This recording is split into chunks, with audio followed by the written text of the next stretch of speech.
What? What? I'm streaming? Do I even remember how to do this? Hello! Hi, everybody. 1 second, making sure. I am streaming. Okay, great, and you can hear me. Wonderful. Yes, hello, everyone. Thank you guys so much for your patience with getting started. Hi, Finn. Hi, Neuroncia. 1 second, let me adjust one thing here. So I had a time and a half. Didn't already know. I had a time and a half trying to get this stream going. My tracking stopped working. Yeah, it looks sleepy. Yeah, my tracking stopped working. Meow Face, for some reason, does not want to work with me. Oh, does not want to work with me anymore. So, yeah, so I'm on my webcam right now. So that means that my expressions are not as big as they usually are. So sorry about that. But yes, it is finally Howl time. We are here. It's happening. We are doing it. Because if I do not do it now, I will lose it. I will lose my mind. This has been consuming my life for like a whole month, and I'm still not even 100% done with it, so you know.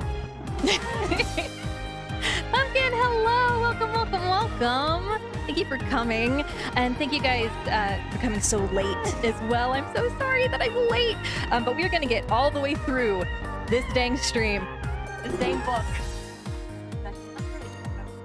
Look like shit, but you know what? This might not be an option. Oh, thanks. Tad loud for my speaking, thank you. Where even? There we go, and then where's this volume at? Okay. Oh, well, I hope you guys have fun with this. So, just a couple of things here at the top. I do have a couple of things disabled. You might have noticed, just in terms of like channel point redeems and things like that. This is because this is going to be a recorded thing that's going to go up on YouTube. So yeah, I don't want to have a lot of stuff in the way for that. And this VOD will be available for 2 weeks after the stream is done. And then I should have, hopefully, an edited version of the stream to go up on YouTube with some additional visuals and stuff, because all the visuals that I wanted to add, I did not get even like a quarter of them done. So I will get them put into the like final video. You'll keep the SMUs to a minimum. Appreciate it, thank you. And then as far as like visuals I'm using right now, a lot of them are some fan art that I found that I have a document that I'm getting ready that has the credits for everything that I will post once the video is posted or once I have the list done, and then it'll also be in the description of the YouTube video. All right, okay. Okay, all right, let me just check one more thing here. Yeah, oh, and there's not a question of the day for today. And I might not be interacting with chat as much, but I'm gonna do my best.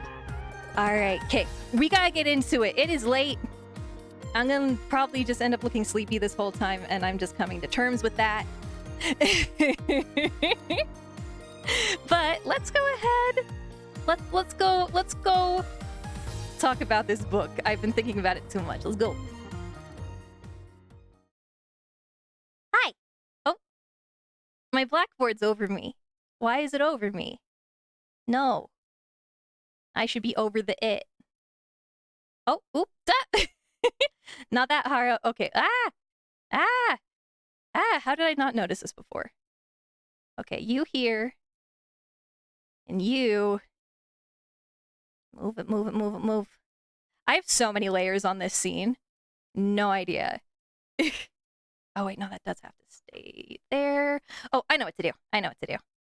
I'm making this more complicated for myself than I need to. That's the theme of this whole idea that I had. I made this way more complicated than I needed to.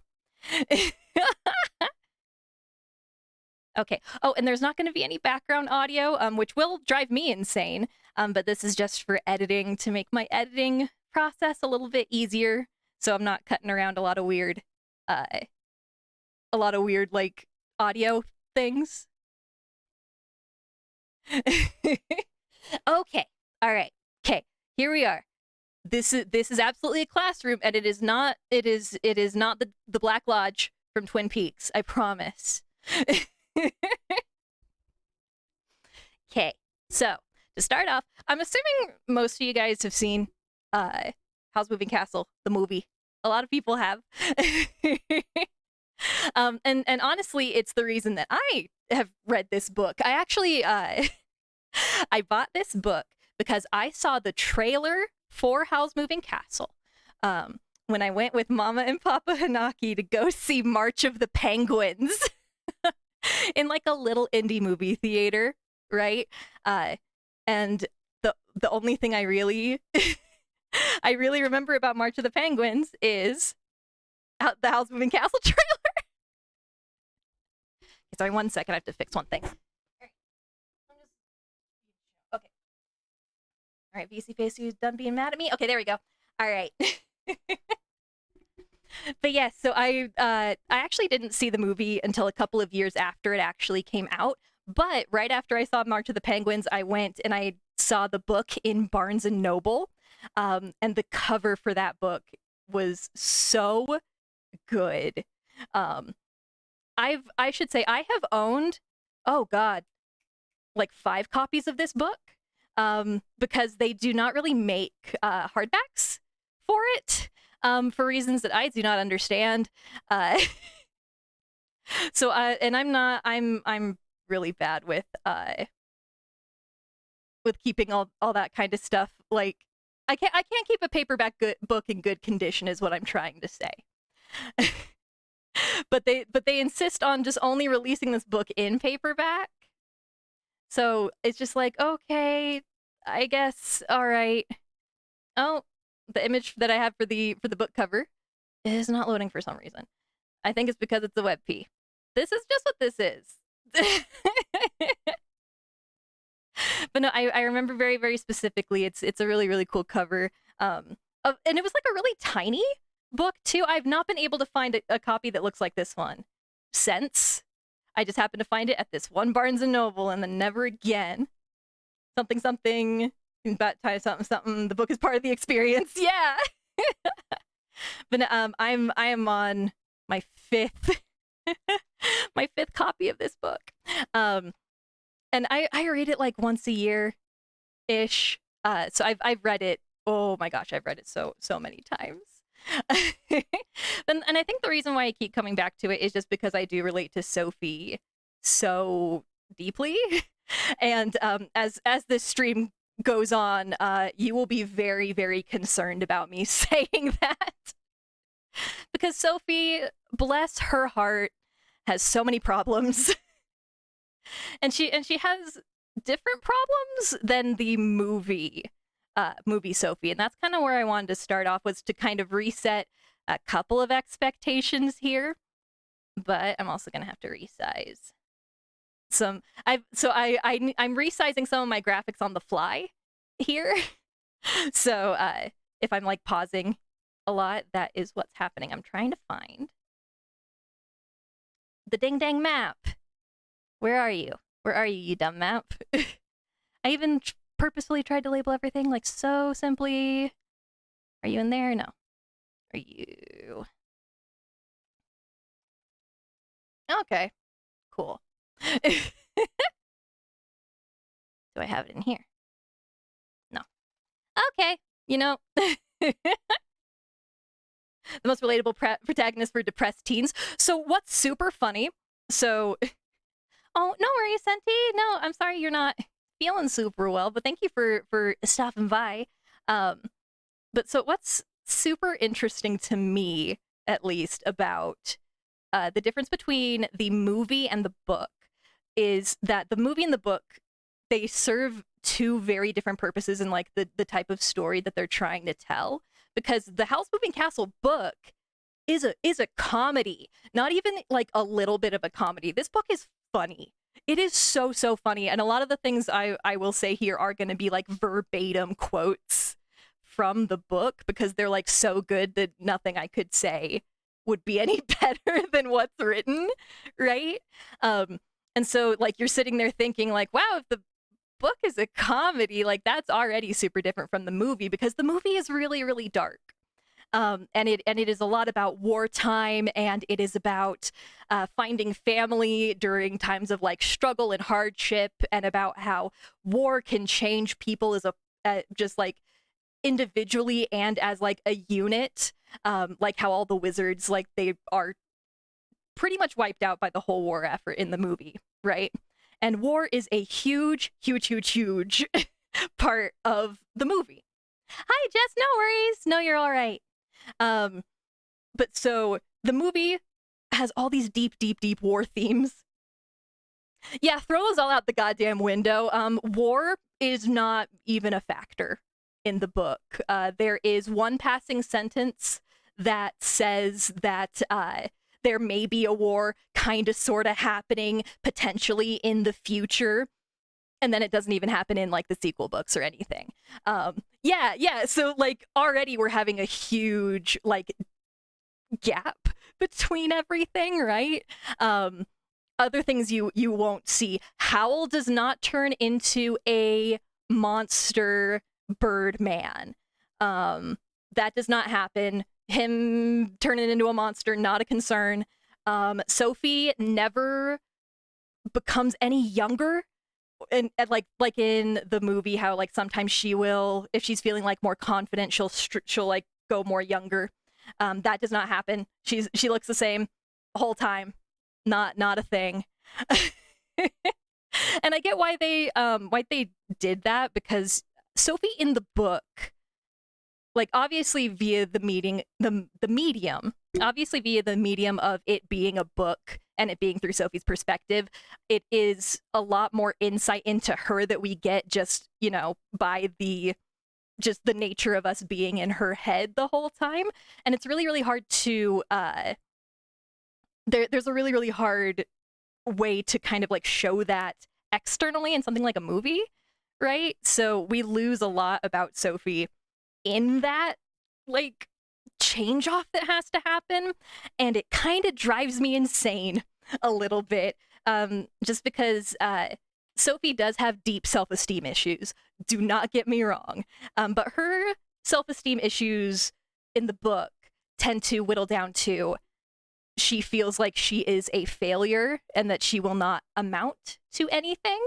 Because the land of Ingery, which is where the movie is still set too, one thing I will give the movie, they nailed the locations.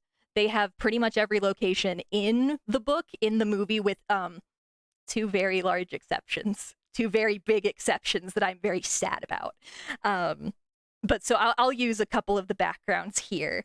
But in Ingery, it is obviously a land that has magic, but it is also a very superstitious place, would probably be the best way to say it.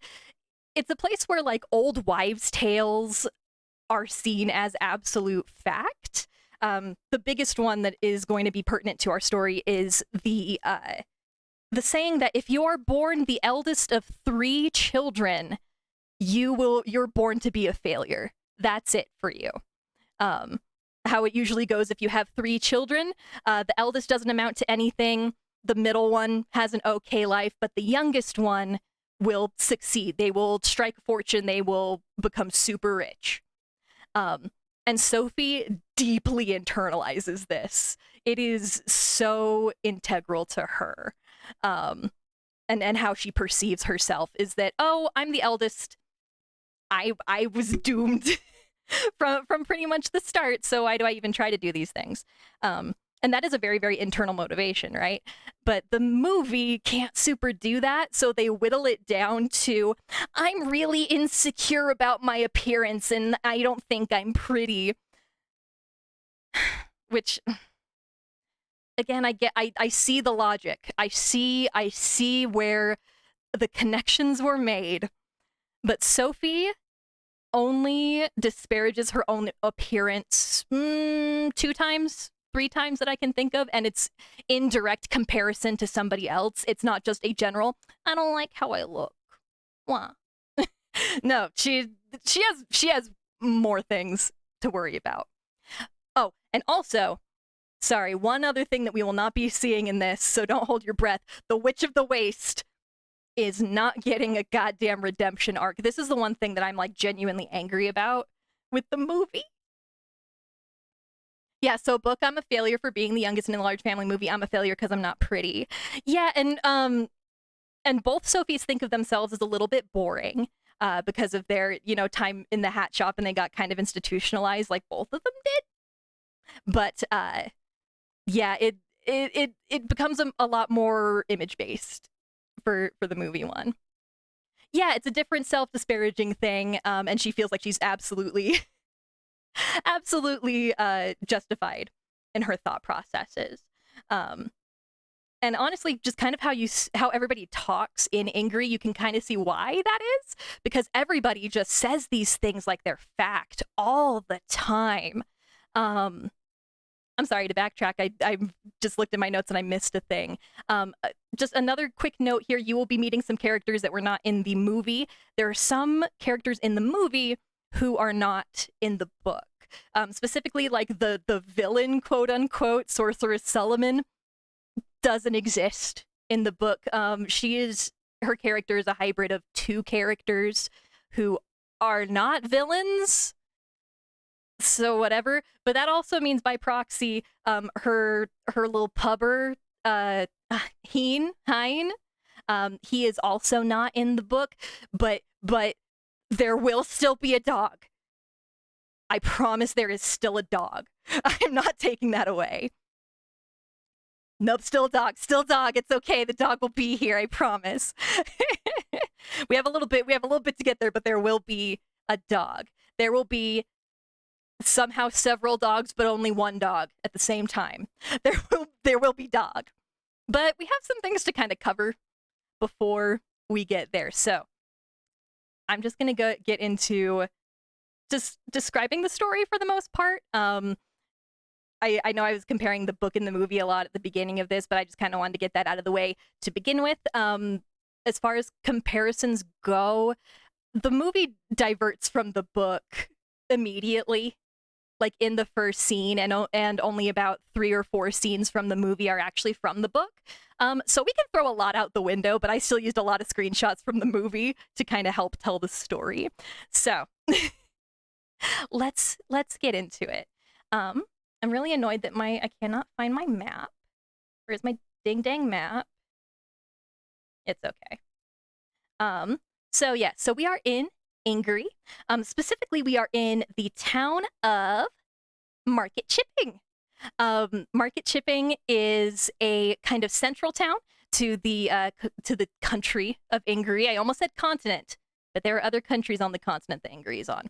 They're in the other books. Don't worry about it. But so Market Chipping, it's not like a super rich town, but it's not a super poor town either. And just like in the movie, our girl Sophie helps run a hat shop, Hatter's Hat Shop, in just in the center of town. But one thing that is a big difference is that there are more members of her family that were helping out there. Sorry, actually, one second. I'm getting ahead of myself. I wrote my notes down as like bullet points, so I didn't sound too scripted, and that's coming back to bite me. It's coming back for me. All right. Okay. So we're gonna wind back just a little bit to before the events that take place in the book. I will let you know when like the events are actually going. But to kind of set up the life of Sophie Hatter pre all of the bullshit she's about to go through. Her family was super well off. Their hat shop was doing pretty okay. And Mr. Hatter, obviously Sophie's father, was very proud of his daughters. And just like in the movie, Sophie does have a sister named Letty. Her pre-howlification, exactly. But yeah, so Sophie does have a sister named Letty, but let's see here real quick. Yeah, so this is the Letty from the movie, but she does not. She looks like that, but not exactly. It's very interesting. Because Letty should look like this.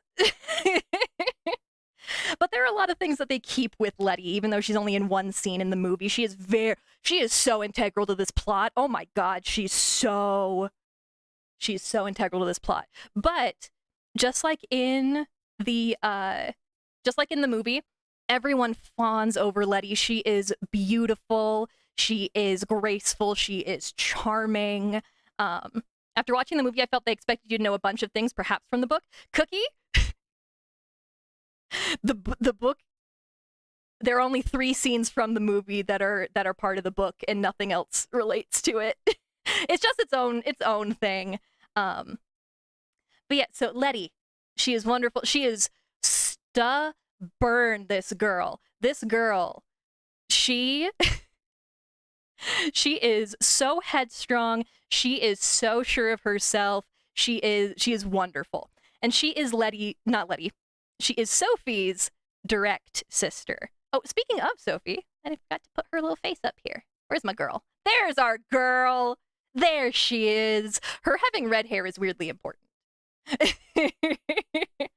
But yes, so Sophie and Letty are directly related. Their mother died, though, when they were very, very young. And Mr. Hatter married his, the book says specifically his youngest shop assistant, which, oofa doofa. But she is in the movie. Is her. This is Fanny. Fanny, bless her heart. We love her. Hi, Dax. How are you? Welcome. But so Fanny ends up having another daughter with Mr. Hatter, and the book says that, kind of by like the superstitious rules of Ingery, them having a younger stepsister should have made Sophie and Letty into, quote, ugly stepsisters. Just very bitter people, very like potentially actually ugly, but like spiritually ugly. Again, trying to join back into the Discord. Oh, hey, there you go. But yeah, so the book already starts off being like, oh yeah, this should have made them into like these evil stepsisters by like kind of the superstitions of this place. But then they don't, so it already sets up that like these superstitions are absolute bunk, but they are so widely adopted that it's like, so yeah, so where's Martha? Let's get all the Gorals. Where are the Gorals? I would like the Gorals. There they are. Okay, so obviously Letty is our little like one, the dark-haired one off to the side, and then Martha is the younger one.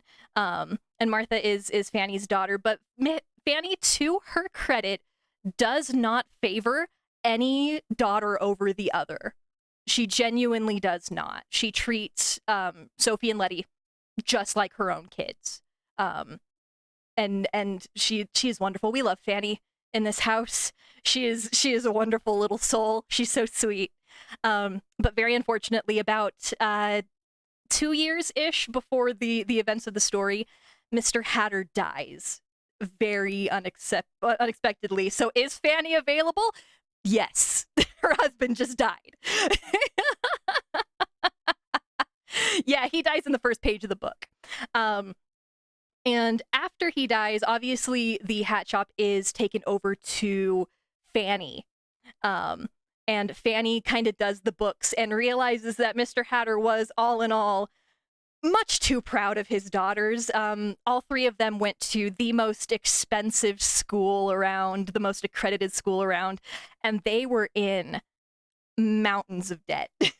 They were in so much debt trying to put these girls through school. And so after, putting through the funeral and everything, Fanny sits everybody down and is like, look, we can't afford to keep you all going to school. And I also can't afford to keep all of you here right now. So what might be the best thing for us to do is just get you all set up with apprenticeships. So instead of doing school things, you'll learn a trade. You'll have like lodgings. You'll be able to meet new people. You'll go new places. It'll be great. This is honestly the best thing we can do, so that none of us starve, basically. And Letty, not a fan. She immediately is like, no, I want to keep learning. I want to keep doing that. And Fanny's like, oh, you absolutely will, honey. I absolutely promise. There is this bakery on the other side of town. They're called Cesari's, and Mrs. Cesari is a longtime customer. She agreed to just fit you in as a favor to be one of their interns. They treat their interns lovely. They have their own little like sleeping quarters and everything, like on the property. It's great. And honestly, the Cesaries that they show in the movie is very, very accurate. I cannot find the one thing that I'm looking for. That's okay. Tell us about the sign. That's actually what I'm looking for. So sorry, 1 second. I might have to resize this image as we go here. But I noticed this when I was watching the movie to kind of research things. Oh, baby. Okay. So this is Saris. And honestly, I love how this looks. Oh, also, in the movie, like they're having this big celebration. I think it's supposed to be a send-off for the soldiers in the movie, but in the book, they have a big celebration for May Day, which is the first day of May. So I just kind of read this as May Day. But my favorite thing is this sign. So Cesaris is spelled CESARI''S. But the poor people that worked on the movie probably only ever saw it written out in katakana, so as Cesaris.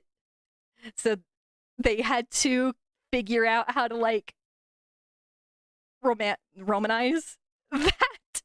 And so I don't know if you can see it. It's spelled CHEZARYS. They tried so hard. And it makes me so happy. Yeah, Cesare's got the bad food. But to be fair, so maybe this Cesare's, we don't know the quality of this Cesare's. They don't really go into it. But in the book, Cesare's is the shit. Like, people in Kingsbury, which is like obviously where the capital city where the king lives, people in Kingsbury will send out for Cesare's like baked goods. They are awesome. They are top-notch shit. And so Fanny's like, yeah, this will be a great opportunity for you. And Letty is like, well, isn't that just great that I like cooking? Then she is pissed. She is unhappy, but she doesn't really push back. And Fanny looks very relieved at that. You can kind of tell that usually Letty would fight tooth and nail over this kind of thing, but maybe she's being kind of nice because, they're in a bad situation, right? Like the patriarch of the family is dead. They kind of have to figure out something to do. And Fanny got all this together last minute. So Letty is honestly, in my opinion, trying to be a good daughter, even though she's not happy with it. And then Martha, with her being the youngest, she has a lot more time before she is going to be like an actual pure apprenticing age, because Martha is 13 or 14 at the beginning of the story. Letty is 18 and Sophie is 19, right abouts. So like they're all fairly young, but Martha is much younger than the others. So Fanny actually set Martha up with Annabelle Fairfax, who is a witch who lives across the valley in a place called Upper Folding. She is a lovely woman. She uses honey in all of her magic. She keeps bees. She is just a very big personality. Like when they bring up Fairfax, Martha's like, isn't that the lady that talks a whole lot? Yes. Yes, it is the lady that talks a whole lot. Fairfax is wonderful, though. She is living the dream life, and we will talk about her great life a little bit later. But Martha doesn't really respond super well to being told that she's going to train to be a witch. It's nothing that she was personally very interested in, but she still accepts it, right? Because again, they're not in a good situation. Um, there's no winning. There really is no winning for anybody in this whole situation. Everybody's doing their best. Sorry, 1 second, grabbing one thing here. There we go. That'll help me out. All right. Sorry, fixing up one thing in my OBS if it'll let me. Christ.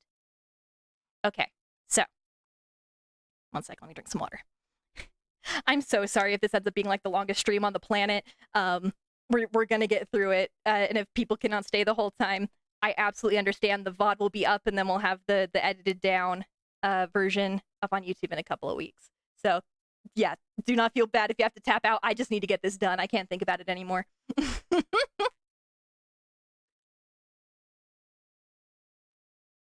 Okay. All right, 1 second, just recentering my notes here. Okay. All right.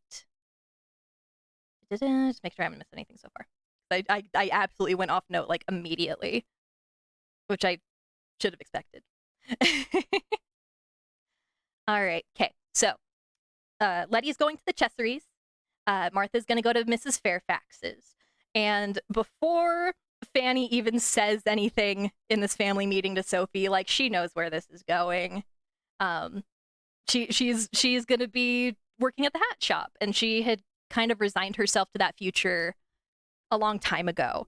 She really did enjoy school. She was very, very smart. She got the best grades out of all 3 girls, but she just kind of always knew that her future was going to be working in the family hat shop.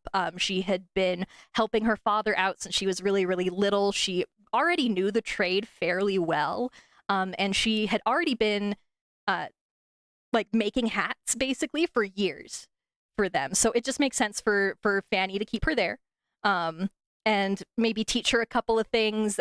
Sophie's sales tactics are not the best, and Fanny was, you know, a sales girl before she married Mr. Hatter. So she's like, I can teach you that. But other than that, there's not a whole lot for them to teach her. But she's fine with it.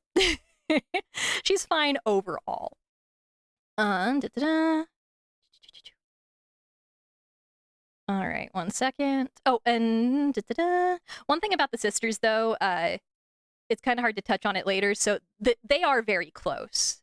They do love each other very much. Like, that is not something that it could be like understated. This family loves each other. Like, Fanny is not an evil stepmother. They do not, like, they fight-ish, and it's because Letty is so stubborn. But overall, they care about each other, and they really want what is best for everyone. And Sophie really spent a lot of time pretty much helping raise Letty and Martha. Because even though Letty was only a year younger than her, and Martha was much younger, her dad and Fanny were always busy, so she always took care of them. And obviously she's kind of worried about her sisters not being there anymore. But you know, it's again, it's a what can you do kind of thing. Sorry, 1 second. Okay. Oh, and so right around the time that Mr. Hatter dies, people start talking about the Witch of the Waste again. It seems like the Witch of the Waste is a very, very old evil to Ingery, and it feels like she kind of comes and goes. Like, there will be times when, like, the witch is all over the place, and then she'll just disappear for a long time. And she is back after being banished to the wastes by the current king's grandfather. She has barely resurfaced. And the waste, it sounds exactly pretty much like what you're thinking. It's a big desolate wasteland desert that she got sent to because she is a fucking evil, and again, will not be getting a redemption arc. Holy shit, I am so mad that they gave her a redemption arc in the movie. Like, they established at this point in the very beginning that, like, the witch has threatened children. She has potentially killed children. We are not giving her a redemption arc. It's not happening. And like right around the time that people were whispering about the witch again, the king commanded his personal magician, whose name is Wizard Solomon, to go and deal with her. And then Solomon is never seen again. He is just gone. Obviously, people just kind of assume that the witch got him, but Solomon is kind of like Schrodinger's wizard through this entire book.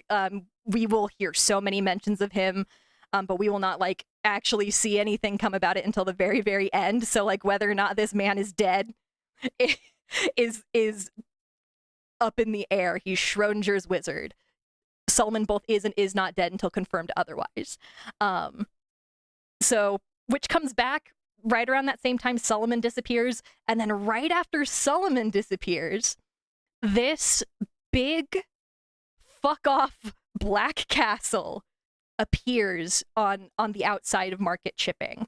And people are like, well, fuck, that's the witch. Like she's one, she's brave for coming out of the wastes, but two, she is that close to a city, pretty much a town, a very large town. And people are little scared. Yes, the whole town sees the castle. The castle is very, very big. Like it's huge, and it shoots out big plumes of smoke all the time. Like it's a big fucking eyesore. I'm trying to find my image that I have of the castle. I swear I had one. Let me look. Where'd you go? Where'd you go? Where castle? Because they describe it as like this big black floating structure. It does not walk like the movie. It literally is just a castle that floats. It is not held up by anything. It just kind of whooshes around all the time. I don't know how else to describe it. It just kind of whooshes. I do really like the how the castle looks in the movie. I do think that they gave the castle itself a lot of personality. But like the castle in and of itself isn't as big of a player in it. Like the castle just happens to exist. Oh, here it is. Okay. Where'd you go? Where is it? Da da da da da da. Castle. Okay. Oh. Beep. Maybe? No, go away. Go away, Market. Where's Market Chipping? Go away, Market Chipping. Wait, where? Sorry. OBS, what? Where did that go? Where is this source? I'm just gonna turn off all of these until the Chesteries goes away. Oh, there it is. Okay. Whoop. All right, here we go. 1 second. What? There it is. So this is kind of what the book describes it as. It was stuck. I just couldn't find the right source. I didn't label things correctly. It is absolutely no. Just no. So yeah, this is one way that the castle is described. There's another wonderful piece of art that I just absolutely loved. Oh no, that's Calcifer. It is this other one, whoop, like that. I think this black one kind of fits the description of what I had in mind. Before, like they say, you know, it's all black, it's all stone. It just is kind of like rattling around. But we'll get some more descriptors about like some very interesting eccentricities about this castle. Oh, thank you for the resub, Exceed. Thank you. I'm sorry you don't get an emote explosion this time, but I do appreciate it. I hope you're doing good. Yes, yep. Yeah, also I don't think I said this. The book came out in like 1983. It's an old book. And the fact that it came out in the 80s is going to be very important here soon. Soonish. Okay, but so the Witch of the Waste comes back, Wizard Solomon goes missing, and then this big fuck off castle just appears one day. It's just there. And everyone is like, well, fuck. Like, what do we do with this? And everybody just automatically assumes it's the witch. But in a couple of days, people hear that actually it belongs to a whole new bad, evil wizard problem. It belongs to Wizard Howl. And the movie only like barely touches on how fucking terrified literally everyone is of horrible Howl, as he is called in market chipping. That is a very apt nickname. But so like rumors start floating around that like horrible Howl will catch any woman that he sees and kidnap her and rip out her heart and eat it. That is his thing. He wants the hearts of ladies so that he can eat them. So like women start not going out, you know, alone. Everybody tries to go in pairs. Everyone's just like really afraid of either the witch coming to kill them or horrible Howl getting them and sucking like their soul out of their face or something. Like they don't really know what's going on. A direct quote from the book is, "Everyone was told he was an utterly cold-blooded, heartless wizard, and no young girl was safe from him if he caught her on her own." That is a 100% true statement. Like there is no hyperbole there. You did it. That's Howl. I've also seen to your downside to this. Oh man. So like there's all this going down like right around the time that Mr. Hatter dies. So obviously it's kind of stressful, but the Hatter family does what they have to. Letty goes off to the Chesseries. She doesn't even like fully pack anything or really say goodbye. She just like shoves all of her stuff into a pillowcase, and then she pays like a newspaper stand boy to carry her shit to Chesseries for her. And she just follows after him. It's so good. It's so great. I love her so much. And then Martha, bless her heart, she gets put in a cart to go off to Upper Folding to go to Mrs. Fairfax's, but she looks really, really scared because Upper Folding has to go through Folding Valley, and Folding Valley is where the castle is just zip-zopping around. So she's very, very afraid. But again, what can you do? They can't really send anybody with her besides like the dude that is driving the carriage. So like, hope you get there all right. Martha does send a letter a couple of days later saying that she got there totally fine, that she's super, super happy there. You know, Mrs. Fairfax, she's so lovely. She uses honey and everything. She has her own bees. It's great. She's having a great old time. But after Martha leaves on that cart, that's the last Sophie sees of her sisters for months. Like a really, really, really long time. Sophie just gets like right to work, just doing a full-time job of trimming hats. Like I said before, she already knew how. She'd been helping her father with it for years. Like she already knew every person that worked there. She knew the usual customers. She knew everybody who delivered like supplies for them. Like she didn't really need to do anything besides just get going to work. And Fanny did say that she would like help her with sales, but like Sophie was so good at trimming hats that that's what she did most of the time anyway.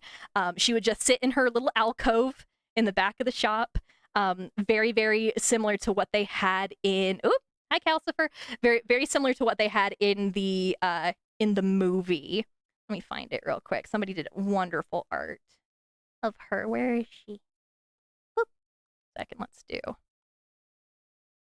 No. This one. Maybe?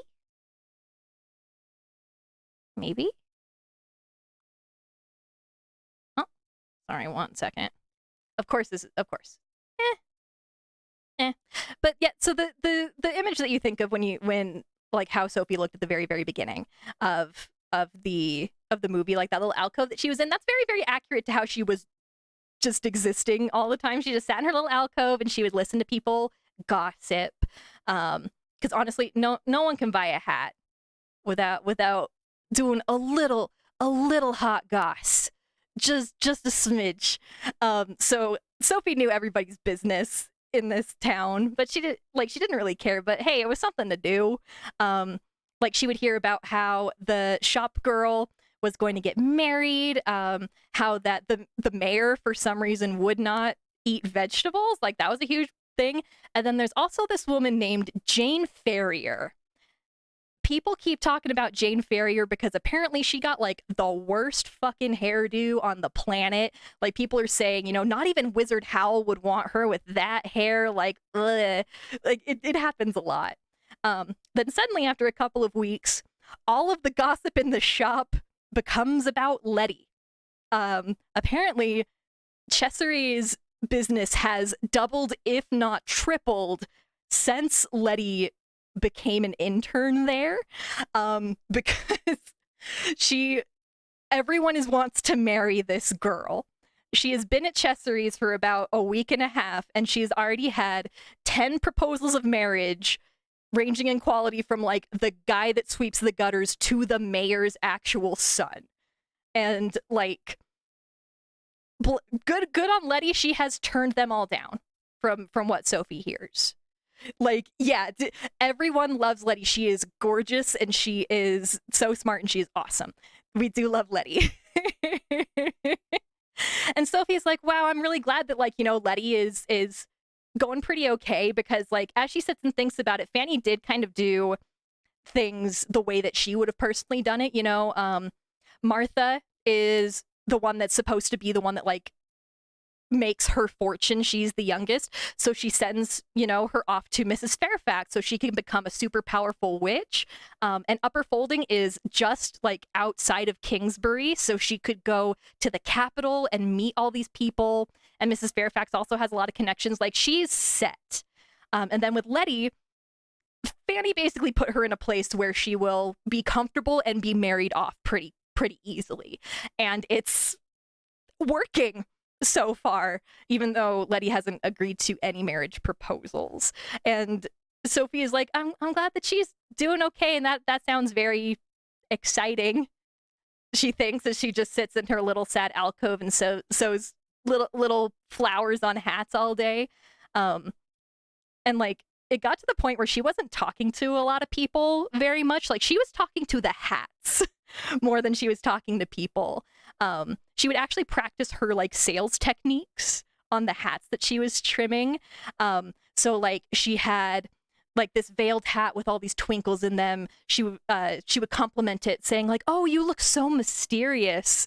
And like, to a wide hat, she would say, "You're going to have to marry money."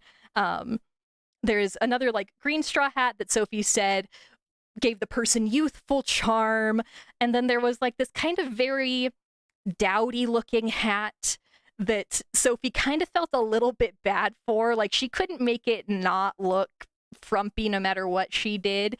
So when she was selling to this hat, she said, "You have a heart of gold, and one day someone in a high position will see it and they'll fall in love with you."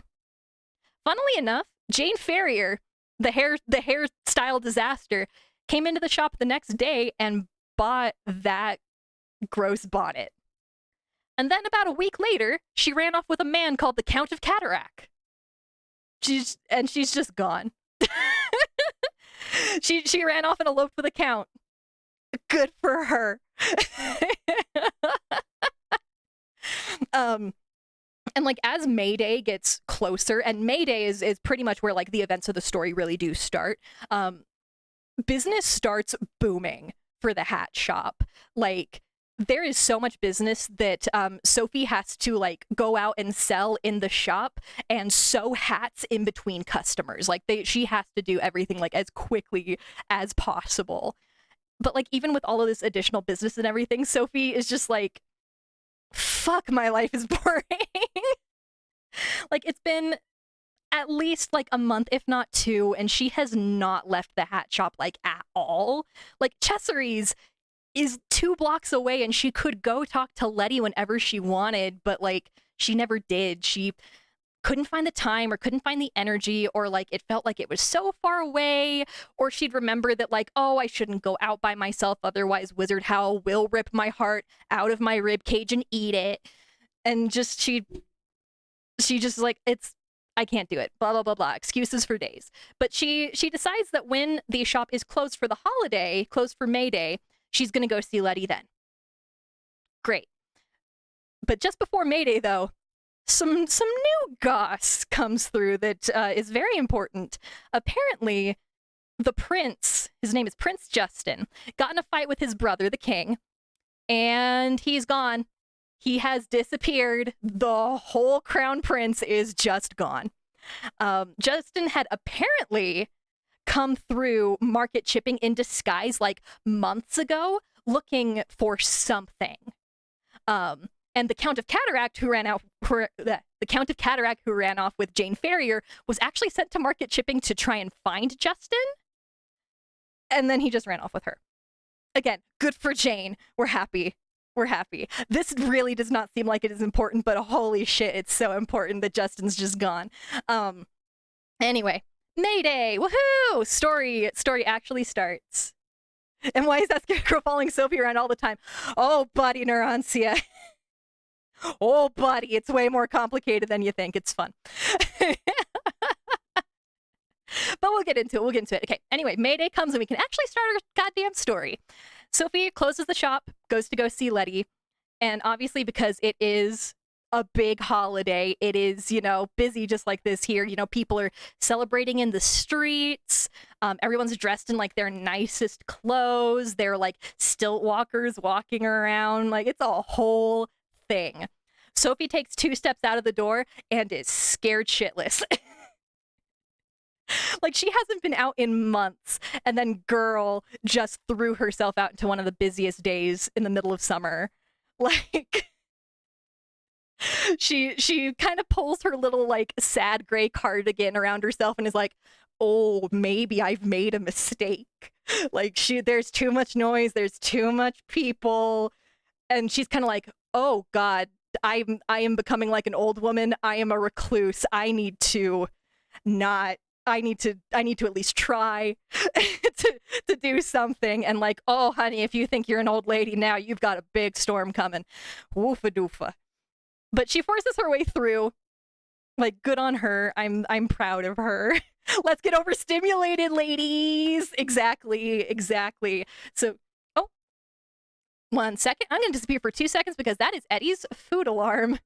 Actually, wait, no, I'm just going to be kind of still for a second. Oh gosh, it's been an hour and I'm still in chapter 1, but chapter 1 is a lot of setup. We'll go through stuff a lot faster after this. All right, okay. 1 second, be right back.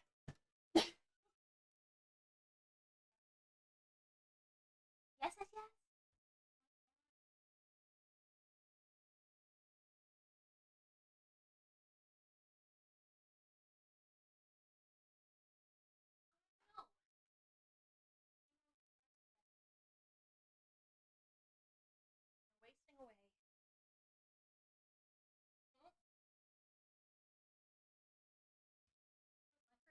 Okay.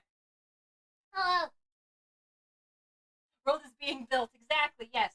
There's a lot set up worldwide. Back in my chair. All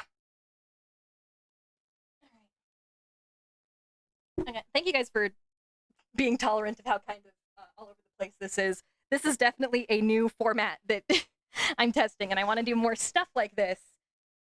But there's going to be some growing pains. All right. Okay. So, our girl finally leaves her hat shop after months and months and months. And good for her, she does force herself to still, like, go through.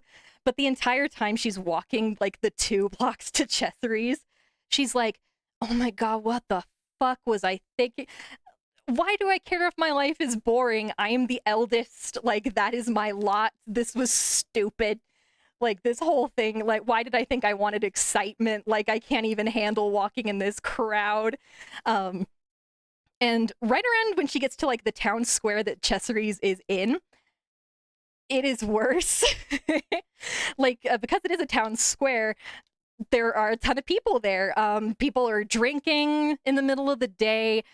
There's like these guys, like a row of men on one side of the street, just kind of like catcalling women, but in like a kind of nice way. Basically, they're just being like, hey girl, you want to go get a drink? What's up? And like all of the girls, you know, are walking in pairs still, but they're you know, being all flirty because this is apparently like what happens. And Sophie is like, oh god, nobody look at me, nobody like breathe in my direction, holy shit. And she's trying to like stay off to the side as much as possible when this very, very elegant man in a very expensive looking blue and silver suit comes up to her, and she sees this man coming up to her, and her reaction is to turn around and face a doorway and pretend that she doesn't see him. And the guy comes up and is like, it's okay, you little gray mouse. I wanted to buy you a drink. Are you scared? Are you okay? And Sophie looks around, and this guy genuinely looks concerned about how terrified this woman looks. And Sophie feels embarrassed because she knows that like, oh, this is very, very silly. And Sophie's like, nope, I'm good. I'm going to see my sister. And the guy's like, oh, you know, that's totally okay. Who am I to keep a pretty lady from her sister, right? But like, do you want me to go with you? Like, would that make you feel better? You look just terrified. And Sophie's just like, no, and runs away. She just sprints the rest of the way to Chesseries. And when she gets there, Chesseries is packed. Like just how we saw it in the movie, how it's just like elbow to elbow people, but it's like especially men, like just coming and trying to talk to Letty. Let me actually, where did she go? Where is girl? Where is girl? Oh, why? Oh, that's why. Ta-da! There she is. But yeah, so this is very accurate. Like this is absolutely what it looks like. Even though like the Chesseries in the movie is kind of it looks more like a candy shop than a bakery, but it's so pretty. I love it so much.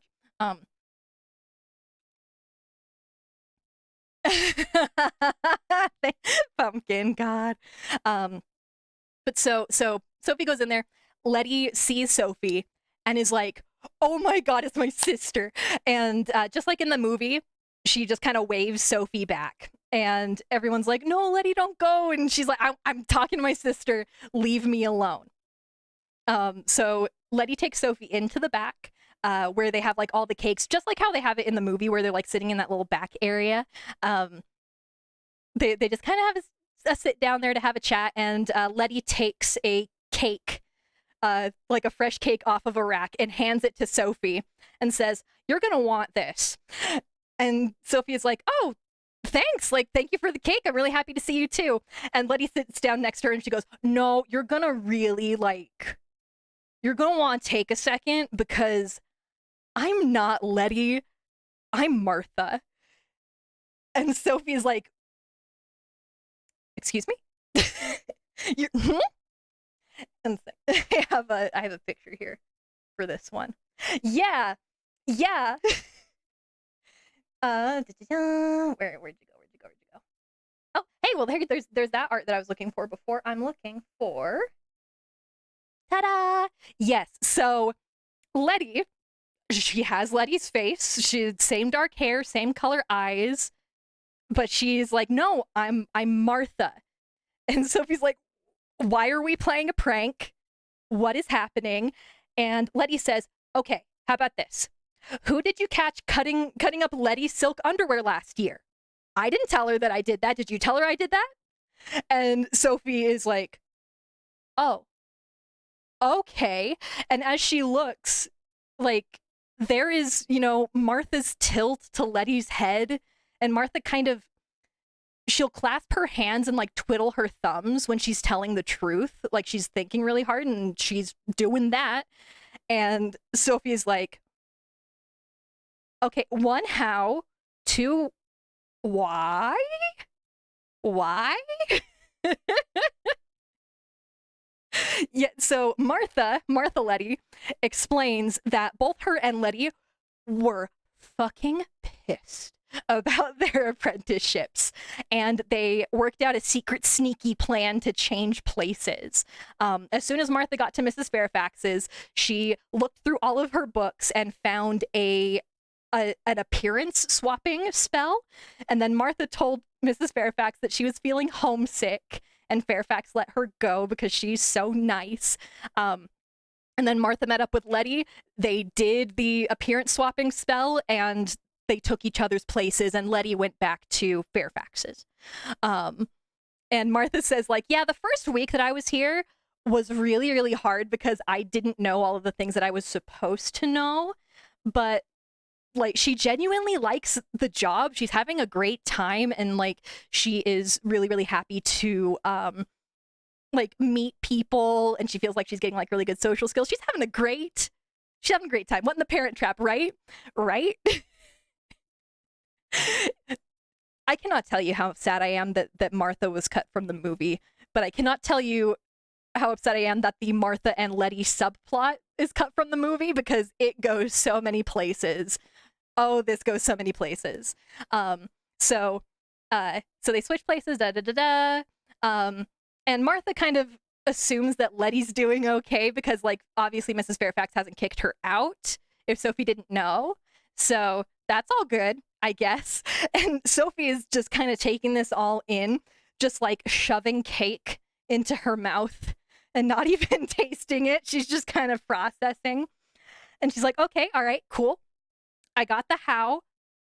But also, again, why? Like, I get why Letty would want to go to Fairfax. Is like, she said that she wanted to go on learning, but, like, why did you want to come work in a bakery? And Martha says, I want to get married and I want to have 10 kids. And Sophie's like, you are 14. You are not old enough for that. And she's like, no, I'm not. But also, I'm going to have to start really early if I want to fit in 10 kids. And Martha also reveals that, like, the spell that her and Letty are under will slowly wear off, like a very, very subtle transition back into their old appearances. So if Martha finds somebody and falls in love with them while she still looks like Letty, and as she changes back, then she'll know that the person that she, you know, is in love with really loves her for her, and not just for Letty's really good looks, because she is the good looking one. Oh, Pun, hello! Start completely over. I missed it. I'm sorry. I cannot. But thank you so much for coming. I'm happy to see you. I hope you're doing good. But yeah, so Martha has this whole plan set out. And Sophie's like, okay, again, why 10 kids? And Martha just goes, because that's how many I want. Fair enough. And Sophie is like, okay, but why is this the first time I have ever heard about this? And Martha's like, it wouldn't have done any good, like, bringing that up when you're so busy backing up my mom about me being the youngest and how I have to go make my fortune. Like, if I told you that I just didn't want to be successful, that I just wanted to have a really big family, like, would you have listened to me? And Sophie's like, fair. Yup, fair. And Martha goes on to say that she thinks that Fanny, her mom, just was really trying to get rid of everyone and probably didn't even really need to apprentice them out like she did. Like, she probably maybe could have managed. And that Martha thinks that maybe Fanny was a little bit jealous of Letty. Like, even Fanny said that Letty is bad for custom in the hat shop because she's so pretty that everyone's, like, intimidated by her and doesn't want to, like, try things on if she's, like, tried them on, because they'll, like, start comparing themselves to her. So she's had that kind of opinion of, like, yeah, Letty's not the best to have, like, around in, like, a business setting, but, like, she still loves her. Fanny still loves Letty. I cannot say that enough. But Martha thinks that, like, Fanny saw an opportunity to get Letty out of the house and just married, and she just took it as soon as she saw it. And Martha just feels also just kind of betrayed by Fanny because, like, if you really think about it, she sent her blood daughter as far away as she possibly could. Upper Folding is one of the farthest parts away from market chipping. Like, she went really, really far away. And so she's like, cool, great. My mom just, like, sent me in a little, like, into this place I don't know anybody through where fucking Howl's castle is. Like, I think that's bullshit, was all of Martha's opinion about it. And Sophie is like, no, like, she's not that bad. And Martha's like, cool, great. So how is she treating you? And Sophie's like, I'm fine. She's like, yeah, cool, yeah, fine. You definitely look fine. You coming in here in that, like, really frumpy gray dress, looking like even I scare you, shows you that you are doing just so good. And Sophie's like, oh, well, no, we've been, busy. I haven't been able to get out so much. And she's like, oh, you haven't been able to get out so much. That's super funny because my mom is going all over market chipping, doing whatever the fuck she wants with the money that you are making her. She is making a mint because of you. Like, that hat shop would not be doing the absolute gangbusters business that it is doing if you were not the person making those hats. And, like, she brings up that one time Sophie made Letty this gorgeous, like, rose red dress the previous year for May Day, and she was like, as soon as you made her that dress, like, your fate was sealed. She pretty much just decided that was what was going to happen, was you were going to stay there. And Sophie's like, no, like, I don't really think that it's like that. And speaking of wage theft, Pumpkin, Martha's like, I bet she doesn't even pay you. And Sophie's like, well, I'm an apprentice. Like, I don't get a wage. And Martha's like, oh, really? I got a wage at Fairfax's. I'm getting a wage right now at Chessery's because they know that I'm worth it. But, like, she's not paying you anything and is just off, like, how she phrased it, that Fanny is, like, off gadding, basically, with whoever. And Sophie, again, is still trying to defend Fanny, being like, oh, she's just, like, off buying supplies and, like, drumming up custom. And Martha's like, yeah, that takes half of her morning at most. Like, I have seen her, Sophie. She is off in a hired carriage and new clothes on your earnings, talking about how she's gonna buy one of the mansions down in Folding Valley. Like, and then what are you just gonna stay in the hat shop after that? Like, what's gonna happen?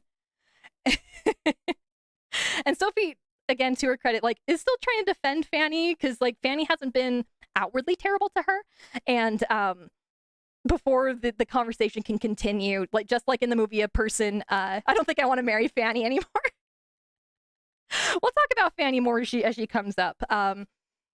But yeah, Martha, obviously, I don't think that Martha is lying. I should say. Excuse me one second, watch her.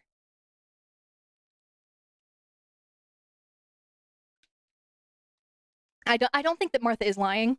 I do think that she is that she has seen Fanny do all these things and, like, heard gossip about it. But as Sophie, like, goes back home because Letty Martha has to get back to work, Sophie goes home and just kind of thinks about it for a little bit. And before she leaves, Martha is just like, Sophie, please do something about yourself. Like, Letty and I were worried about you, and we were right to be worried about you because we thought that, like, when we left, you just would not have any self-respect left, and we were right. So, like, please take care of yourself. So she's thinking about all of that stuff as she goes back to the hat shop, and is also kind of thinking about how she really doesn't know her younger sister, or even her second youngest sister. She doesn't know Letty or Martha, like, any way that she thought that she did. And maybe she doesn't even know Fanny the way that she thought that she did. Like, all of her direct family, she feels like she doesn't understand as well as she thought that she did. And, like, the next day, Sophie even kind of pokes Fanny a little bit, being like, hey, should I maybe be, like, earning a wage? I know that usually that's not, like, the thing, but, you know, like, I'm still an apprentice, yeah, but I already know how to do the trade and everything. And Fanny's like, you know what? Absolutely, with all the work that you do, let me just go ahead. I will check the books when we, like, do all of our payroll at, like, the end of the week, and then we will move some things around and we'll get you, like, a pay thing arranged. And then It is never spoken of again. She just never brings it up. And so Sophie is like, oh shit, I think Martha might be right. I think Martha was right, and I'm being exploited. Yeah, we love it. Oh, we love that. And like as she's sitting there, you know, sewing her little hat, she's like, but what else do I do? Like, if I'm not here, there aren't any hats. Like, no one else really knows how to make these. Like everybody else here just does sales. No, Martha's at Chesseries. Martha's at Chesseries looking like Letty. She's fine. She's good. Yeah, she's fine. She will be back soon. But so yeah, so Sophie's like, if I'm not here, like they're not gonna have any hats to sell. And kind of in a split second, she's like, does it matter though if there aren't any hats to sell? And she almost gets to the point where she's like, you know what? Fuck it. I should leave. I should go. Fuck this. And then she's like, wait. No. There is no point. I am the eldest. If I try and leave, it's going to be a fucking disaster. I'm going back, trim my hats. Nope, goodbye. But Sophie kind of just like sits in these feelings for a very long time, and is just kind of bitter after a point, which, you know what, understandable. I would also be kind of bitter in the situation. She feels very, very stuck. And after the holiday, business really dies down for them, and then their other shop girl goes and gets married. So a lot of the time Sophie is alone in the shop, just like wearing her little like sad gray sales dress and like trimming hats and things, and not a lot of people come through. But one particular day, a woman comes through and shoves one of those dowdy mushroom bonnets in Sophie's face and starts yelling at her like, you told me this is the same bonnet that Jane Ferrier was wearing when she ran off with the Count of Cataract, and you lied. Nothing has happened to me. And Sophie, this is the first moment where we get like the true view of savage Sophie, and I'm so happy. Sophie in the book is vicious, and they really just cut her personality in half in the movie. But so Sophie looks at this woman that's like yelling at her. It wasn't the bonnet, right? But so she looks at this woman and she says, and I quote, I'm not surprised. If you're fool enough to wear that bonnet with a face like yours, you wouldn't have the wit to spot the king himself if he came calling. Honestly, though, if you hadn't turned to stone at first by the look of you.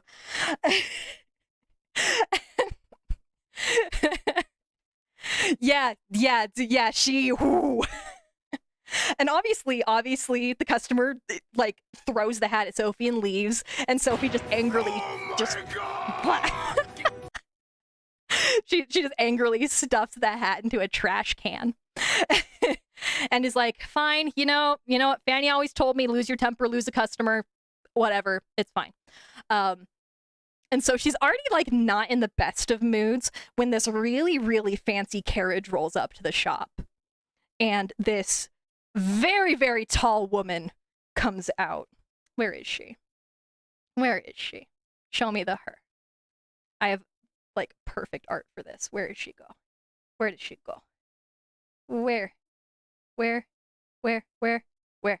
Oh, one second.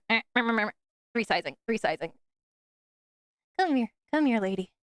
Okay, so this huge, very, very fancy looking lady comes through. Wow.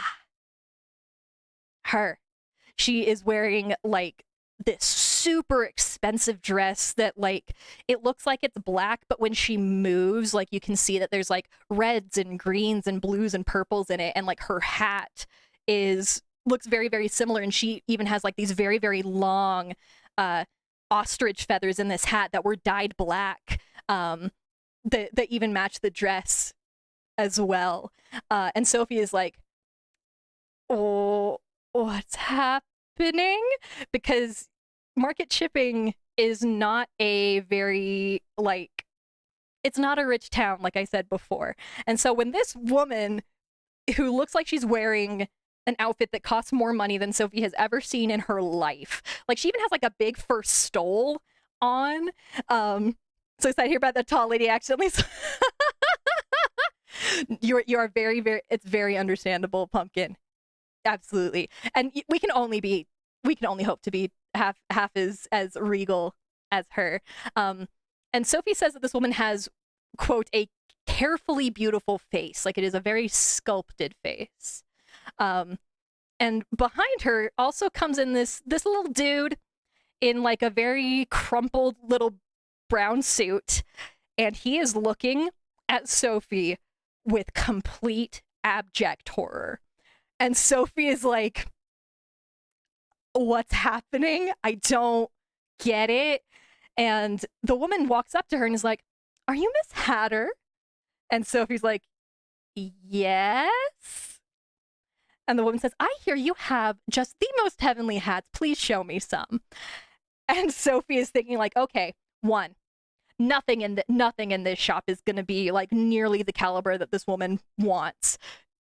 Two, I'm in a shit ass mood. This is going to go so bad. But she still like tries. And she does this whole thing that Fanny told her about, like bringing out multiple things and like showing them the worst option and then building up to the best one. And like the only one that she can think of that is like even close was like the big, really wide hat that she had put roses on it that I mentioned earlier. She said that the person, like the person with that hat is going to have to marry money. Like that's the only one that she can think of that like might even be even a little bit close. And the woman looks at everything and she goes, I don't know what you're doing. You're wasting my time, Miss Hatter. And Sophie, once again, just loses her temper and she's like, I'm only wasting your time because you came in to a family-owned hat business asking for hats in a small town. I don't even know why you bothered to come in here. And the man that was standing behind the woman starts shaking his head like really, really fast. And Sophie's like, why? And the woman says, oh, you don't see why I would bother coming in here? I always bother when someone tries to set themselves against the witch of the waste, honey. And I heard about you, Miss Hatter, and I really don't care about your competition or your attitude. And Sophie is like, hey, run that by me again, the witch of the waste? And she's like, yep, that's me. And she says, and I'm reading a lot of the witch's dialogue very verbatim because she phrases things very specifically in a way that will come back later. And so the witch waves her hand in front of Sophie and then says, that's going to teach you to meddle in things that belong to me. And Sophie tries to say that she has no idea what the fuck the witch is talking about. And the witch is like, no mistakes. See you later, and goes to leave. And as she is leaving, she just throws over her shoulder that, you know, you're not going to be able to tell anyone that you're under the spell, by the way, if they don't already know. And she leaves, and the young man just kind of stares at her still until the witch shouts, come on, Gaston, and he leaves. And Sophie is standing there like, what the fuck? What happened? What just happened? And she like touches her face and she feels that like the skin is like leathery and soft, and she looks at her hands and they're all wrinkly. And she hobbles is the best she can do. She hobbles over to a mirror and she sees her face, and she is surprisingly calm about it because she sees what she expects to see. The face of an old woman staring back at her. And Sophie thinks that she looks like she's like 90, but, you know, she's like, well, at least you look healthy for your age. And hey, besides, you know, now you match your personality, right? Like she is very calm about it. She's having a very strong, like, this may as well happen kind of vibe. Yeah, exactly, Pumpkin. Like she didn't feel particularly angry with the Witch of the Waste, like kind of. And she's like, yeah, I will absolutely get my revenge on her at some point, but like if Letty and Martha can like swap bodies and be somebody else, I can be an old woman for a little bit. That's okay. Yeah, that's true. Yeah, Sophie does still have all of her hair and all of her teeth. So that's all good. That's all good. She's a little bit stiff, like her joints are a little fucked up, but like other than that, she's doing okay. But she realizes that she can't stay Especially if like what the witches says is true. If she can't tell people that she's under a spell, like if Fanny comes home and sees her, she's gonna lose her shit. And she's not gonna be able to tell her what happened. So Sophie's like, I gotta go. I gotta go. She could eat a steak if she wants. She could. But so Sophie's like, I have to go. And honestly, at this point, fuck it. I'm gonna go seek my fortune. What's the point at this point? If I'm really a 90-year-old woman, I'm dead in 3 years. Fuck it. Like she's very done. So she packs up some food and grabs some like extra money that she had saved, and she just like very slowly and calmly like closes the shop and puts the key in like the usual place and turns the sign to closed and just kind of walks off. And she thinks for a second that maybe she should go say goodbye to Martha, but like she thinks about how like maybe Martha wouldn't recognize her, and she's like, oh, that sucks. Oh, that would hurt a lot. So you know what? I'll figure my life out. I will come back. I am like, maybe I'll write to them. We'll figure it out. We'll figure it out. I will come back. I'll swing back to this later. So she just walks out of market shipping, not really knowing where she's going to go. And the walk is mostly uphill, because you kind of have to go over a ridge to get into Folding Valley, because it is this big valley that the castle kind of zips up. I will figure my life out, Sophie, age 90. Exactly. She's just like me, for real. Okay, so she starts like this walk up into kind of the Folding Valley area, and because the uphill walk is so steep, she only walks for a little bit before she's like, holy shit, my back. Oh my God. Oh, I'm so old. And she starts looking around to be like, okay, is there a tree around? Is there like something that I can just like break off, like a stick? I just want like a makeshift cane to kind of support my sad knees and back. And as she is looking around, she actually sees like a really big stick sticking out of a bush. And so she goes out and she tugs on it, and out from it is actually a scarecrow that someone had thrown into the hedge. It had landed upside down, and I'm sure if you've seen the movie, you know, he's a little turnip boy. But I need to recontextualize turnip for you, because turnip is a fucking abomination. So turnip. I have some other art of him, but let's go with this one. Yeah, this is what turnip is supposed to look like. He is a turnip with a face carved into it. And I don't know if you guys have ever seen somebody like cut into like a tuber like plant. But after you make an incision like on it and you leave it there, it'll oxidize and like start kind of decaying. And that is what the scarecrow, and I'm going to refer to him as the scarecrow. He's never referred to as turnip or turnip head in the book. So he's just going to be scarecrow or the scarecrow. And so like this thing is terrifying to look at, like absolutely terrifying. It is so scary. And Sophie is like, oh, you are not a stick. And she just kind of sets it back gently in the bush and is like, oh, I could pull you apart and like take the stick that like is the center of you. It's still chill with him. You'd still chill. I don't know if I would chill with this scarecrow. It depends. But so she's like, yeah, I could break apart this scarecrow and like maybe turn its body into like a little makeshift cane, but like, you know what? It's not worth it. And she talks to the scarecrow like she talked to her hats, and she's like, you know, hey, maybe if I leave you up like this, you'll get back to your field where people can see. So now, you know, people can see you. Maybe someone will find you. Maybe put you in a new field. Who knows? And she just continues her walk uphill. And she comments to herself aloud that like, man, if I wasn't the eldest of 3, that scarecrow would have just come to life and would have just helped me make my fortune right then. And she turns around, she looks at the scarecrow, and she's like, well, I really wish you'd come to life, but I know you won't. But hey, wish you luck anyway, man. And like walks off. Which she's just like me, for real. About an hour later, Sophie is like, okay, I'm gonna kind of take stock, and she sits down and eats the bread and cheese that she had packed. And she hears kind of like a rustling sound from a bush that is next to her. And she looks, and she sees that in this bush is a dog. Like I said, guys, I promised you a dog. There is dog. And it's like a greyhound. How it's described is like as a thin gray dog. So I'm picturing this dog as a greyhound, and this dog has a rope around its neck, and at the end of it, the rope is an actual walking cane. It's a very, very nice, very expensive looking cane with a silver handle and a silver like tip on the bottom of it. Like, it's very fancy, but because it is tied around this dog's neck, it has gotten stuck in the bush, and the dog is also stuck, and it's like basically just like throttling itself on accident because it's just trying to run away, but it's stuck in the bush.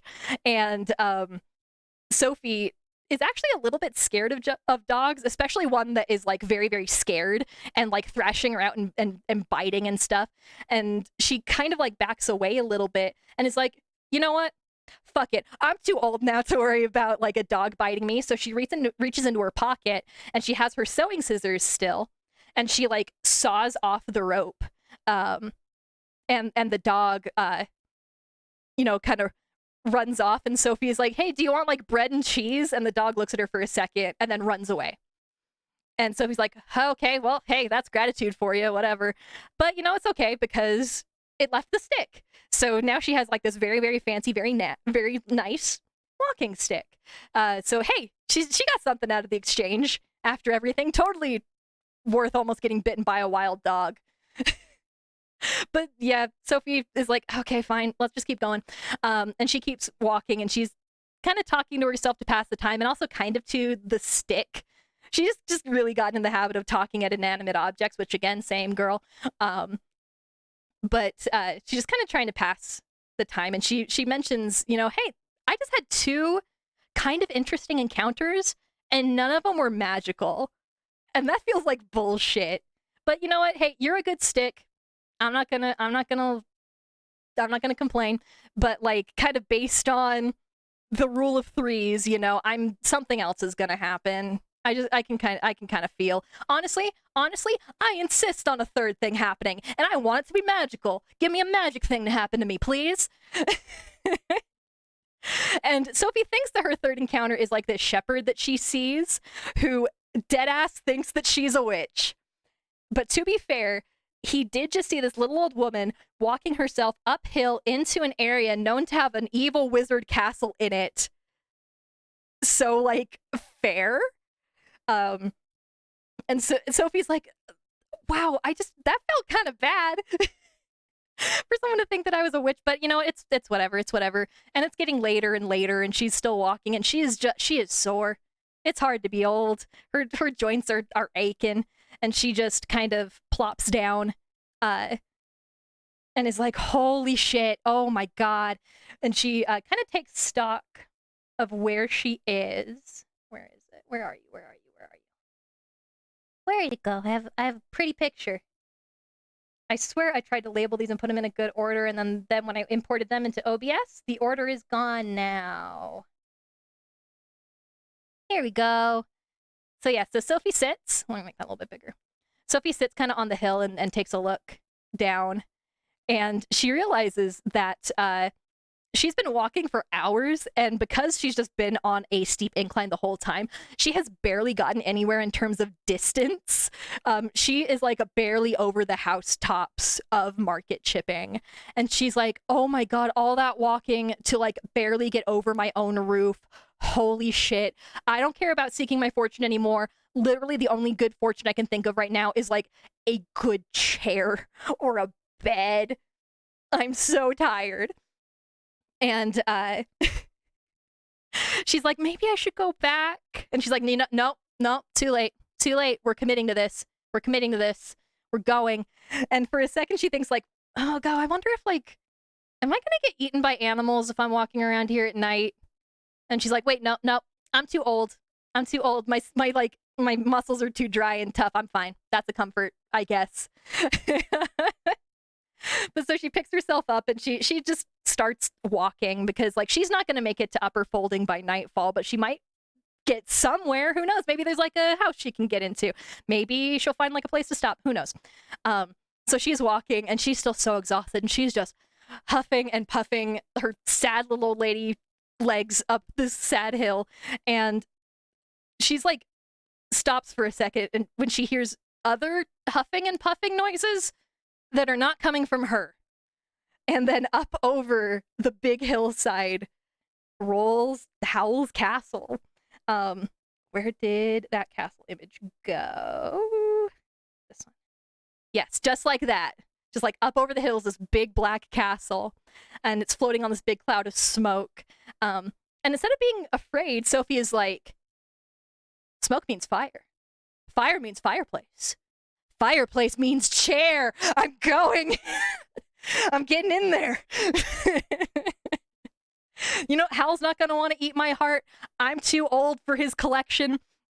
I'm getting in there, and I'm going to sit down, and I'm going to go sleep, and it's going to be great. And so she starts running after the castle, because it kind of like goes sideways past her, and she starts running after it, just shouting, "Stop! Stop!" He's not into gilfs, and I might get to lay down. Exactly. And so she's running after the castle, and she goes to what looks like the front door, and is like waving her stick, and is like, "Open, open!" And she tries to like knock her stick on the door, and like there's like an invisible wall in front of it, and Sophie is like, "What the fuck? Why is there an invisible wall in front of your front door?" And so she tries to walk around, and she finds another door, and she tries to go into that one. That one also has an invisible wall behind it.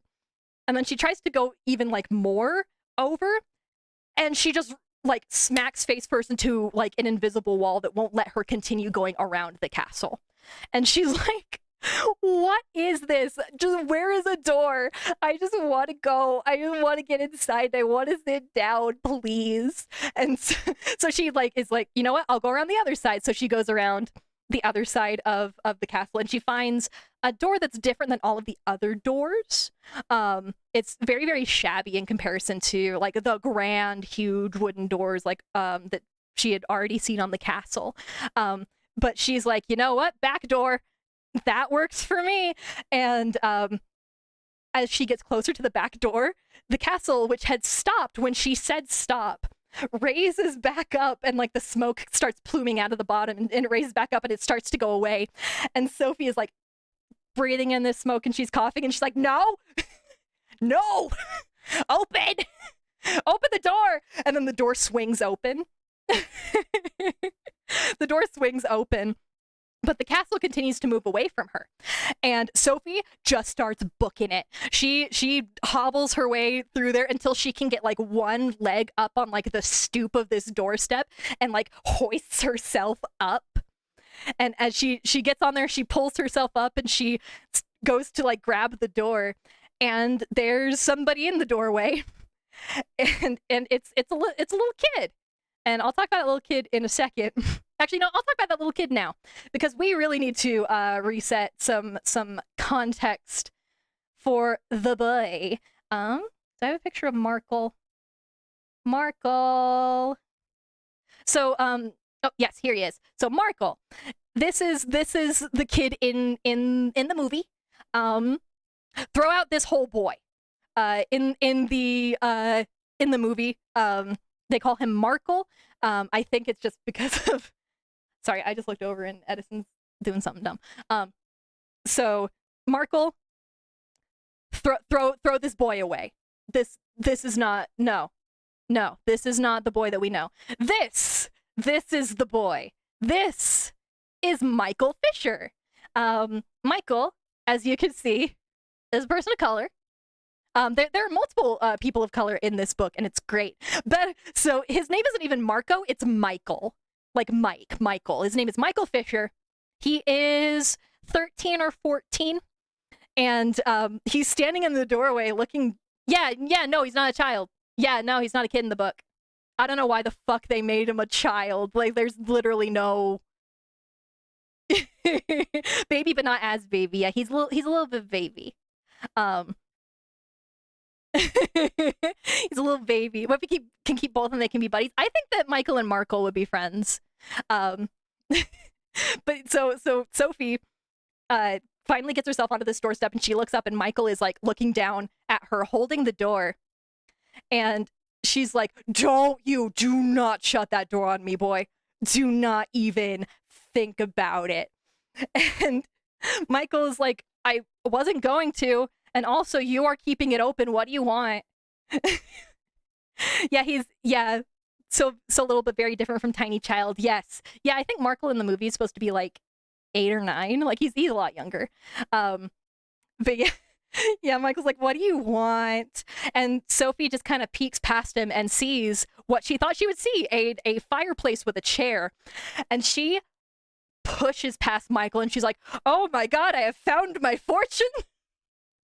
And she sits down in the chair and she looks around, and like the movie did a great job at portraying how fucking disgusting this room is. Like there is a huge workbench over the side that is covered in books and like powders and weird shit. Like there are vines hanging from the ceiling. Everything has like an inch of dust on it. There is a real ass human skull in the sink. It's just in there. And that sink is so full of dishes and also just like caked in grime. It is disgusting. It is awful to look at. And Sophie is like, okay, all right, I will address this later. And she just sits down. And she had like run in so fast. Nope, it's a skull. It's a real ass human skull. I can tell you that for sure. It's a real skull. It's just there in the sink with the dishes.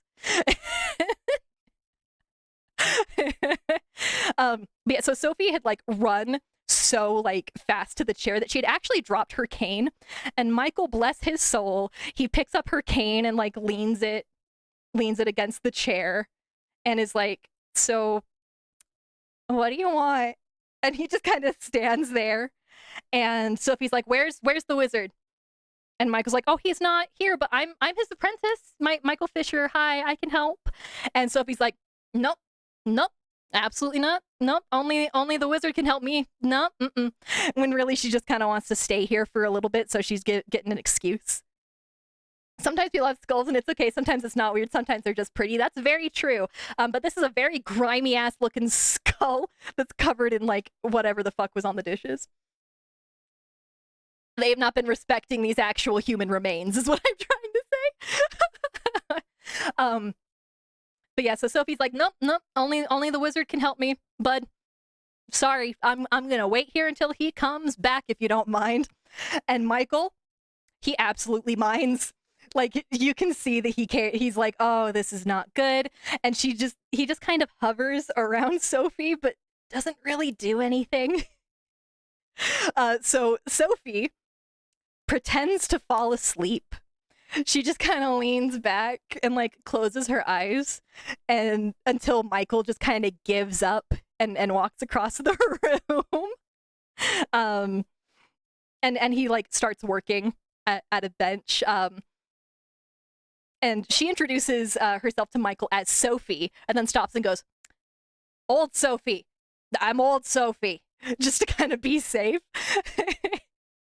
But so she kind of leans back and pretends to sleep, and then she actually does fall asleep. Like she wakes up with a start because she hears somebody snoring, and then she realizes that she snored herself awake.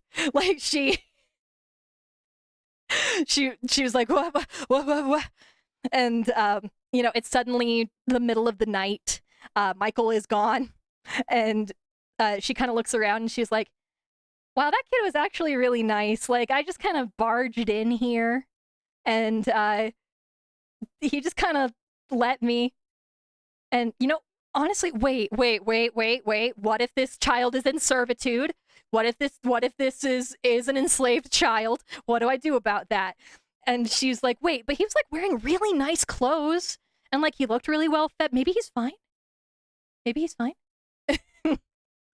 I sure do love the VTuber Green Sumire.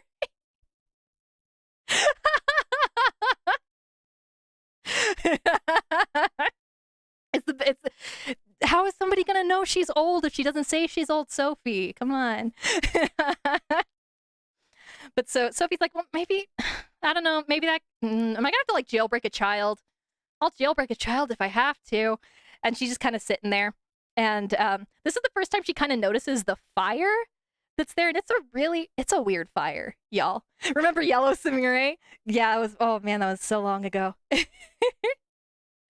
But so she kind of looks at the fire, and it's green, and she just kind of is like staring at it in kind of the way that you like zone out and look at a fire. And she just kind of like starts imagining a face in it, because obviously she's kind of bored. She's like, okay, like yeah, that like blue there would be like your mouth, and like the purple at the top, that's your hair, and like there's some orange in there that's like that's like your eyes, right? Like that. And so she's just kind of just like sitting entertaining herself. And she's just kind of thinking about her situation. She's like, well, maybe the wizard can like lift my spell. Oh, but my, like, as soon as he turns me back, is he gonna again rip my heart out of my rib cage and eat it? Like, I don't want somebody to eat my heart. And then from the fireplace, she hears, "You don't want to have your heart eaten?"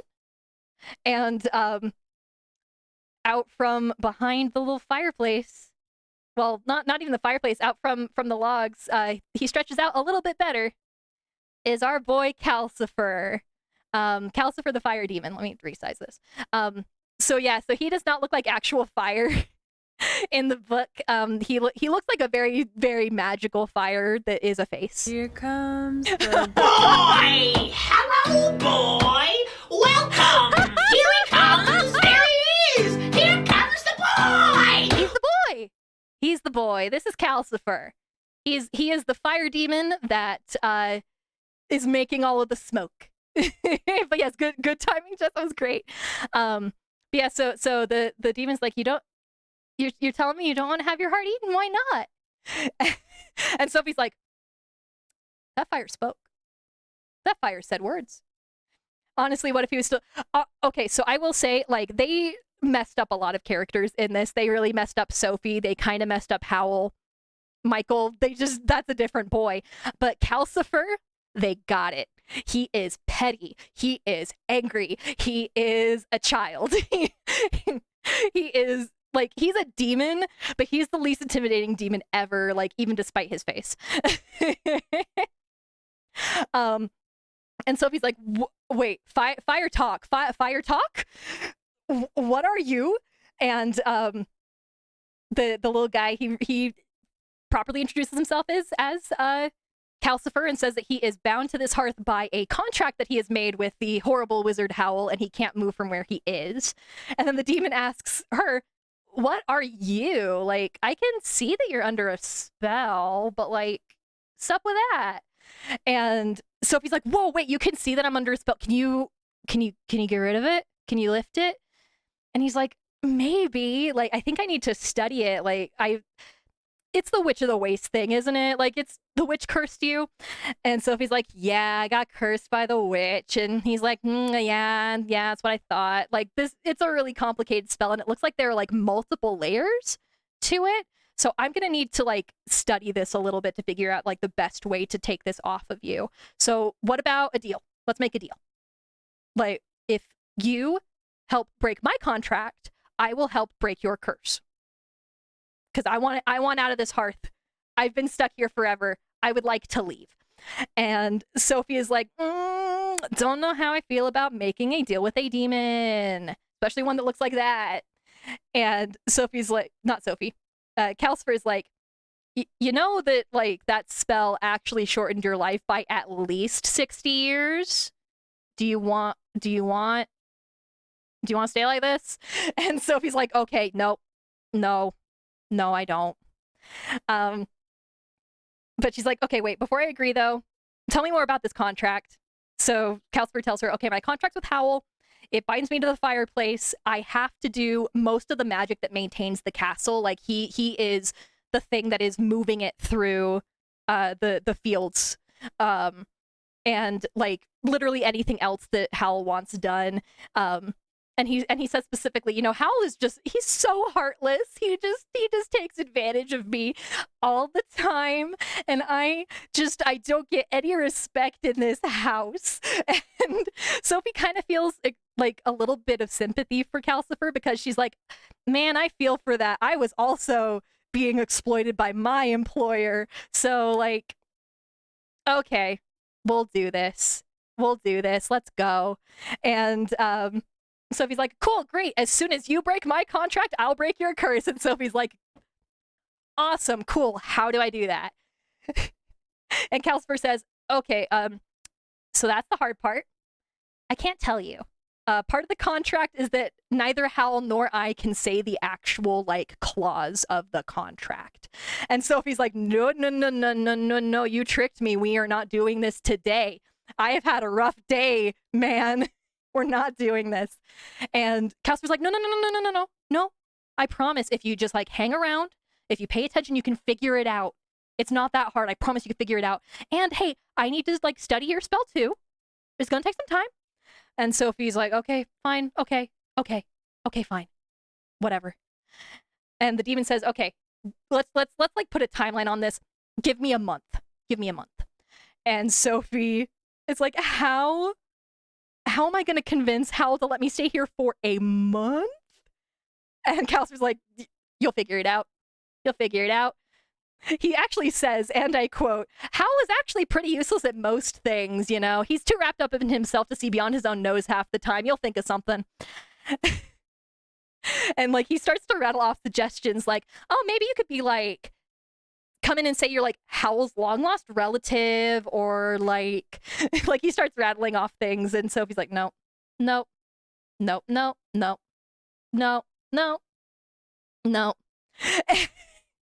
And she kind of starts falling asleep as Calcifer is like talking. And I will talk about this now. I don't have the actual lyrics to this because it is not in English. And but as she's falling asleep, she kind of hears like Calcifer singing, and she can't like quite pick it out. But like she hears something about like saucepans. And I will talk more about Calcifer's saucepan song later. But we just need to know that Calcifer sings a little song all the time, and it sounds like it has the word saucepan in it, and that's about all that she can make out. But she just falls asleep. And when she wakes up the next morning, she hurts. She is achy. But like she is an old woman who fell asleep sitting up in a tiny little chair with no like cushion on it or anything. Like, what did she expect? Oh no. May all your bacon.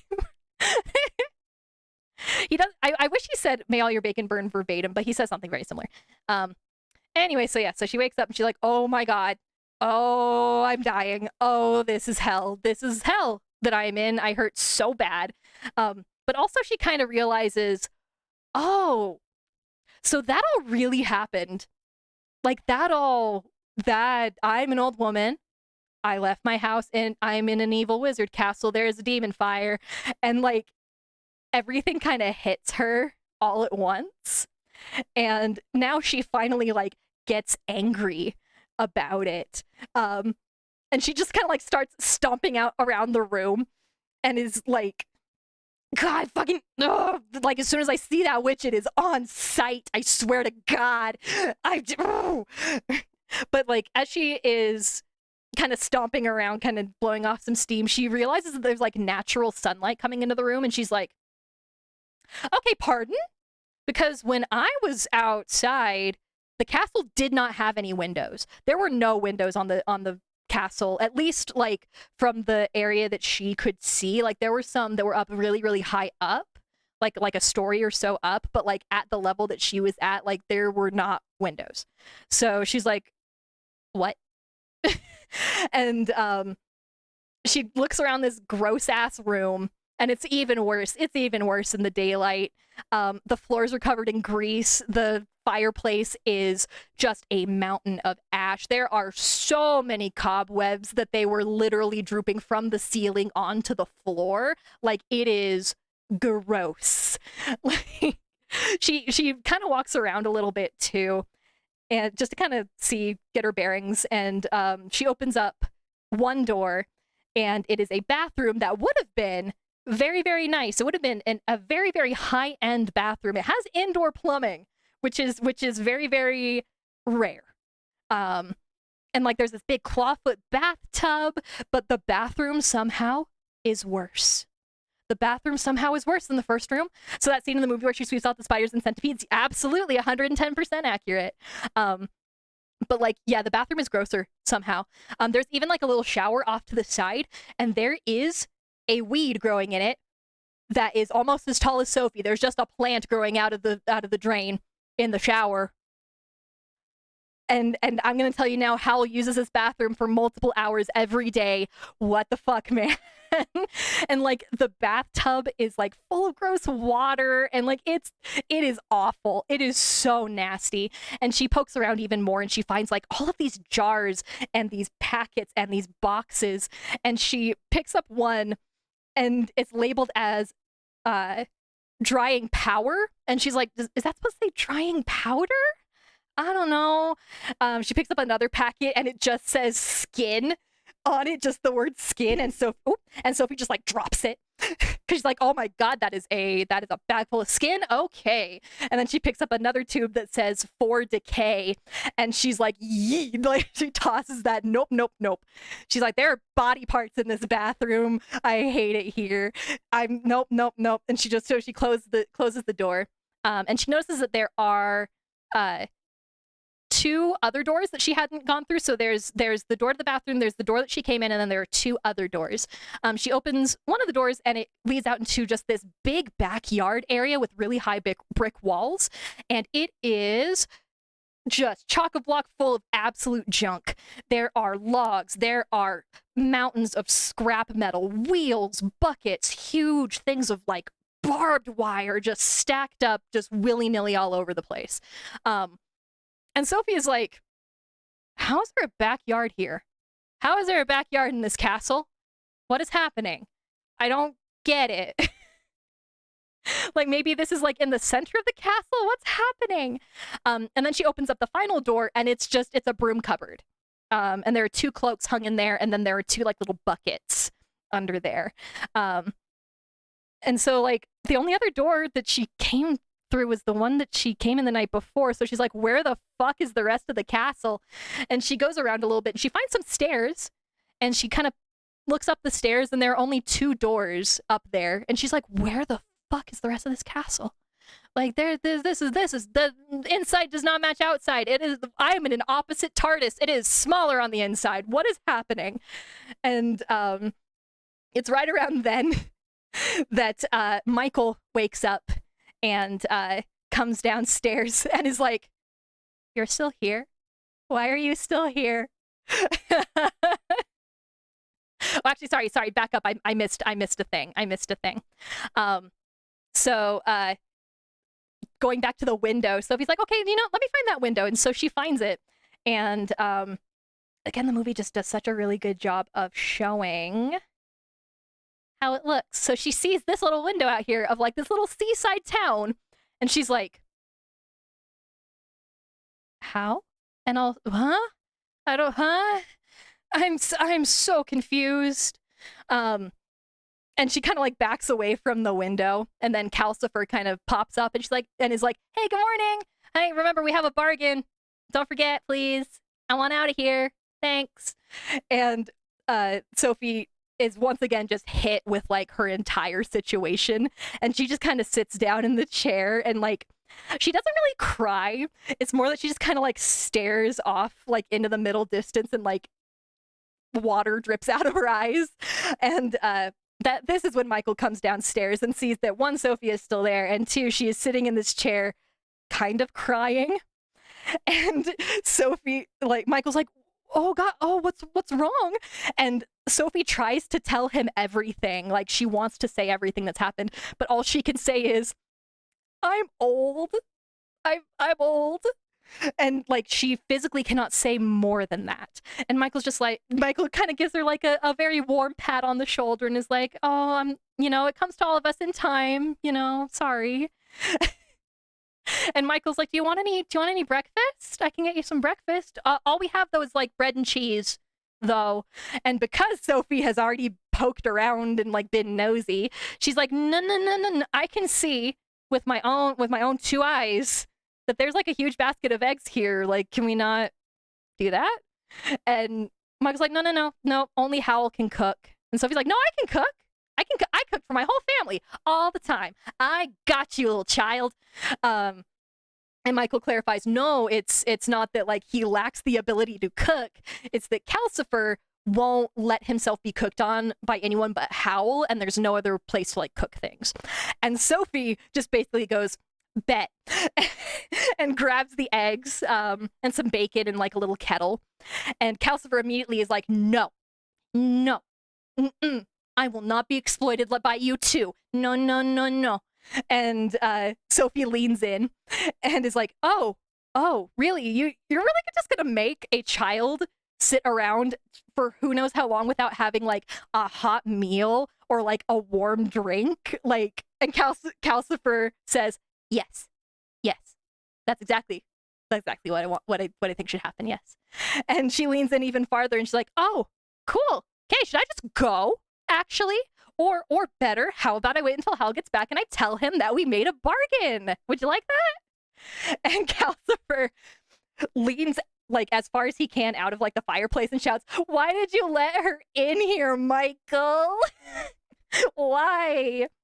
But he gives up, and he leans forward and he does say that he hopes all of the bacon just burns.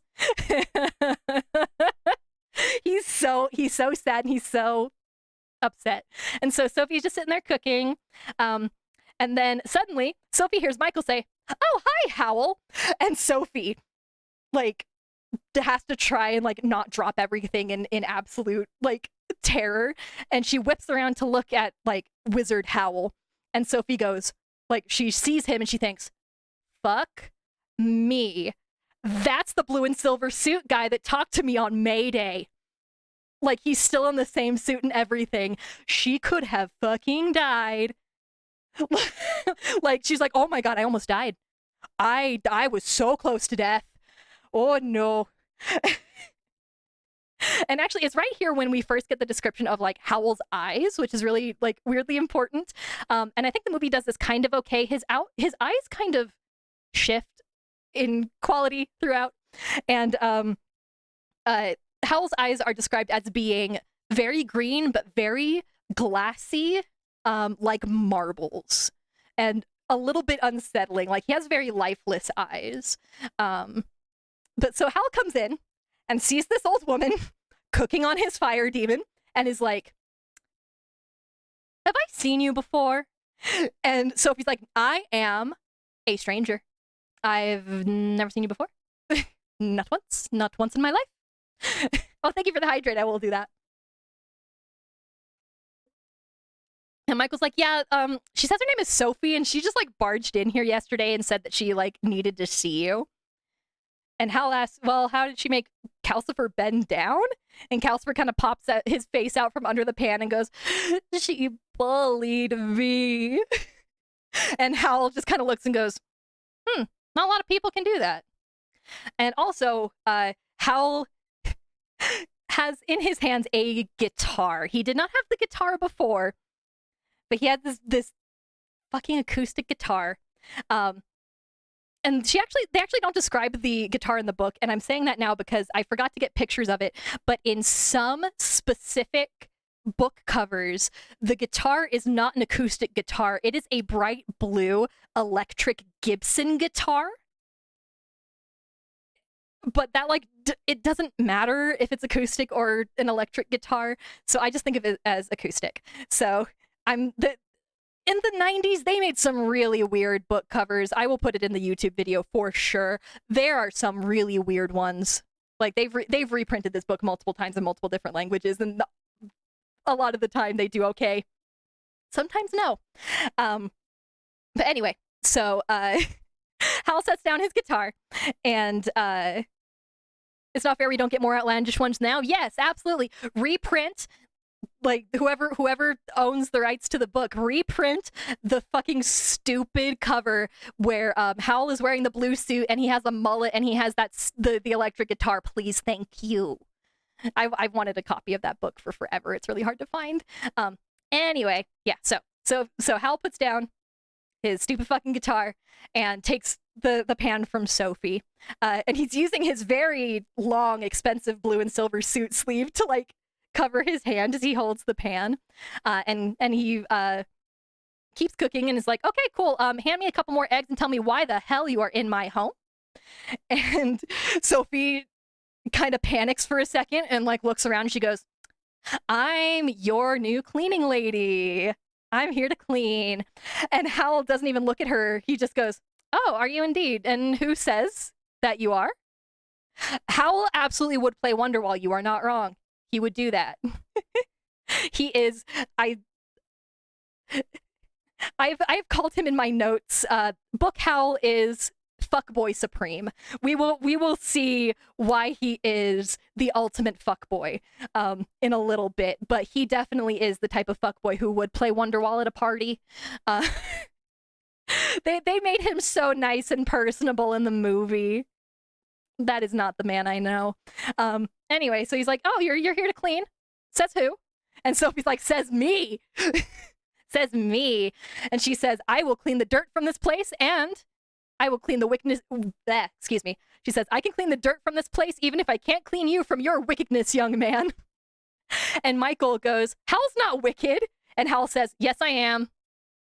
You forget how wicked I'm being right at this moment, Michael. And he just does not explain what he means by that, but we'll find out later. Don't worry about it. Breakfast time. Yay. They serve breakfast on the very messy workbench. They just kind of like shove books and shit out just to the sides. And Sophie is like, well, Hal didn't kick me out, but also he hasn't said I can stay. So she like tries to like hint at like her intending to stay by like she picks up her cane and she like slowly walks towards the broom cupboard, like, so I'm just gonna put this in the cupboard because I'm gonna be staying. And Hal doesn't do anything. And then she goes, oh, if I'm gonna be cleaning, you know, I need to know where the rest of the castle is. Where's the castle? And Michael and Howl just start bursting out laughing and then do not say anything else. And they just keep eating. And Sophie, through like all of breakfast, is like, why was that funny? Why was that funny? Someone please tell me what's happening. Like, I have had the worst 48 hours, you guys. Like, please. And Howl just points at Michael and goes, you tell her, it'll stop her from pestering. Just tell her. And, you know, nice that as soon as, like, you're asked a direct question, Howl, you just, like, pass it off to Michael, but okay, fine, whatever, I guess. I wish I had enough books to clutter most of a room. It's book clutter, and it's also paper clutter, and there's, like, trash and pens, and pretty much anything you can think of is just around. Anyway, Michael tells Sophie there isn't any more castle. The castle is fake. It's a big front. The only like real actual part of the castle is the parts that Sophie has already seen. Like they're not even in Market Chipping right now. They're in a house in Port Haven, which is what this little seaside town is called. It is the southernmost city in Ingery, and it is like a little poor fishing town. And Sophie's like, wait, you have that big castle just going around scaring everyone half to death in Market Chipping for like what? For kicks and gigs? Like, why? And Hal just goes, wow, you are just a terribly outspoken old woman, aren't you? And when Sophie kind of doesn't let it go, he says that he's reached a point in his career when he needs to impress everyone with his power and his wickedness, because specifically he doesn't want the king thinking well of him. And also he just kind of throws in that in the last year he offended someone really powerful and he kind of needs to keep out of their way. And Sophie's like, wow, yeah, big fucking spooky castle is really keeping out of somebody's way, but all right, you do you, my man. And Howl just will not explain any further at all. And actually the conversation is cut short by a knock at the door, and Calcifer leans out and he goes, oh, it's Kingsbury. And Howl goes to answer the door. And again, the movie just gets the details very good. This is the point where Sophie notices that there's like this little dial. In the book, it's like directly over the doorknob of the door. It's like a little thing that he can rotate that has the 4 colors on it. There is blue, green, red, and black. And Howl turns the little knob so that it is with the red color facing down.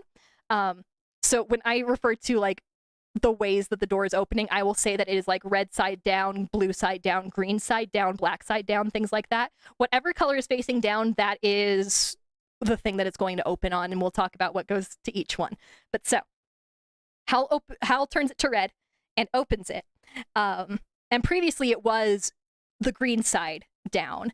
But now outside there is this very, very fancy looking person in a stiff powdered wig who bows very deeply and says, "His Majesty the King presents his compliments and sends payment of 2,000 he sends payment for 2,000 pair of 7 league boots." We will come back to the 7 league boots. And this guy hands Howl this massive coin purse. And Sophie just stares out the door and is like, "Wait, what?" Because it's not Port Haven out there, like not even a little bit. It is the capital city of Kingsbury. And Sophie's like, what the fuck? What's happening? Like, where's Market Chipping? 7 league boots like the fairy tale? Yes. And when they say 7 league boots, they are very literal, but we will learn so much about those boots. But yeah, so Sophie's like, what? And Howl just closes the door, turns the knob again so it's green down, pockets the coin purse, and then goes off into the bathroom. And Sophie just looks at Michael and is like, again, what the fuck? And Michael explains that the door opens to multiple different places. The red side down opens to Kingsbury, and the man at the door was probably like a chancellor's clerk or something. The king probably sent him. And Michael adds, like, really wish that he didn't give Howl all that money, but and he also lets Sophie know that if Howl is going to let her stay, he's not gonna say anything. He doesn't like to be like directly confronted about anything or give direct answers about anything. So just assume that she can stay unless like told otherwise. So Sophie's like, okay, all right. So I just have to make him not hate me for a month. All right, okay, I think we can do this. Sorry, I lost my place in my notes because I was gesturing with my hands. Calcifer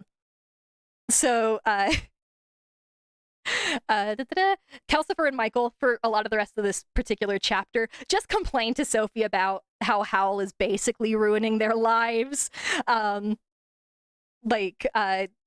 Michael kind of talks about how he's just terrible with money, and it's just awful. And also during this time, like, people keep knocking at both the Port Haven and the Kingsbury doors. And Michael is tending to all of these customers. So Sophie keeps kind of peeking her head out, being like, this is all really weird. Like, she's still trying to process everything. And she notices that in Port Haven, they ask for Sorcerer Jenkins, and in Kingsbury they ask for the Great Wizard Pendragon. So he's Wizard Howl or Horrible Howl. He is Sorcerer Jenkins. No, is it Wizard? Oh gosh, I get it so confused. But yeah, so he's Sorcerer Jenkins. No, Wizard Jenkins, Sorcerer Pendragon. He has a lot of names. He has a lot of nom de plumes, basically. And at one point when Sophie's kind of like poking her head out to look at this customer, somebody's like, "Oh, does the sorcerer?" Yeah, oh, it is Sorcerer Jenkins. "Does the sorcerer have like a witch working for him now?" And Sophie's like, "Yes, sir. I am the cleanest witch in Ingary. Have a good day." And Michael closes the door and sighs and is like, "That is gonna be all over Port Haven by the end of today, and Howl is gonna be pissed."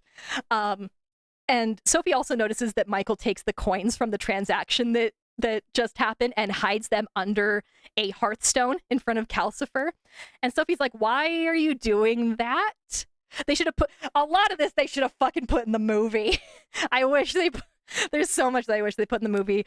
But so yeah, so Michael puts the money underneath the thing, and Sophie's like, "Why are you doing that?" And Michael says, "Because if I do not hide money, Howl's gonna spend all of it. Howl will buy all of it." The beard thing actually comes in later. The little like beard cloak is a real thing in the book, but it doesn't. But Michael/Markle doesn't wear it all the time. They only wear it in certain situations. But we'll get to that. Think of the worst guy you've ever known, and that's Howl. Yeah, just he's a frat boy.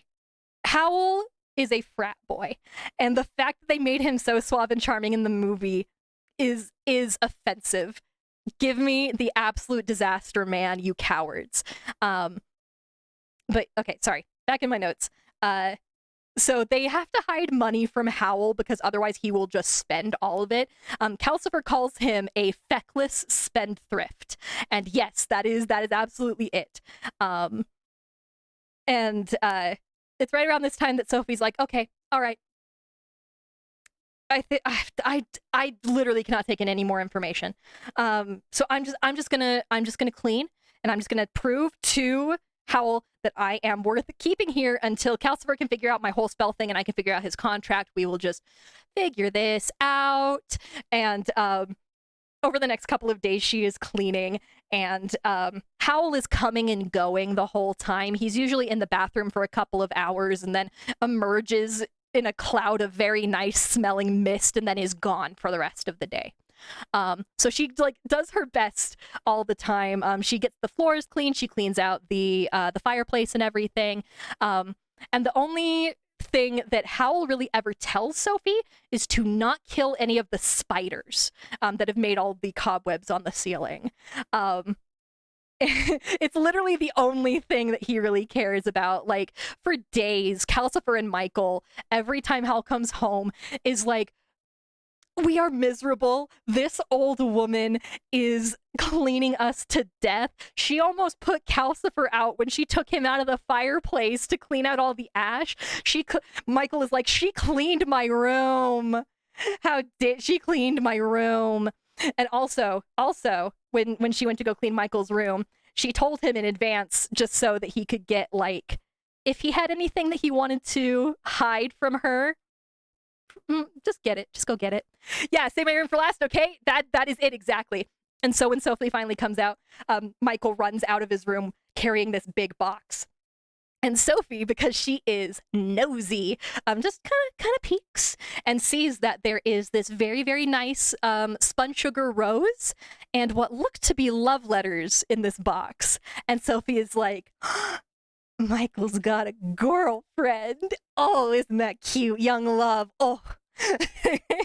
So Michael's got a little girlfriend. But anyway, sorry, circling back to Howl and only caring about the spiders. Like they are suffering. Calcifer and Michael are. And Howl is just like, yeah, just don't kill any spiders.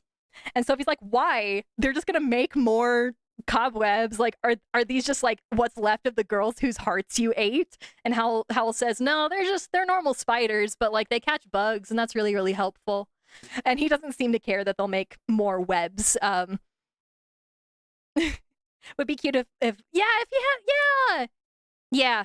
We'll get more into Michael's girlfriend here in a bit. But so yeah. Oh, I'm just kind of like skimming over this one particular chapter because like it's just like a lot of general things, like a lot of couple like tiny little moments. So after a little bit, Michael just finally gets a bed out for Sophie and is like, okay, so like am I permanently being let to stay? And Michael's like, I don't know, but like bed better than chair, right? The bed's better. And Sophie's like, yeah, I guess. Also during this time, Sophie tries to ask Howl where the black side down doorknob goes because she's learned like, okay, red down goes to Kingsbury, blue down goes to Port Haven, and then the green down is the castle out in Market Chipping. So where does the black one go? And Howl goes, You do not need to know that, you nosy old woman. That is my own private safe space. You will not know where it is. Like, he will not tell her anything about it. Let's see. And also, as Sophie is cleaning, she is telling herself that she is, like, on a mission looking for, like, pieces of girl hearts or, like, something evil or, like, something to, like, solve this contract situation. Like, she's being a little sleuth. And she's, like, having kind of a fun time with it. People in Port Haven start calling her Mrs. Witch, and then, like, in Kingsbury, they learn about her, too, and they start calling her Madam Sorceress. And people even, like, start bringing her little gifts, because, like, nobody calls on a wizard, really, even if they aren't an evil wizard. They don't call on a wizard unless they have, like, a really good reason. And so usually people will bring, like, little gifts as a, like, oh man, please help me. So, like, people give Sophie, like, aprons that she uses while she cleans. They give her, like, drawings and pictures, little strings of shells, and she kind of starts hanging them up in this little cubby hole for herself, and it starts looking really homey. And she's like, man, I'm gonna miss this when Howl gets sick of me and kicks me out of this house. Man, I like my little cubby hole. And she kind of realizes that her life is more interesting than it has been pretty much since her father died, if not even before that, because before that she was just doing school. But then, you know, she has to clean the bathroom, and then she's like, actually, wait, no, I take this back. And it takes her days to clean this bathroom because, first of all, Howl is in there for at least 2 hours every morning. So she has to wait. Just have to wait until he leaves. And he does leave every day. Like I said, he gets all, like, spruced up and, like, all perfumed, and he grabs his stupid fucking guitar and he leaves, and he never says where he's going. Even, like, Michael even asks, like, hey, where are you going? When are you going to be back? Will not say anything. And it's, again, bathroom, gross, awful. And Sophie looks through literally everything. She looks under, like, in all the packets, and she doesn't find any, like, girl parts or any, like, contracts or anything. And so she's like, okay, fine. And Calcifer is like, you are using so much hot water to clean this bathroom. Holy shit. He says that he gets his water from under the Port Haven marshes, but if Sophie keeps, like, cleaning the way she has been, he's gonna have to start getting water from the wastes, and he is not wanting to do that. So, like, calm the fuck down. Also, hey, Sophie, by the way, how is, like, breaking that contract going? Because I would really like to break this contract and have you out of my life, says Calcifer. Because Calcifer Sophie has made this poor little fireboy's life miserable. He is just so put upon, and he's just this, but also just Calcifer likes to complain. And Sophie does point out that, like, kind of really hard to figure out the contract with Howl if Howl is never fucking home.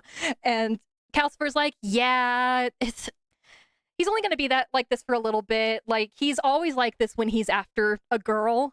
And, like, the one that he's chasing right now just really is holding out, giving him so much trouble. Like, woof. And Sophie's like, okay, so am I just going to wait until, like, he comes back here with, like, a girl corpse and then, like, we can have a talk about this contract? I don't know. But so she's cleaned a lot of things. She cleaned Michael's room. She's cleaned, like, the whole front room area. She's cleaned the bathroom. And she goes to go and clean the yard, but it's raining out in the yard, because the yard itself and the house, remember, is in Port Haven. So if it's raining in Port Haven, it's raining in the yard. And Sophie's like, I don't know. So she finds, like, some whitewash in a closet, which is, if you've read Huck Finn, whitewash, it's just, you know, it's kind of a stain sort of thing. And she, like, whitewashes the entire, like, front room area. It looks nice and bright and clean. And not the day that Sophie whitewashes the room, but, like, 3 days later, Howl comes home and he looks around and he goes, what's different in here? What's happened? And Michael is like, Sophie, she whitewashed everything. And Howl goes, I could have probably guessed that, huh? And goes off into the bathroom. And Michael turns to Sophie and he's like, oh my God, holy shit. We are reaching, like, the end of this ordeal. He noticed that something has changed. This girl that he's going after is finally giving in. Thank God. Oh my God. And Sophie is like, why are we being so casual about this? But you know what? Fuck it. It's raining in Port Haven. I've already like whitewashed everything. There is one place in this building I have not cleaned yet, and that is Howl's bedroom. And Sophie has really been putting this off because she's kind of afraid of what she's going to find up there. Michael's bedroom is upstairs, and so is Howl's. Like, that's the only two doors that are up there. And she's like, So she waits that day until Howl leaves, and then gets all of her cleaning supplies and stomps up the stairs, and is very surprised to see Howl just hanging out in the doorway. I think I have a picture for this one. Maybe. Let's see. But yeah, so Howl's just hanging out in the doorway, and Sophie is like, wait, I saw you leave? And Howl's like, yeah, because I wanted you to see me leave. I would like to remind you, I am a wizard who can do wizard things. Like, I can make it look like I leave when I really don't. And he's like, I already know that, like, you've been tormenting Calcifer and you've been tormenting Michael, and like there's only one other place you could have really like come to torment today, and it would be my room, and I would like you to not. Like, please do not descend upon my room, ma'am, please. And Sophie honestly kind of thought that Howl wasn't really able to do any magic. Like, she hasn't seen him do magic this entire time, and Calcifer was really talking about how like he does all the heavy magic lifting for like keeping the castle going. So she kind of thought that Howl was a sham. So she feels a little bit stupid when he's like, yes, I can do actual magic, ma'am. But regardless, she still like tries to push past him and into his room, and he leans on the doorway with his big, long, stupid silver sleeves kind of blocking the way. But Sophie can still kind of see past him, and like Howl's room in the movie is great. It's so cool and it's so pretty.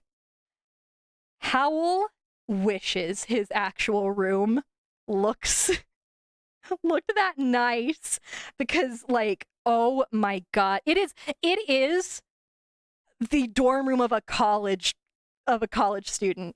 Like, there is trash all over the floor. You cannot even see the carpet. It is all laundry and trash and food and just all just nonsense. And there's like this big 4-poster bed in the middle of there. And like, it looks like there's a blanket on there that at one point was a patchwork blanket, but it is so covered in like grime and dust that it is gray. Like, it was probably multiple colors at one point, but now it is all just one shade of gray. And then like at the top of the this 4-poster bed, it is also gray with just cobwebs and spiders. And that's all that Sophie can see before Howl is like, stop being nosy. And Sophie's like, I'm not nosy. And Howl scoffs and is like, yes, you are nosy. You are so nosy, so bossy, so clean. You need to control yourself. You are victimizing all of us, ma'am.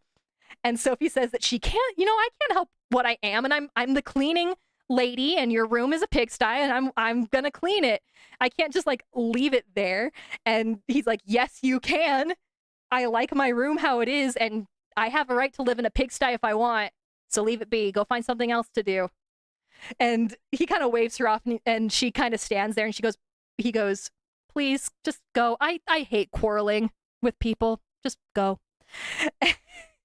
And Sophie just kind of hobbles her way back downstairs with her little cleaning supplies. And she was actually kind of surprised that Howl didn't kick her out, because she was actually kind of rude to him during all of that. But she's like, you know what? That's okay.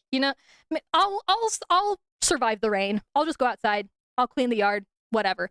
And so she steps out into the yard, and she like starts grabbing stuff, and then she hears like this big metallic crashing noise, and suddenly Howl is in the middle of one of the large piles of metal in the yard, and it's like, no, leave this alone too. I know exactly where everything is, and if you clean it, I will never find anything ever again. Which this is proof of Howl having ADHD, like exhibit A. There will be many things of this. I have a huge ADHD headcanon for this boy.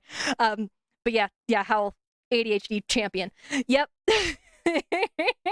And Sophie's like, okay, I've cleaned everything else. What do you want? What do you want me to do? I'm here to clean. I am the cleaning lady. And so Sophie kind of feels like Howl is about to get mad at her, like his weird little glassy marble eyes kind of look as angry as little marble eyes can look. And he's just like, you know what? Just go inside, find something else to entertain yourself. I don't want to get angry. I hate getting angry. And Sophie just snaps at this man in the middle of his own home. He just goes, oh, yeah, of course you hate getting angry. You do not like anything unpleasant, do you? You are a slitherer outer. That's what you are. You just slither away from anything you don't like. Absolutely disgusting. And Howl just kind of forces a smile and goes, yeah, so now we know each other's faults. Now go back inside, please, before I'm going to lose my shit. Yeah. So she lays into him, and they just both go inside.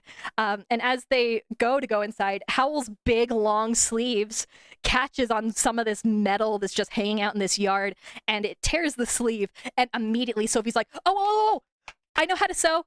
I can fix that. And Howl just kind of glares at her, and he holds up the sleeve, and he pulls it through his fingers. And when it leaves his fingers, it's all, back intact. It's no longer torn. And Howl is like, yes, I'm a wizard who can do wizard things, ma'am. I do not need you to do that for me, okay? And Sophie just kind of goes back inside, and she feels like she just kind of got scolded, but Howl still doesn't kick her out somehow. And Sophie's like, why did he not kick me out? And Michael says that he thinks that it's actually because of Calcifer, because most people come in here and either don't notice him or are like really scared of him. So like basically, if you see the fire demon and you're like, huh, then you're probably okay. And so for the next few days, Howl is actually home, and it's weird. Oh yeah. Oh, Howl is he's terrible. I also really want to date him so bad. So Howl is home for the next couple of days, and it's weird.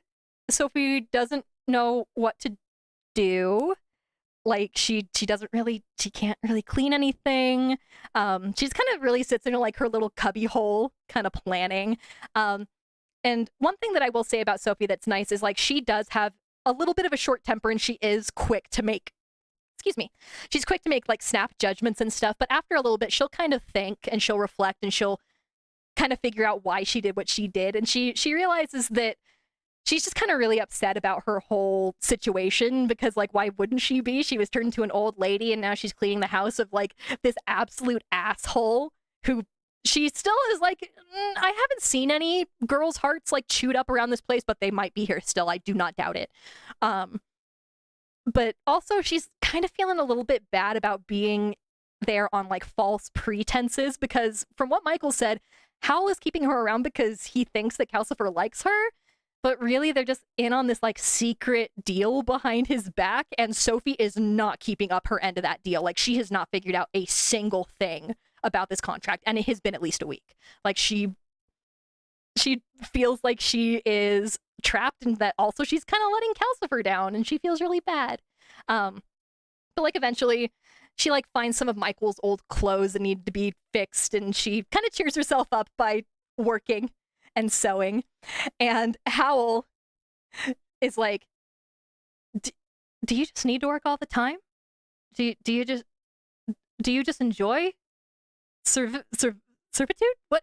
Why are you doing that? And Sophie's like, I'm just keeping myself busy. And he says, you know what? I have an old suit that like I could fix if I wanted to, but like if you need to feel busy, you can fix this suit for me. Whatever, I'll get it to you later. And at that point, Michael actually tries to ask Howl about like this whole girl situation that he has going on. Let's see, sorry. And Michael's like, so how's it going with the girl? Are you guys like done now? Are we done? Can we move past this now? And Sophie kind of picks up that Howl is not done with this girl. He just seems to be like keeping himself really busy at home and is trying to hide the fact that he's like not done with whatever romance thing he has going on. He's like running around the house. He starts on a spell at the workbench with Michael, and then he runs upstairs to work on something, and then he's out in the yard working on something else, and then he's back helping Michael, and he's just all over the place, just kind of like busying himself with no apparent focus because he has ADHD. Haha. And sorry, I keep losing my spot in my notes. Okay, and Sophie kind of gathers that both Hal and Michael are working on some kind of spell for the king, because this messenger comes in one afternoon with like this big letter and like this long flowery speech about if the great wizard Pendragon could maybe possibly bend his ingenious mind to this problem by his majesty the king, namely how the army is going to get their wagons through the like Port Haven marshlands and other rough terrain. And Howl is the one that answered, and he gives a very, very equally polite and very long-winded reply. And in short, he said, no, I'm not going to do that. But the messenger like doesn't let up for like 45 minutes. So Howl is like, fine, whatever, I'll do this thing for the king, and gives him like a quote.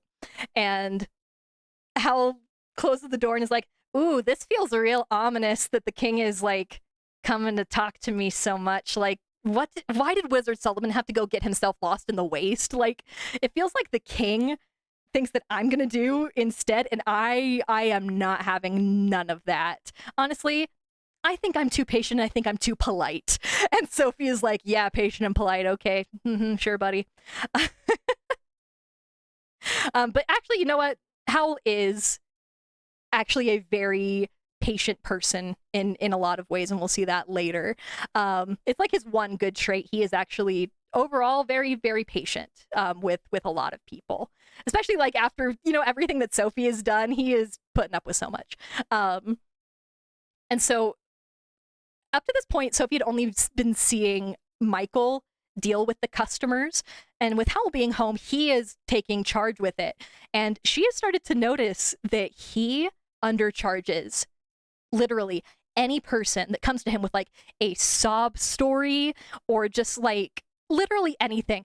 People will come and cry to him for hours about like, oh, I'm so sorry, I cannot pay for insert this yet. And Howl has always been like, no worries. Like, what, like, do you have like a copper piece, even though he would have charged like 10 times as much as that. And like, if they have like pocket change on them, he'll be like, you know what? Deal, and go get whatever thing they needed and give it to them for dirt cheap, way too little. And Sophie's like, oh, that's actually kind of nice that he does that, but like, And Michael tries to argue with Howl. It's like, you are washing money down the drain, man. Like, why are you doing this? And Howl never answers. He's just like, hey, what about that spell, Michael? Do you wanna get back to work? Let's go. And Sophie also kind of, because of this, learns a little bit about spells, but not a whole lot, because like Howl describes himself as slapdash, to the point where he's like, okay, Michael, I'm a fucking mess. I am an absolute, like, I am so unorganized when it comes to stuff like this. Do not be like me. Just like watch what I do and do it in a way that doesn't suck as much. Hal Jenkins. Oh man. But one thing that's very, very important that we learn about spells in this world is that how a spell is written tells you a lot about it. Like, spells don't like outwardly say what they are. They don't give you just like a list of ingredients and tell you what to do. It's a little bit puzzle-y. Kind of how it's written will tell you if it's like, oh, this is like a spoken incantation, this is like a potion, this is its own self-fulfilling spell, things like that, which will come back to play later. But that gives Sophie kind of an idea. She's like, wait, if Martha can switch herself and Letty by just like looking in Fairfax's books for like a couple of days, maybe I can find something to break my spell and then I can just leave. That'd be awesome. So she goes to try and look at Howl's notes, and his handwriting is so bad she cannot even read it. She's like, okay, well, that's nothing. That is nothing to me. And so she just like pokes through like books and everything. And at one point she's like looking through books and she looks off to the side and the skull, the human skull, got put in like a nice little place on the workbench, and she kind of feels like it's staring at her. And she goes, okay, fine, stop judging me. I know I snoop. I'm very nosy. I'm a nosy old lady, and I have my just reward for that, okay? Just leave me alone. I know I'm nosy. I know I'm getting my nose in my business. I don't need to, okay? And after she like looks through like the entire workbench while like Howl and Michael are off doing something else, Howl comes back in and starts looking through everything, and Sophie is like, oh my god, he knows that I like touched all of his stuff. But it just seems that he's restless, really. He's just like trying to keep his hands busy. Like for a couple of nights, Sophie actually hears him pacing the upstairs hallway. It seems like he just does not know what to do with himself, you know? And then one morning, Howl is in and out of the bathroom in an hour, which is like a record. Give this man a fidget ring. He needs it. He does. But so Howl just in and out of the bathroom in 1 hour one morning and is like, oh, okay. Huh. And that same day, Michael is also off to go deliver that like spell to the king. It's like this big metal thing. And they wrap it all up in paper and dress Michael up all nice. And Howl is like, okay, just take this to the king, show them how to do it, tell them pretty much that a baby could operate it, show them how it works, and then come home. And then Howl just kind of like circles the front room for a little bit and is like, my feet itch, I'm leaving. Tell Michael that there is a spell for him to work on the bench. Oh, and also to like keep you busy. Do you remember that suit that I told you about? And he like waves his hand and this suit falls from the sky and into Sophie's lap. And it is this kind of gray and scarlet suit that looks almost the same. Honestly, it's the same cut as the blue and silver one that Howl wears all the time, but there's like a couple of holes in it and stuff. So she's like, okay, cool, I can work on this. So Howl grabs his guitar and fucks off, and Kelsey's like, ha, his feet itch, wow, cool, man, awesome. I can't even fully see outside, but your feet itch, whatever. And Sophie is like, you can't see outside? And Calcifer reveals that he can only see in the direction that the castle is going. He can't see outside into Kingsbury. He can't see outside into Port Haven. And he has no idea what's behind the black down door.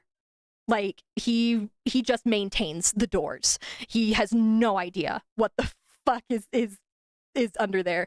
And Sophie is like, actually, now that you mentioned that like little black knob down door, nobody else is here. And so she like turns the knob down and she opens it. And outside the door, there is nothing. Like, it's not that it's dark. It's that it is nothing. It is whatever is outside the door. It is not black. It is not white. It is not thick, transparent. No smell, no feel, no it is nothing. And Sophie like pokes her finger into it and she feels nothing. It is nothing. And Calcifer is leaning out of the grate, trying to like crane his neck and see, but he also cannot see anything. And he says that whatever is over there, like the thing that he's using to maintain it, it's on that side of the castle that no one can walk around to. It's where that invisible wall that Sophie walked face first into. Whatever it is, that's where the black door leads to. Like, that's where that is situated. And like that's really all that Calcifer knows about it. So she just closes it and locks it, and Sophie's like, you know what? Okay. I'm gonna go and try and clean Howl's room again. And Calcifer says, no, he locked it. He told me to tell you just in case you tried to go up there again. And then Michael comes down from his room and sees that Howl's guitar is gone and is like, no, oh my god, I thought we were done with this girlfriend shit. And Calcifer says, nah, buddy, you read the signs wrong. He was doing like this whole, absence makes the heart grow fonder type thing. He was giving the lady a couple of days to like miss him, and now he's going back. And Michael is like, oh my god, I thought I was free. I thought Howl was almost like somewhat sensible again. And Sophie is like, how can you guys just like casually talk about this like Calcifer is an evil demon, I guess, but like, Michael, you are a child. And Calcifer says, I'm not evil. I'm not evil. Like, that's his only complaint. And Michael's like, no, you do not get it. You do not get how much trouble we get into because Howl keeps falling in love with these girls. We have had lawsuits. We have had their fiancés with swords. We have had their mothers with rolling pins. We have had fathers with, like, cudgels. We have had, for some reason, aunts. Aunts are the worst ones. They will stab you with hat pins. And Calcifer says his least favorite thing is when, like, the girl themselves actually finds out where Howl lives, because then usually he and Michael have to deal with it as, like, Howl just slithers his way out the back door and is like, goodbye. And usually they're, like, crying and they come and they drip on him and then they look at him and then they're scared and it's a whole thing. And Sophie's like, wait, I was told that he eats these girls' hearts and, like, sucks their souls out of their face. And Michael says, oh, you're from market shipping, aren't you? Okay. Yeah. So when we set up the castle out there, Howl told me to go into the town and, like, blacken his name and make him sound, like, super scary. So I made, like, this whole horrible Howl story up about him, like, eating women's hearts. And, like, it's true, but, like, in a really figurative way, you know? And Sophie is, again, still confused. You know what? Howl visibly jumps out the closed window. He just left. Exactly. Yes. That exact thing in Scott Pilgrim. Thank you. So Calcifer explains that, like, Howl's heart is very, very fickle. He gets just hyper fixated on just this girl, whatever girl it is, until the instant that woman falls in love with him, and then he's like, I'm bored, and he leaves. So it was all rumors made up so that his exes don't look for him.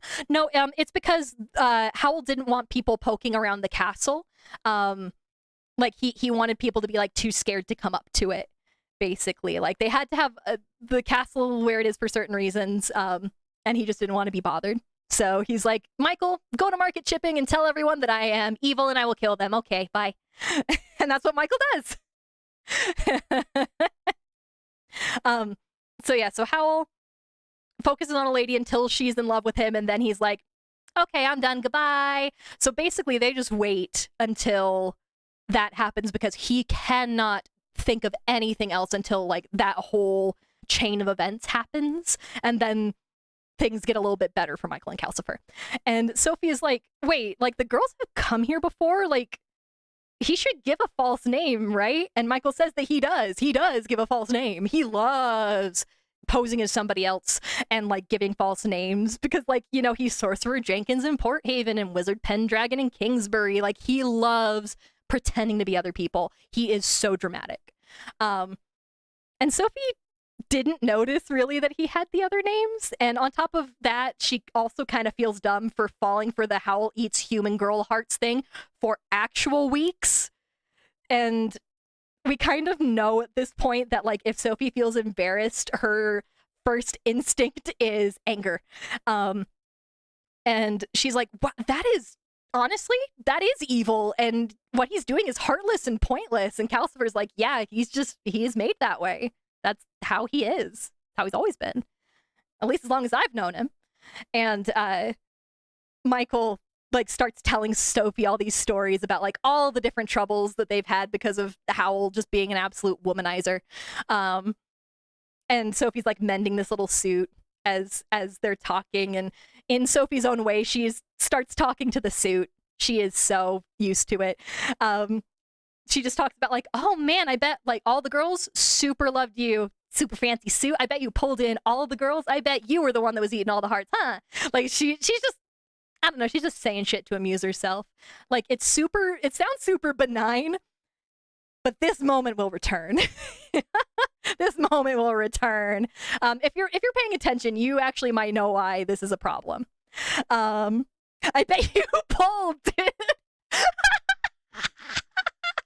Just the suit. Like, she's like, yeah, I bet that, like, all the girls like Howl mostly because of this, like, really nice looking suit. Like, she's just being silly. She's being dumb. And Sophie's like, you know what? Actually, now that I'm sitting here thinking about it, it's probably good that Michael spread all those rumors about Howl because she could see someone like Letty, like getting really interested in Howl and ending up really unhappy. So she's like, you know what? Yeah, let's just tell everybody that he's evil. That's honestly for the best. And then Howl comes home that afternoon in an obviously bad mood. He is not okay. Sophie and Michael are eating lunch, and Michael's like, hey, do you want food? And Sophie's like, not Sophie. And Howl says, no.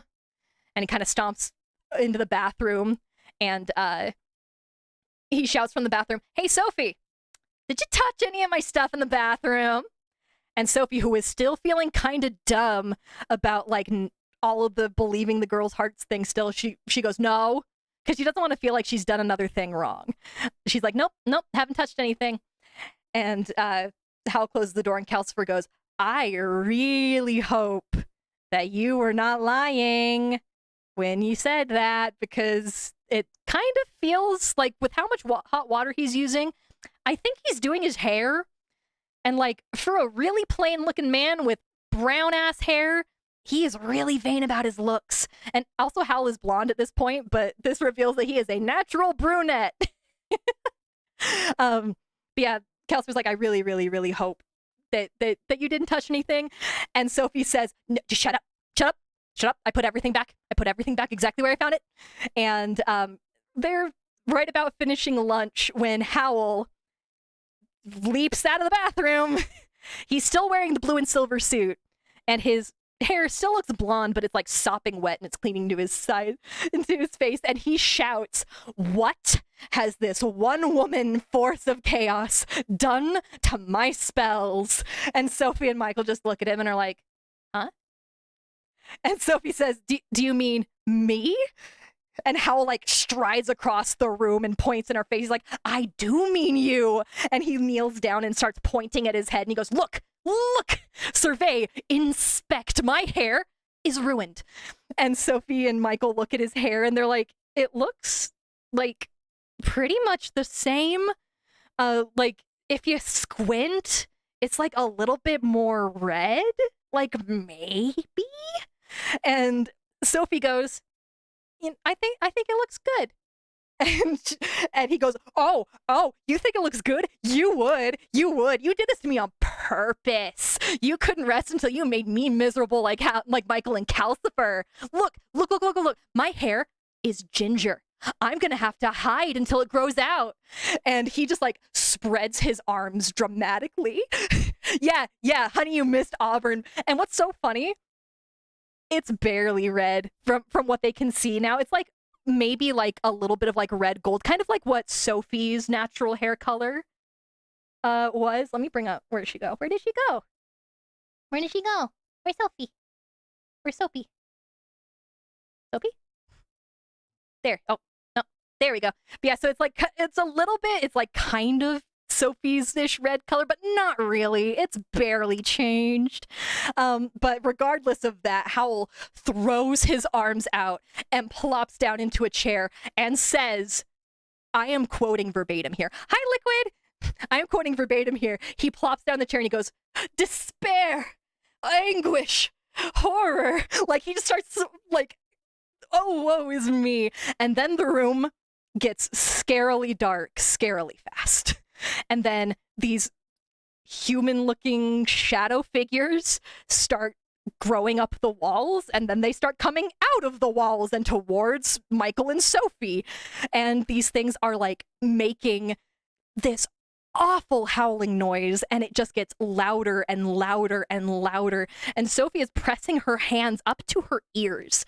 And even then, it's so loud that it sounds like the screaming is coming from inside her skull. Like, it is maddening. She feels like her head is going to explode. And Michael's like, nope, we gotta go. And grabs Sophie and pulls her out into Port Haven. Putting the Howl in Howl's Moving Castle. Exactly. Hey. But so Michael takes Sophie out into Port Haven, and they can hear the screaming out there. Like, it is almost as loud, if not louder, out in Port Haven. These ungodly screams. People in Port Haven are running from their homes from the fear of this sound. Everyone like runs out as far as they can, which is to the ocean. A lot of people just run out of their houses. Excuse me. A lot of people just run out of their houses to the harbor because that's the farthest they can get away from the sound, and that is the only place that it is like at least bearable to be around. It's still so loud, but like it's not skull-shatteringly loud. And people are asking Sophie and Michael, because they know who they are, like, hey, what's going on? And Michael's like, oh no, the sorcerer is just, he's not in a good mood today. Sorry, everything's fine. Ha ha ha ha ha. And eventually the wailing just dies down. And everybody, especially the boatsmen, the people, they're like the fishermen in the town, are all surrounding Sophie and Michael, being like, is this like a bad luck omen thing? Should we just like not sail or fish for a couple of days? Like, are we gonna be okay? Because everybody is so superstitious in Ingery. And they're like, no, it's fine. Everything's good. Everything, don't worry. He's got a case of the bummers, no worries. That's it. That is genuinely it. They're like, he's having a moment and it's okay. Everything will be fine. So finally, Sophie and Michael, they go back home. 1 second.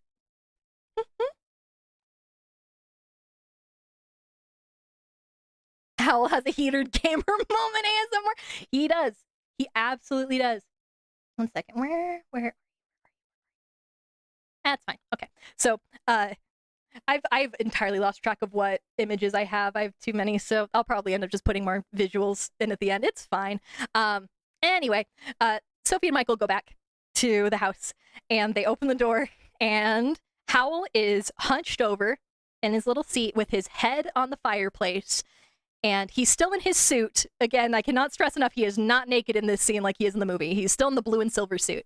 He is hunched over, just covered in thick green slime, and it smells like death. It smells awful, and it has covered almost the entire floor. And because Howl is leaning on the fireplace, the slime is sliding off of his head and creeping towards Calcifer, who is like trying to inch himself back, being like, oh my god, please help me, I'm gonna die. I like to exaggerate. Yes, putrescence is a great word for it. Sophie describes it as like an aspic.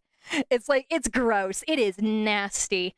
And Sophie like stomps in and starts yelling at Howl. She's like, why are you being a child about your hair? Holy shit. Get up. Stop being a baby. What the fuck, man? And Howl just does not move. He's just staring he's just staring off into nothing, just his marble eyes just vacant. And Michael is like, is he dead? And Sophie's like, no, he's having a temper tantrum. And honestly, if this wasn't about to kill Calcifer, he could just sit here and be a jellied eel all goddamn day. But you know what? We'll get this taken care of. So Sophie and Michael push Howl into the bathroom on the stool using the slime to like get him in there. And it took an hour to wash all of the slime off of Howl's body, partially because he would not get off the stool, so they had to try and maneuver him in the shower, and that shower is not made for like 3 people to try and move, well, 2 people to move one fully grown man around. And also, like, it kind of goes without saying, that blue and silver suit is ruined. It is just, it's all green, slimy, yuck. But the gray and scarlet suit that Sophie was working on was hung over the back of a chair.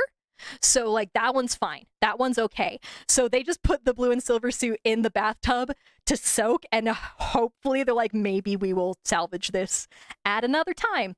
But now Sophie has a room full of, like, aspic slime to get rid of. So what she starts doing is she gets the slime away from Calcifer, and then she starts sweeping it all out of the moving castle door.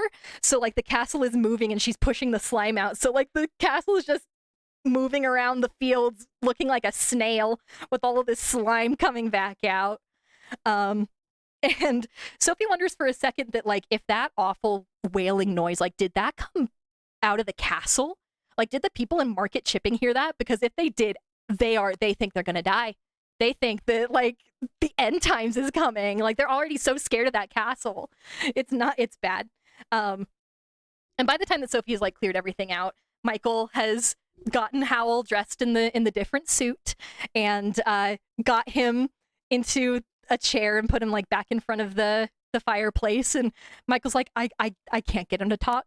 I don't know what to do. I've tried. All because he lost his purple shampoo. But Sophie's like, you know what? No, I'll get him to talk. Like, I have dealt with so many childish tantrums, because she has with Letty and Martha. And so Sophie makes Howl a little glass of warm milk, and he hands it to her. And then she hands it to him and sits down and is like, so what's up, buddy? Do you wanna talk about it?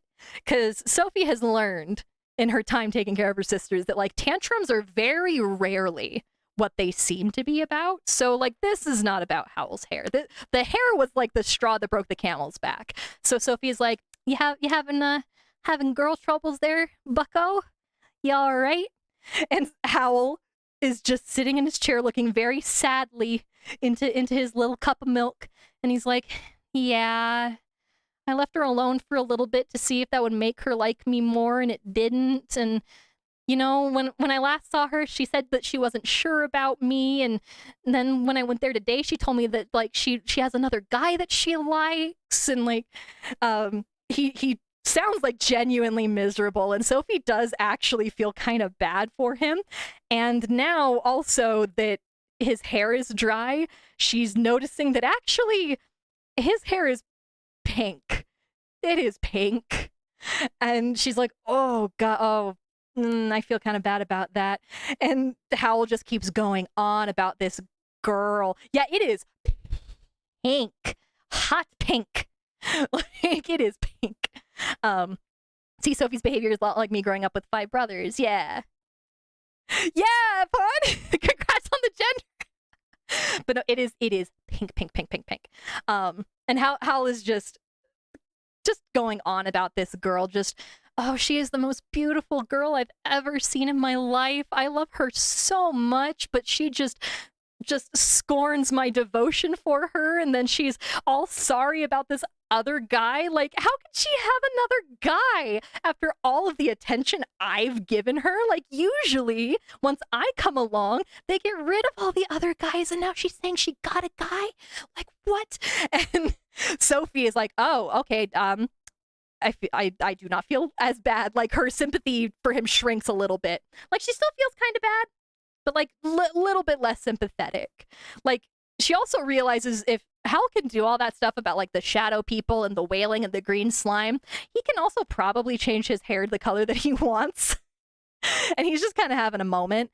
And she actually asks Hal, like, hey, if you're having such a hard time, like, you're a wizard who can do wizard things, like, love potion?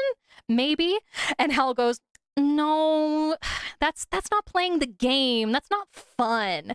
Not that it's, like, morally bad to, like, give someone a love potion. It's that it's not as fun for him.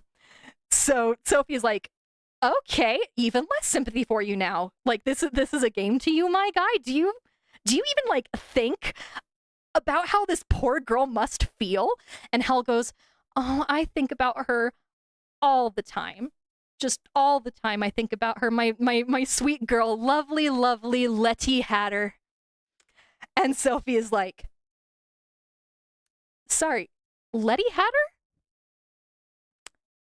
Fuck.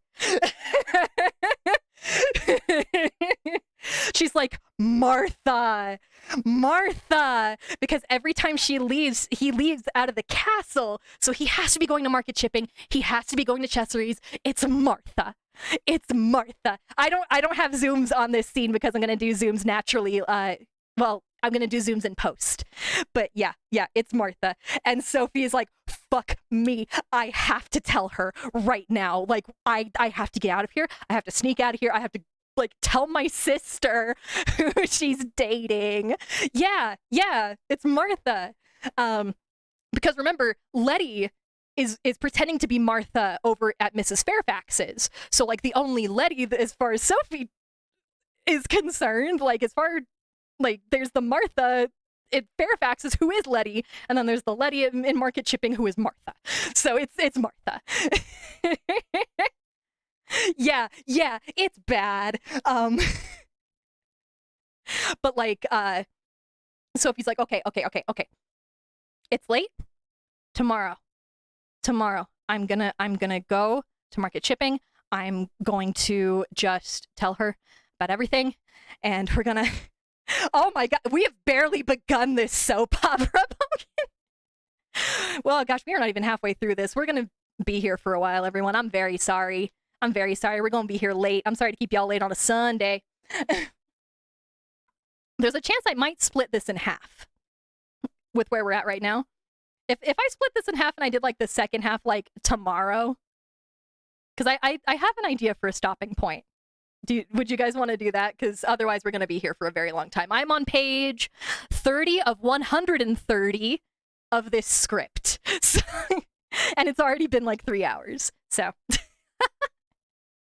so yeah, so maybe we'll see when we get to the point that I can think of as a stopping point, then maybe we will stop and we will pick it up. We'll pick it up tomorrow because I'm getting this done. I cannot think about this anymore. Yes. Oh yeah. If I do break it up, I will make it into one.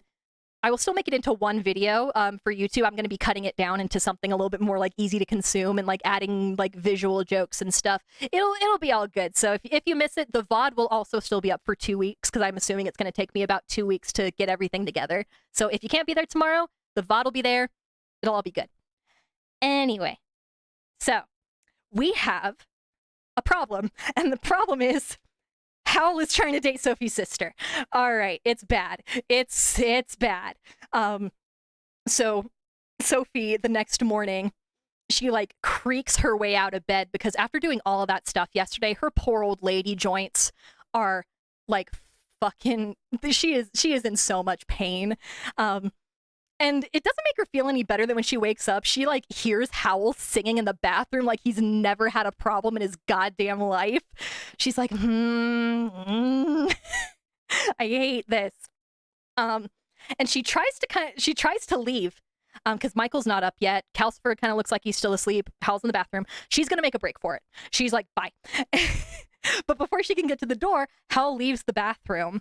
And he's wearing the gray and scarlet suit. And she actually kind of notices that like the reddish pink in his hair actually looks kind of nice. And Howl is like, you know what? I actually kind of like my hair this color. And Sophie's like, oh, good for you. After all of that, you like the hair color. Ha, great. Glad you're happy. And Howl also gives Howl gives Sophie a compliment, saying that she did a really, really good job fixing the suit and it like fits him better than it used to. Like he's trying to pay her a genuine compliment. And Sophie just goes, ugh, like just kind of scoffs at him. And he looks at her and goes, is something wrong? Like, are you having like joint problems after yesterday? Like, or are you just annoyed? And Sophie says, oh, why would I be annoyed? It's not like, somebody filled this entire castle with slime yesterday, scared everyone in Port Haven, almost killed your fire demon, and terrorizes every single woman on the continent. Like, no, I'm not annoyed. Why would I be annoyed? And Howl's just like, oh, okay, cool. He just kind of laughs it off and says, you know what? If you feel like you need to know what I'm doing, I'm going to visit the king today to talk about the spell thing that we did. I will be gone all day. And you know what? It does look like you are in a little bit of pain. Like he can see that she's like wincing a lot and like her range of motion is really limited. And so he's like, you know what? You just relax today. I'm going to be with the king until late. But when I come back, I think I might have something for like your joint pain or something. Just hang out. I'll see if I can't help you make you feel a little bit better, which is honestly very nice of him. And also, hey, Sophie, don't forget to tell Michael about that spell that Howl left for him the other day on the bench. He still hasn't touched it yet. Okay, bye. And as Howl leaves, the book says that he smiles sunnily at Sophie and she kind of feels that smile like hit her in the chest, and she's like, oh no, if that kind of hit me a little bit, Martha's screwed. Like, I get why, but like, whoa, buddy. And Sophie's like, okay. Howl's gone. Gotta go to Martha, and also, hey, Howl's not going to see Letty Martha today, so like she's in the free and clear. So she's like, okay, I'm gonna go. And before she can leave, Calcifer's like, hey, before you go, can you like leave me a little like log if you're gonna be gone long, so I don't like go out or something? And she tosses him a log just as Michael comes running down the stairs, is like, hey, I'm gonna be leaving. If the sea captain comes, there's like a little wind spell on the bench. It's like super clearly marked, like, I'll see you later, bye. And he rushes out. He is in a hurry, and he runs out of the green down door, out of the castle. And Sophie is like, Calcifer, if I leave, can Howl and Michael get back in? And Calcifer says, yeah, Howl opens the door himself, and Calcifer can open the door for Michael, so like that's fine, that's okay. But like if you're gonna be gone for like a really long time, maybe leave like some extra logs close by. And this is where we find out that Calcifer has little arms. He can't reach very far, but he can reach to like the hearth area of the fireplace. So if Sophie leaves him some logs there, he can pick them up with his little hands. And he looks so pleased with himself when he shows off his little tendril firearms. Like he picks up a log and he goes, see, look, like I can do this. And Sophie says, okay, yeah, sure, just don't burn the logs until you actually get them in the fireplace, but like, good for you, buddy, lift those logs. And then so Sophie's like, okay, cool, great, I'm leaving, going to talk to Martha. And then there's a knock at the door, and Sophie's like, fuck me, can I not leave? Oh my god, I've been trying to leave this house for like an hour. And she's like, okay, it's probably like that sea captain that Michael was talking about. So like, she goes to open the door blue side down to Port Haven, and Calcifer's like, no, actually that knock is coming from the castle. And Sophie's like, oh, Michael forgot something, cool. So she turns the knob green down and opens the door, and there, standing in the doorway, inexplicably alive now, is the Scarecrow. It's just there. And I need to show you the art that was in one of the copies of the book for what the fuck Turnip looked like as it was poking its stupid head in the door. Where'd you go? Where'd you go, bud? Here. Oh, wow, he's big. No, this is actual art from one of the prints of the book. That's what he looks like. Sophie opened the door and saw that. just hanging out in her doorway, and it tries to get in. Yeah, that's the Scarecrow. Another piece of art of Scarecrow is, where'd he go? There he is.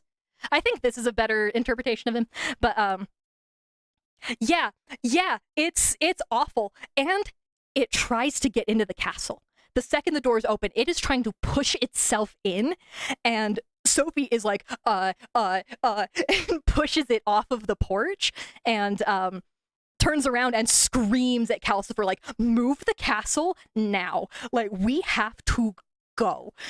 And Calcifer does not know what's happening. He has no idea. But he starts moving the castle, and the Scarecrow hops along following it.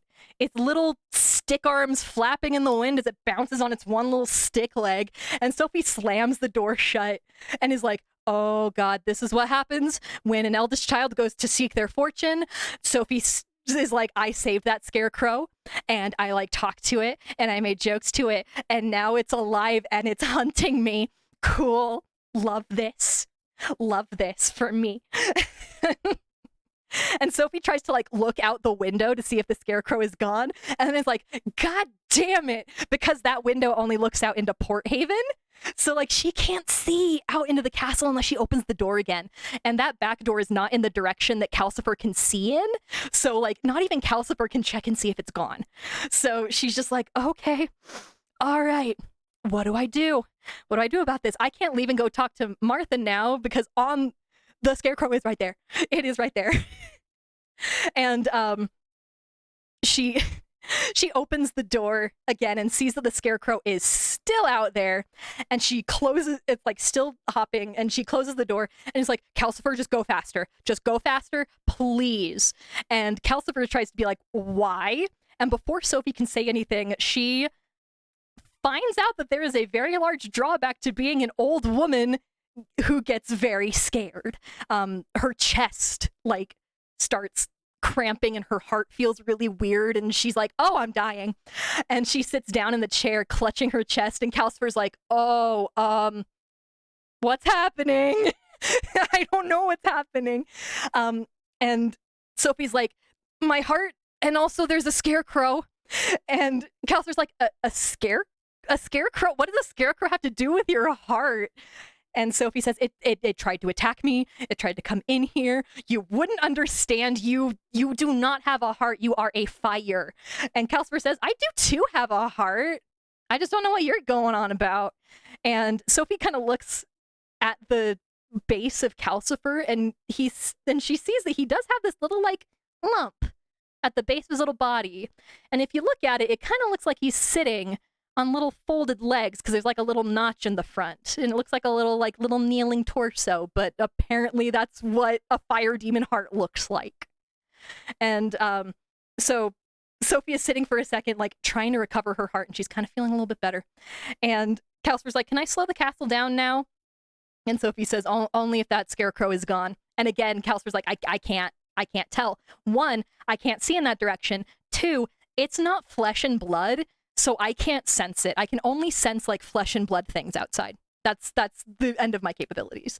And so Sophie's like, okay, I will go check. And she opens the door, and it's like 50 yards away. It's farther away, but it's still there, and it's still trying to get back to the castle. So Sophie's like, nope, it's still there. Go faster, please. Calcifer's like, wait, no, that like ruins like my whole plan for like moving the castle. Like I was going to circle the hills once and get back to where we dropped Michael off so we can pick him up tonight.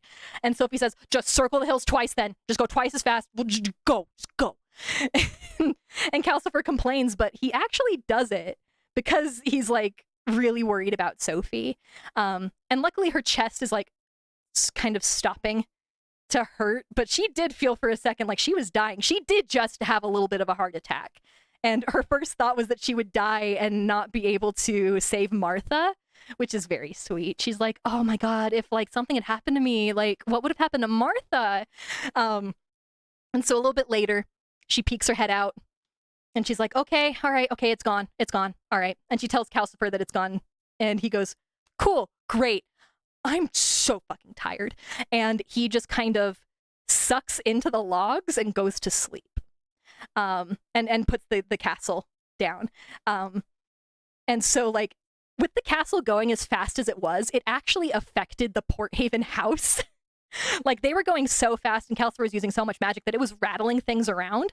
So like a lot of things like fell off of shelves, and like some stuff had fallen into like the bathtub with the blue and silver suit and stuff. So Sophie kind of starts cleaning all that up. What's going to happen to Martha? Wait, what about your other family members? Letty's doing fine as far as Sophie knows. Like she's hanging out with Mrs. Fairfax, and Mrs. Fairfax is nice. She keeps bees. she's a nice little witch. She's pretty. She's nice.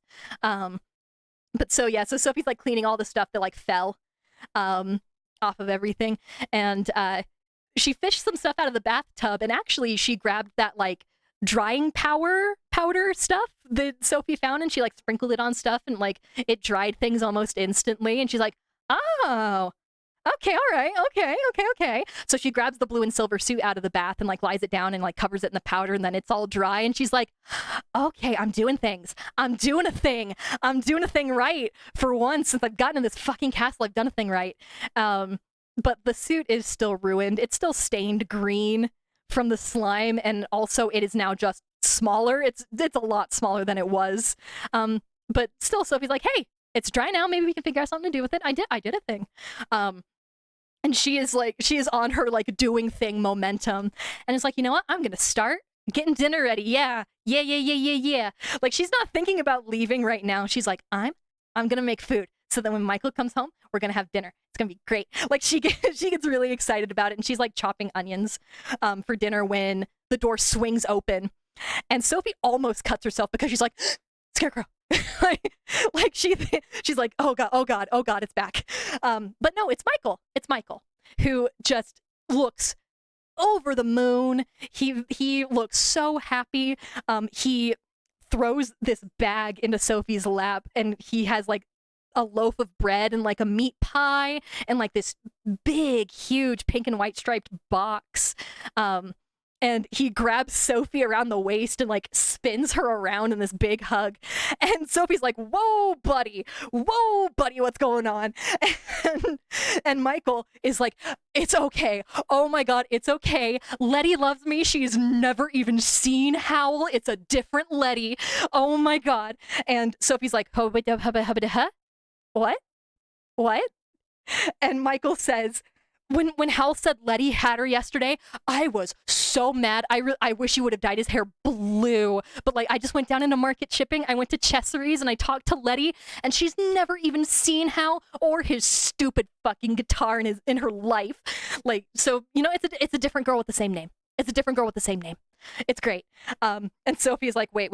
Just to clarify, we're talking the Letty Hatter who works in Chesseries at market shipping. And Michael's like, yeah, that's her. You know her? And she's like, yeah, yep, I do.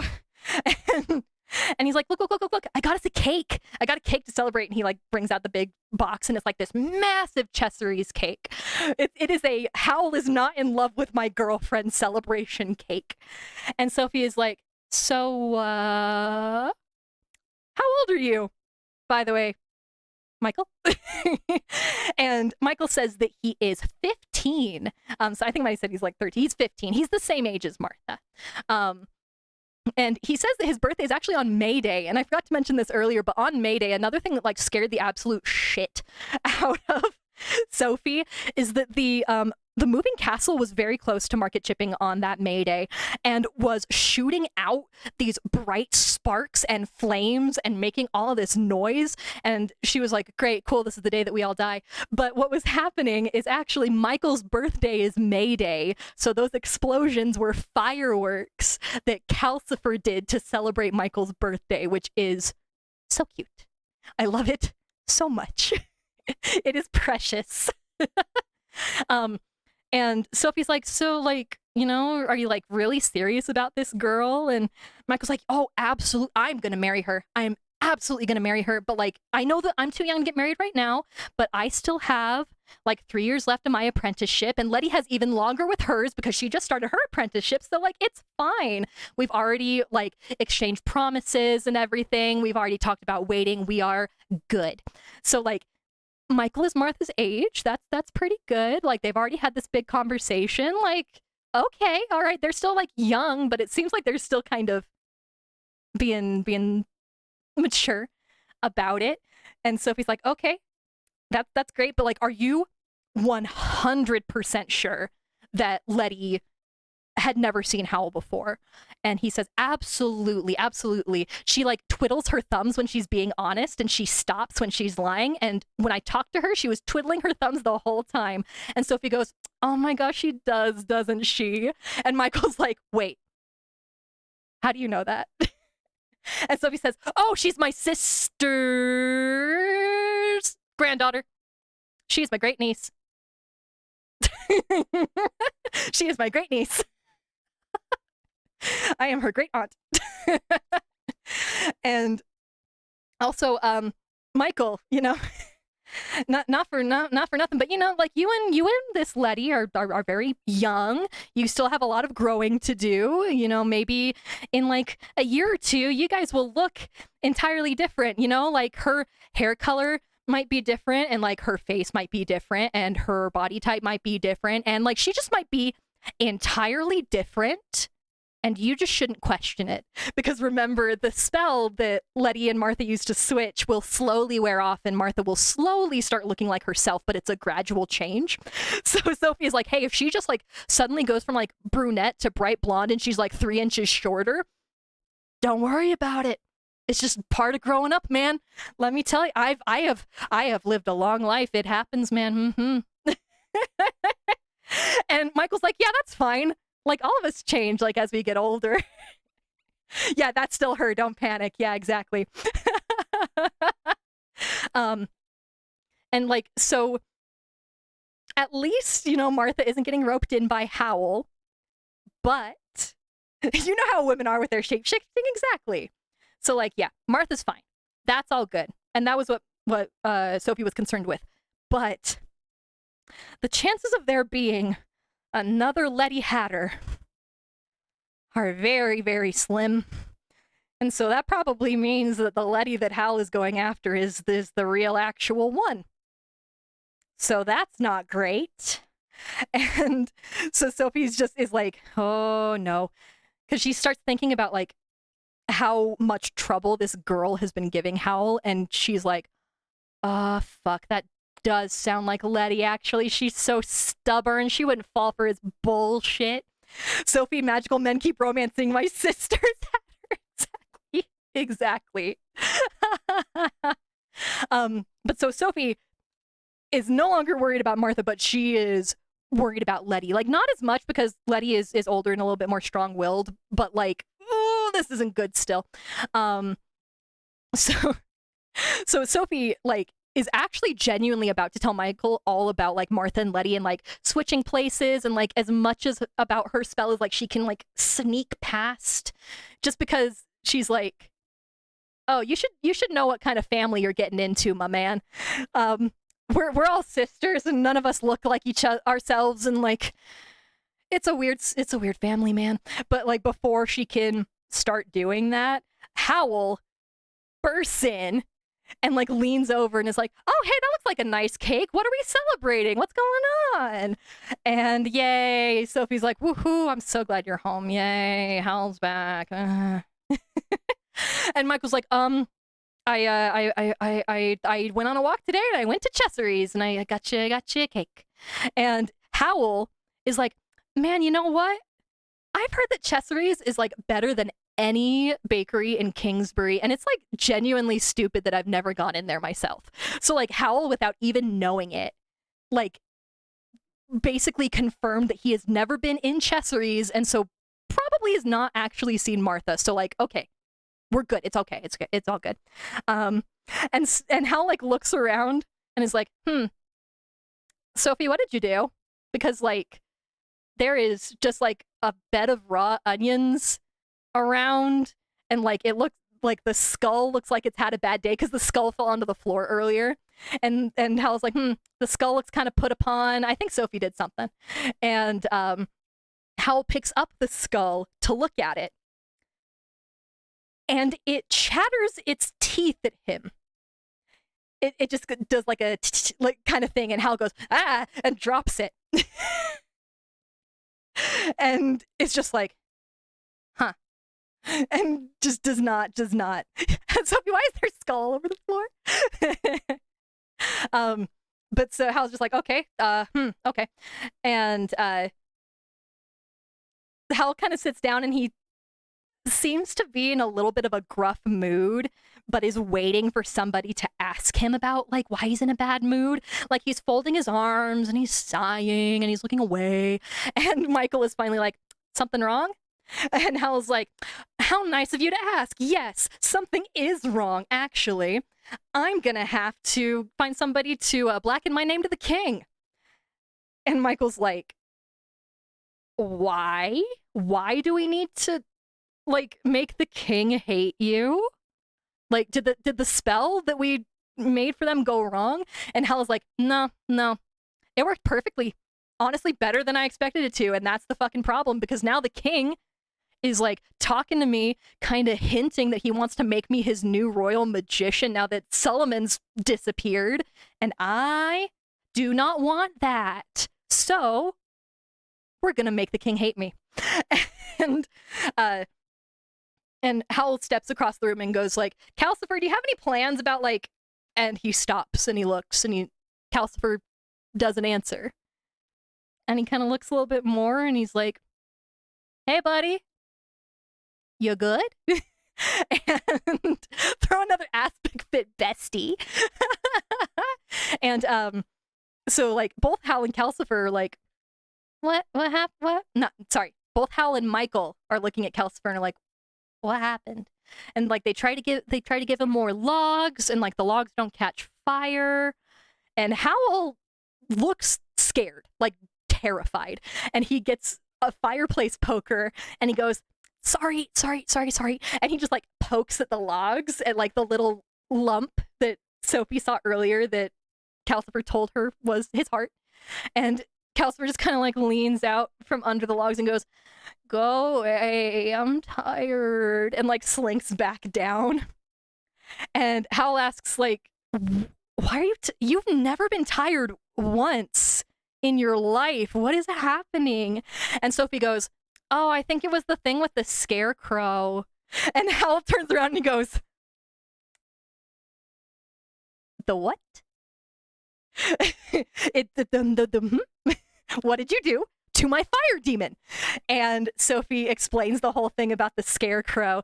And Howl is like, you bullied my fire demon into burning up all of his energy because you saw a scarecrow and you thought it was a little bit scary. And Sophie is like, he just felt bad for me. Like my heart started acting funny. And I was like, he's a demon. He does not feel sorry for people. Yeah, yeah. Honestly, I think Hal kind of thinks that Sophie's exaggerating. Because honestly, if you came home and someone in your house was like, yeah, this like possessed scarecrow tried to chase me today, you'd be like, okay. All right, sure. But yeah, so Hal's like, no, Calcifer doesn't feel sorry for anybody. So first of all, that's a lie. And second, I really hope you like cold meat pie and raw onions for dinner because we can't cook on Calcifer now. God. And Michael's like, but we still have to have the cake. Isn't that nice? And Hal's like, okay, yes, I guess that's fine. And like they do end up eating the pie, and like it's still pretty good while it's cold. And Sophie like soaks the onions in vinegar, and like that's pretty okay. And eventually Michael asks like, so what did the king actually want when you went to go see him? And the king didn't ask Howl anything directly yet, but he kept kind of hinting about how like he was really upset about his brother Prince Justin just storming off, and like, you know, people are talking about how he had like his brother killed, but like he just went off and he just is so worried, and like, oh man, I wish somebody would go look for him for me, like that kind of thing. And Howl was like, oh, I'm not volunteering. I know you're trying to bait me here. No. But Howl did foolishly kind of drop in there that he thought that Wizard Solomon is still currently alive, and the king kind of insinuated like, oh, if you think that Solomon's like, maybe you could find him, like maybe also find my brother. But he hasn't like officially asked him to do anything yet. It hasn't been like a royal decree that you are now the royal wizard and go find my brother. He's just kind of like nudging a little bit. And Sophie's like, you want to slither out of finding the prince? Like, why? Do you just not think that you can find him? And Hal's like, no, I know I can find him, and that's why I don't want to. Like, Justin, his best friend was Wizard Solomon, and the fight that the prince had with the king was about Justin wanting to go look for him in the wastes. And Justin was mad because the king sent Solomon to the waste to try and kill the witch in the first place. So it's just like, you know, the king sent Justin's best friend to die, pretty much, and Justin basically wants to go recover a body, and the king is like, no. Nope, not gonna do it. And so Justin left, and that's why Justin is missing. He went to go find Solomon. And also, this is the point where Howl's like, yeah, I do not need to deal with like this king bullshit and like the stuff with Prince Justin or Solomon. I do not need any of it because like a year ago, the Witch of the Waste, I don't know if you've heard of her, by the way, you know, Witch of the Waste. Last year, she sent a curse after Howl that he has only avoided so far because he's been like hiding and using like certain spells and using a false name. And Sophie's like, what happened with you and the witch? And Howl ghosted the Witch of the Waste. I'm not kidding. He courted her. She got feelings for him and he dipped. He ghosted the Witch of the Waste. And he even says like that the witch is just a very, very sad, very lonely person. You know, every man in Angry is scared stiff of her. Like she's so alone, and you know, it's very, very tragic, and she just needed somebody to talk to. And you know how it feels to have every man in Angry afraid of you, right, Sophie? is actually what he says. Yeah. Hell goes to the Witch of the Waste. It's because and it was just the game. Like, it's genuinely, it's how his brain works. Is like, oh man, I really like this person, and then as soon as they like reciprocate feelings, he's like, never mind, and runs away. So yeah. Anyway, Sophie's like about to start yelling at Howl about like, what the fuck, dude? Why would you do that? And Michael is like, are we gonna maybe need to move the castle? Just, you know, like, they invented the castle to use as a way to like throw out a thing to like dodge the witch. So like, are they like in danger maybe? Are they gonna need to move it? And Howl's like, maybe. Like, honestly, if the witch gets too close, I'm gonna have to move the castle to like a rock 1,000 miles away. I mean, that'll keep me away from the king too. And Sophie is like, And Michael just looks at Sophie like, please do not let him do that. I would like to still see my girlfriend. Thank you. And Michael is like, wait. What about Letty, Howl? Right? You're Letty, right? Won't she be upset if you just disappear? Right? Please don't move. And Howl is like, nah, I expect all that's going to be over by the time I can figure out how to move everything anyway. This fucking guy, I'm telling you. And so Howl kind of circles back to like the whole getting the king to hate him thing. Sure, it does come for this man, don't it? It does, but only kind of. Like, if you know what's up with Howl, like that's why.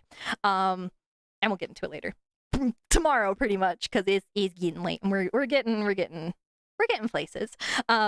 So. Oh no, understandable, Finn. Yeah, I'm not done yet, but we're almost to like the halfway point. We're getting there. So Hal's like, yeah, this Letty stuff will be over by the time I like figure out this whole moving the castle thing. Good night, Finn. Sleep well. I'll see you tomorrow. So Hal kind of circles back to thinking about like, okay, what am I gonna do to make the king not like me to the point where he's not going to ask me to be his royal wizard, but also will still keep paying me money to do other things, just not big royal wizard stuff. And he just like, his eyes light up and he looks at Sophie and he goes, Sophie. And Sophie is like, what? And Hal says, you can go do it. You can go blacken my name to the king, pretend to be my mom, and go plead for like my safety about how you don't want me like going out into the waste and risking my life. And like, if you can maybe throw in that I'd be like absolutely pointless at it too, that'd be great. And Sophie's like, you expect me to go lie to the king? You expect me to go lie to the king? And Hal was like, you just literally bullied a fire demon into unconsciousness. I think you can go and lie to the king a little bit. And Howl, like, gives that big, stunning smile again that's, quote, no doubt charmed the Witch of the Waste and also Letty. Girl. Sophie kind of realizes at that moment that this is getting bad and that it is now her time to become the slitherer outer of the situation. Like, she is out.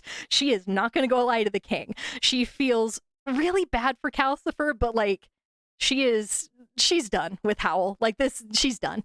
So she's like, you know what? Next morning, tomorrow, I'm going to Upper Folding and I'm going to go find Letty and I'm going to tell Letty everything, and like maybe Mrs. Fairfax can help get the spell off of me. Good plan. Okay, all right. So she goes to bed, and luckily the next morning Calcifer wakes up totally fine. He just need a long nap. He needed a good snooze. And Howl, like, as soon as he sees him, like, bounds over to him. He's like, oh my gosh, I thought Sophie killed you.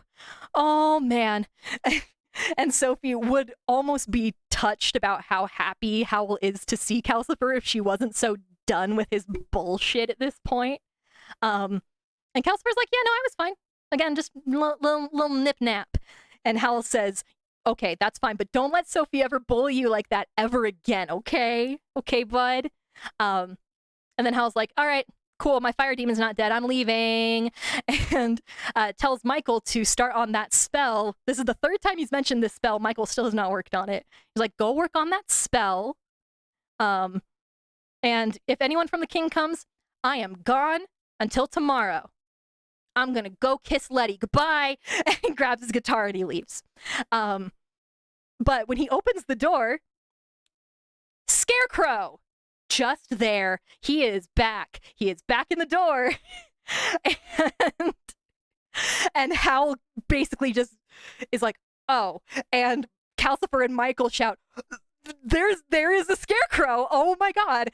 And the Scarecrow like tries once again to push its way into the castle, and Howl like braces himself and holds it to keep it from coming in. And Sophie can tell by how hard Howl is like bracing his legs and like how hard his arms are shaking, that Scarecrow is pushing to get in there. And Michael is like, holy shit, like a Scarecrow. And Howl's like, oh really? Yeah, Scarecrow. Yup, I see it. Mm-hmm. Oh, hello, Raiders! Hello, Blade, hi! Everybody, welcome to my Howl's Moving Castle book stream. We are getting close to like halfway through with the book. We're mostly just going through the plot there, so welcome, everyone. Hello. Let's see, so where was I in my notes here? Yeah, so Howl's like, oh, yeah, there's a Scarecrow. Do fucking tell. As he's like trying to push it out of his home. But yes. Yeah, the actual Howl's Moving Castle book. If you haven't seen it before, yeah, there's a book. And this is what Turniphead actually looks like. He is a nightmare being. He's awful. He's a hot jerk. Yep. So Howl tries to push this thing off and is like, nope. Oh, thank you so much. I appreciate it. And thank you, Blade. Always appreciated. If you haven't seen me before, by the way, hi. My name is Sumire Hanaki. I am a variety streamer. What I'm doing right now is kind of just like a very, very long form video essay that I'll be editing down for YouTube, but we're just kind of sitting, hanging out, talking about my favorite book. So I'm glad you guys stopped by. Oh, pumpkin. Thanks. Oh. Yeah. So I am going to be continuing this tomorrow, actually, because we are not even halfway through, and I've already been streaming for almost 4 hours. So we're going to get to a halfway point, and then we are going to finish it up tomorrow, 6 p.m. PST. But where we're at right now, there is an awful demon Scarecrow trying to force its way into the moving castle, and Howl is like, no, buddy, nope, and is trying to push him out, and he gets it to go off, and as soon as he pushes it off the doorstep, the Scarecrow just hops back up, and Hal is like, come on.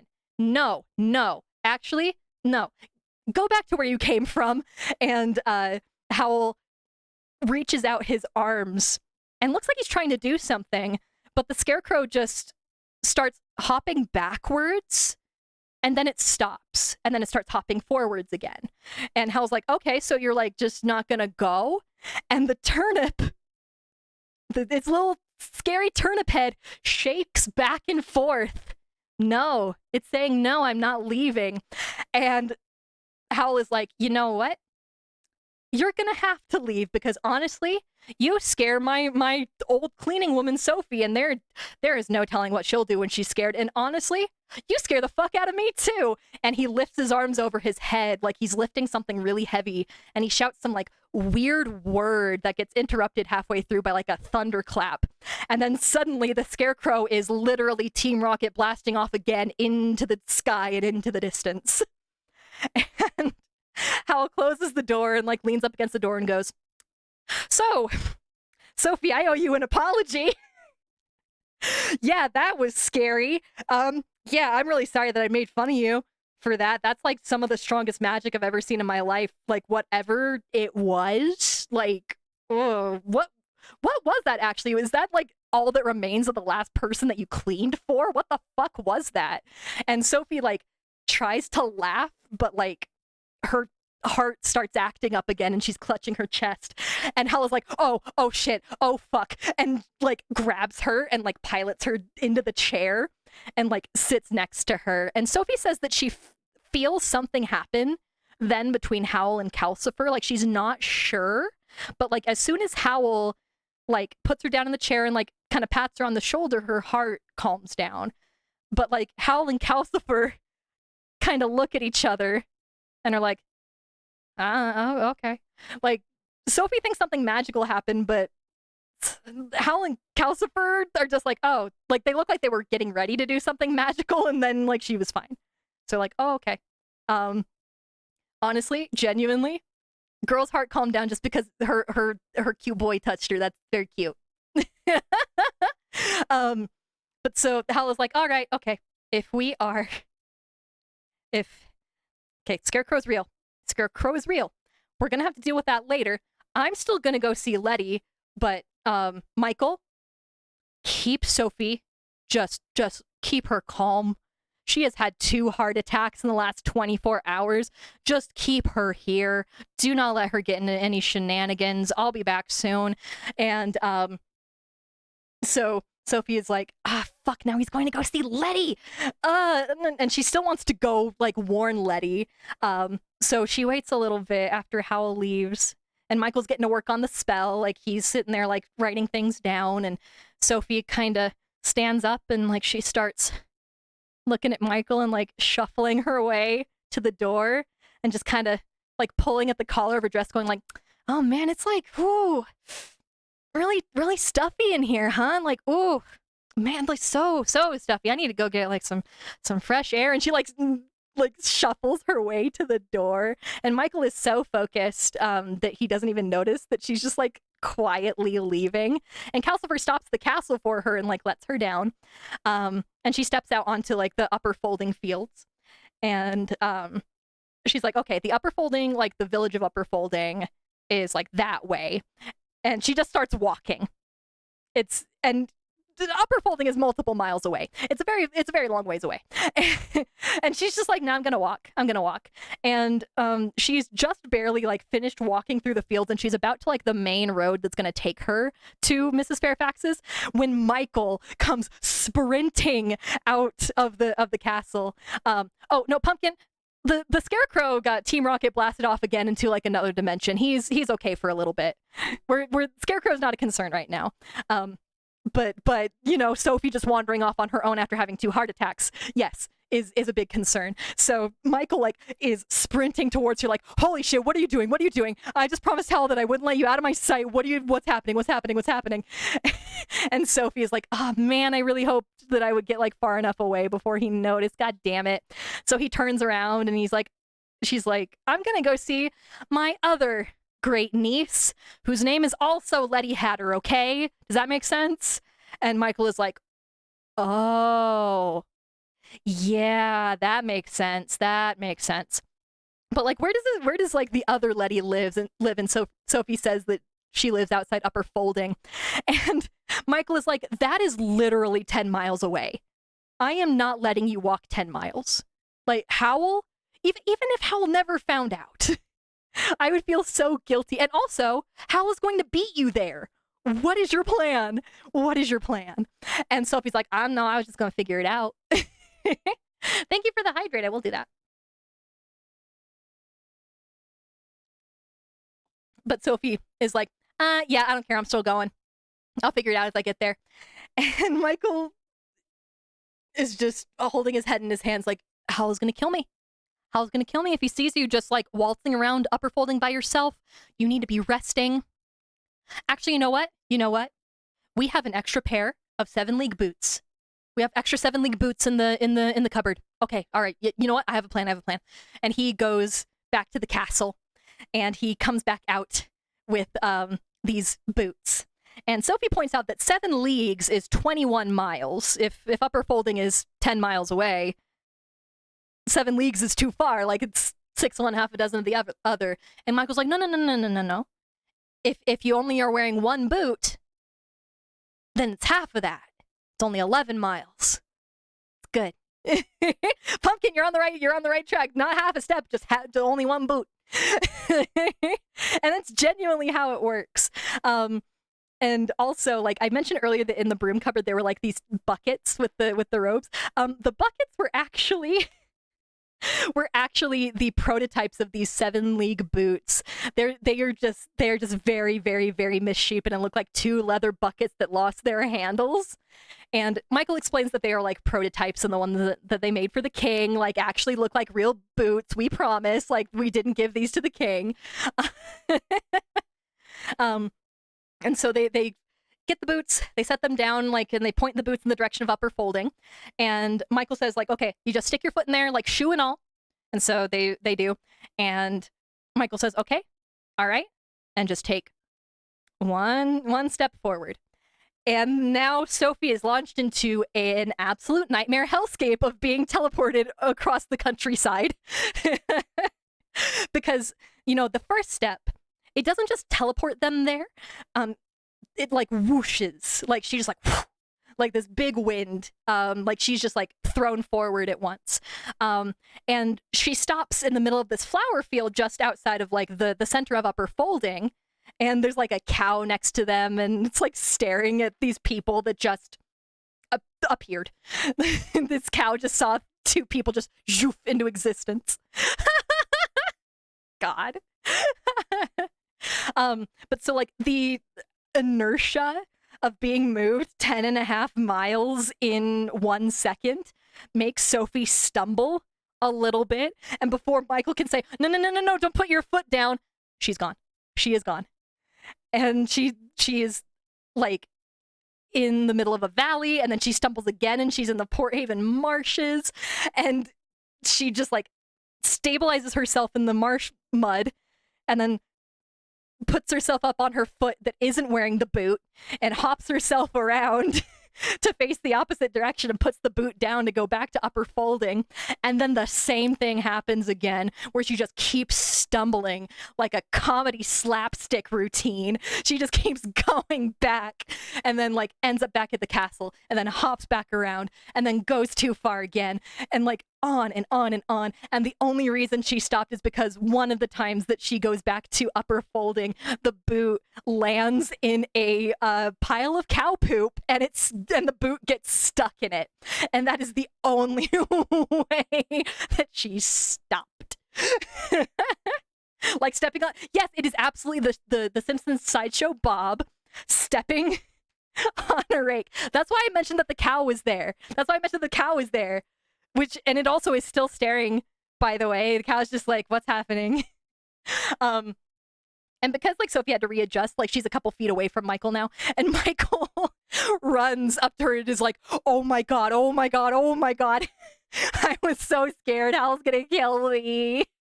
Hal's gonna be so pissed. Okay, you know what? But we're already here. Let's just go. And honestly, because I use the 7 League boots, they're like, okay, well, maybe we beat Howl here. It's gonna take him a minute to walk 10 miles. Like, it's all right. And so Sophie takes Michael to Mrs. Fairfax's home because she's been there before. Fairfax is a family friend. And it is just the most picturesque house you've ever seen in your life. It is so cute, just perfectly thatched roofs, white picket fence. The entire front area is this massive garden.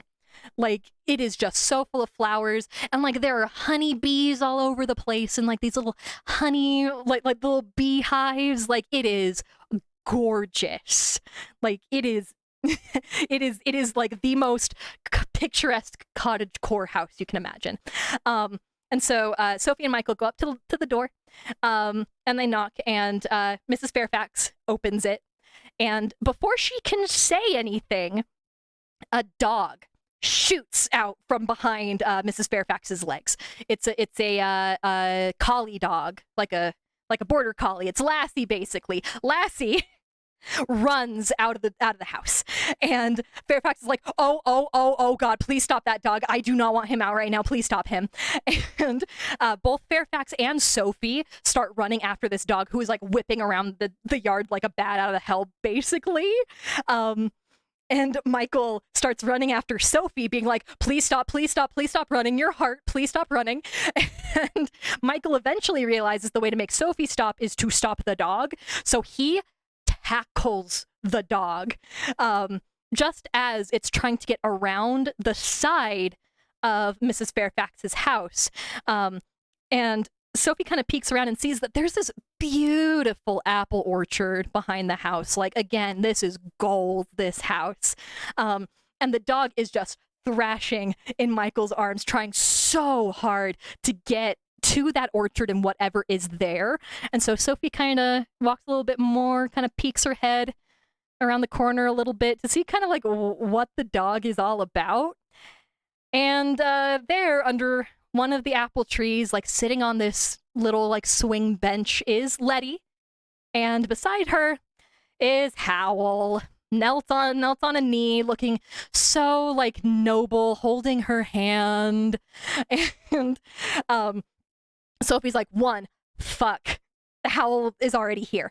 2, that Letty looks like Letty.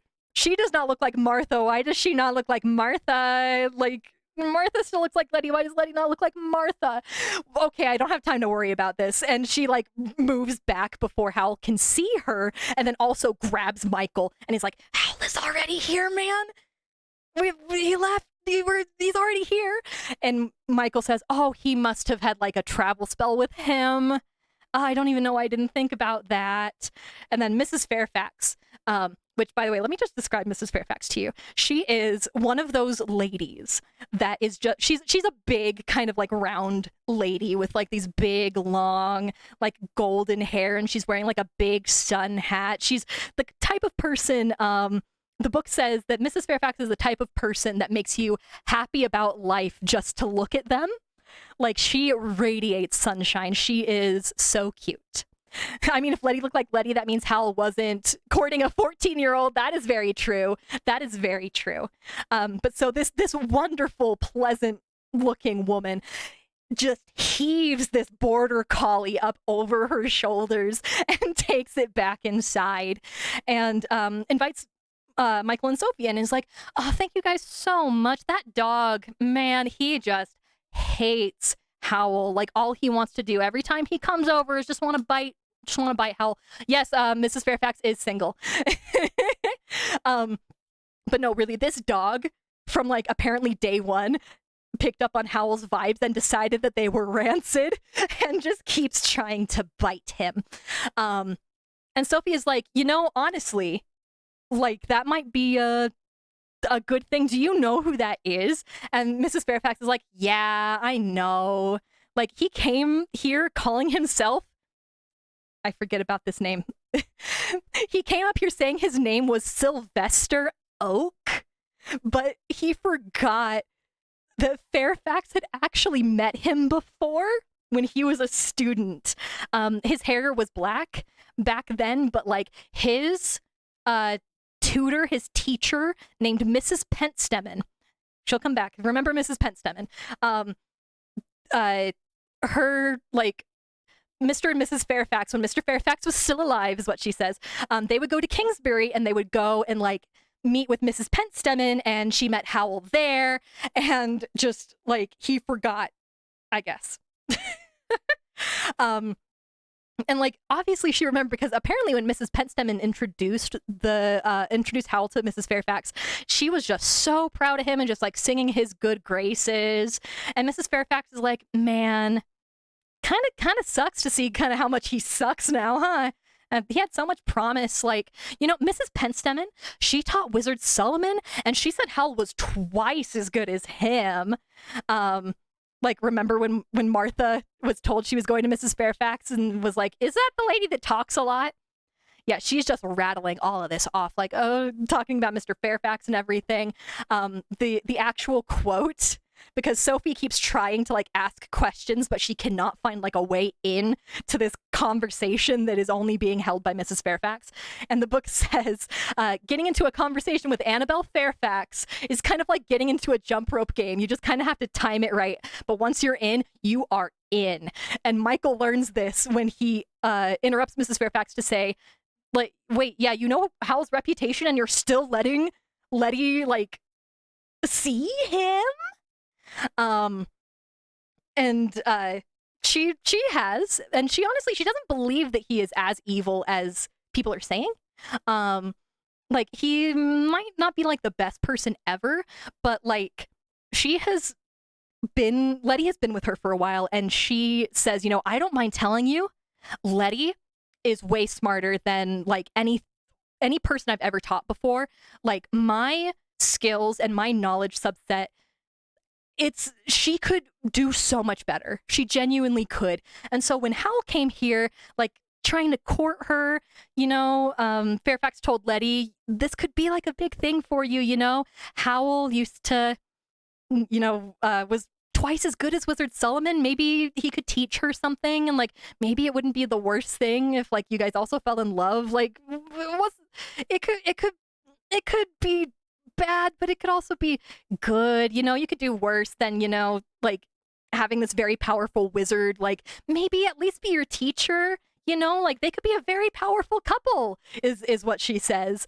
And apparently Letty was not too keen on the idea at first, but like she's been kind of warming up to him a little bit, and says that today she has just been like all doe eyes for him. And Sophie is like, oh, fuck. But brings up like, hey, I thought that Letty had like another boyfriend.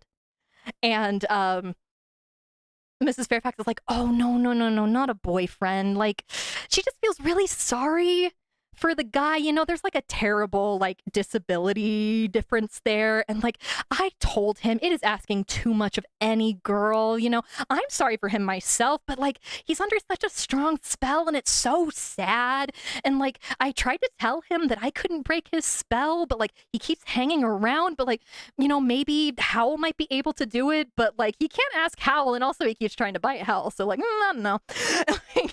It's this whole thing. And so, you know, the Fairfax plan, if she can't fix apparently a dog-related situation, then Fairfax cannot break her curse. So she's like, okay, all right, okay.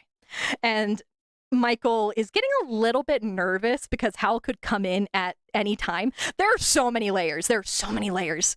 And we are still not even halfway through. Yes, like Shrek. But Michael is like, you know what? Okay, all right, we should just go.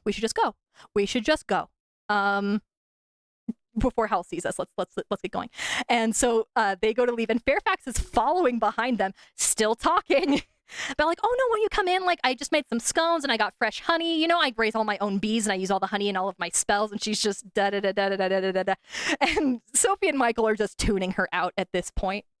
But Sophie does manage to like ask, like, hey, I thought that my great niece Martha was the one that was coming to you.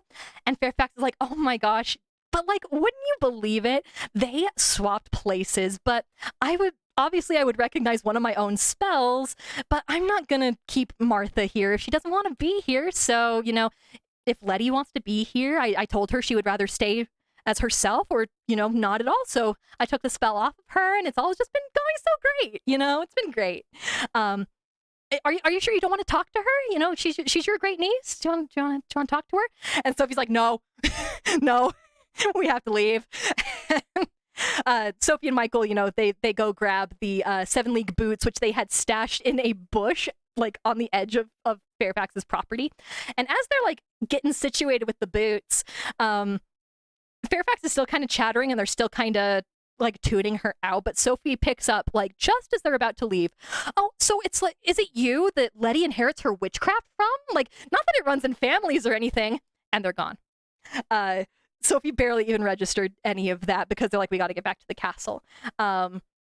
So they get back there, they get settled. Michael starts working on his spell again, and Sophie is just kind of sewing. Yeah, they got to book it. They got to go. So Sophie's just kind of sewing, and she thinks like, hey, that blue and silver suit is kind of ruined. Like, maybe I could like cut my way around like the slime parts and like maybe like make myself like a patchwork skirt out of it or something. I don't know. Hal's not using it. I could repurpose it. So she's just kind of thinking about that when Michael goes, so Sophie, how many nieces do you have? And Sophie's like, when you get to my age, you lose count, they just like look so alike, those Lettys, they could be twins, And Michael says, oh, no. Like, I get what you mean, like, maybe, but my Letty is so much prettier. Bless him. It's so sweet. And they just kind of chat for a little bit, and Sophie's like, is there any chance that Howl, like, actually feels anything about Letty? And Michael says, did he still spend at least 2 hours in the bathroom today? And Calcifer's like, yeah, 2.5. And Michael is like, yeah, the day that Howl does not like spruce himself up in the bathroom before going to see somebody, that is the day I will believe he is actually in love with someone. Yeah, I was his age for a long time. Exactly. But so Howl, Sophie is very understandably upset that Howl is playing her sister, and she's like, I'm gonna dump all of his like beauty spells into the toilet. I'm gonna do it. But she's like, you know what? No. I'm gonna get that suit. And so she's like, I can cut up his suit for fun, and also be like, get myself a skirt out of it. This feels like good vengeance for right now. So she grabs the blue and silver suit and starts cutting little triangles out of it to make her skirt. And Michael is still working on this spell, and he's like obviously struggling, and he's just doing all kinds of weird stuff. Like, he's writing down all kinds of things and then crumpling up the paper and like throwing it away, and then he writes more, and then he took some of his notes and he like fed them to Calcifer, and then he like grabbed soot from inside the chimney and like grabbed roots from the ceiling and put one into some of the soot. Like, he just starts doing all this weird stuff, and even Calcifer is like, what are you doing? Oh, absolutely. Pumpkin, one thing that I love about this book is that nothing is superfluous. Everything comes back. Everything is a Chekhov's gun, and it all has a payoff. And it's great. This is like, and technically Howl's Moving Castle is a children's book, but like the narrative is like so perfectly pieced together that like it's a lot more complicated than a usual children's book. But yeah, it's great. Chekhov's firing squad, exactly. No, honestly, Narantia, yes. Remember that. Remember the dog. Remember the greyhound and the border collie. Remember them dogs. Let's see, where was it? So yeah, so Michael's doing all this stuff, and even Calcifer is like, what's happening? What's going on? And Michael keeps working, but he's just kind of talking a little bit, being like, I feel really, really bad about spying on Howl, and like, sure, he's can kind of be a scumbag, but he's always been like so nice to Michael. And he mentions that like Howl took him in when he was an orphan who was sleeping on Howl's doorstep in Port Haven. And Sophie asks how Michael actually ended up as Howl's apprentice. And what happened is Michael's parents died in a storm on a boat.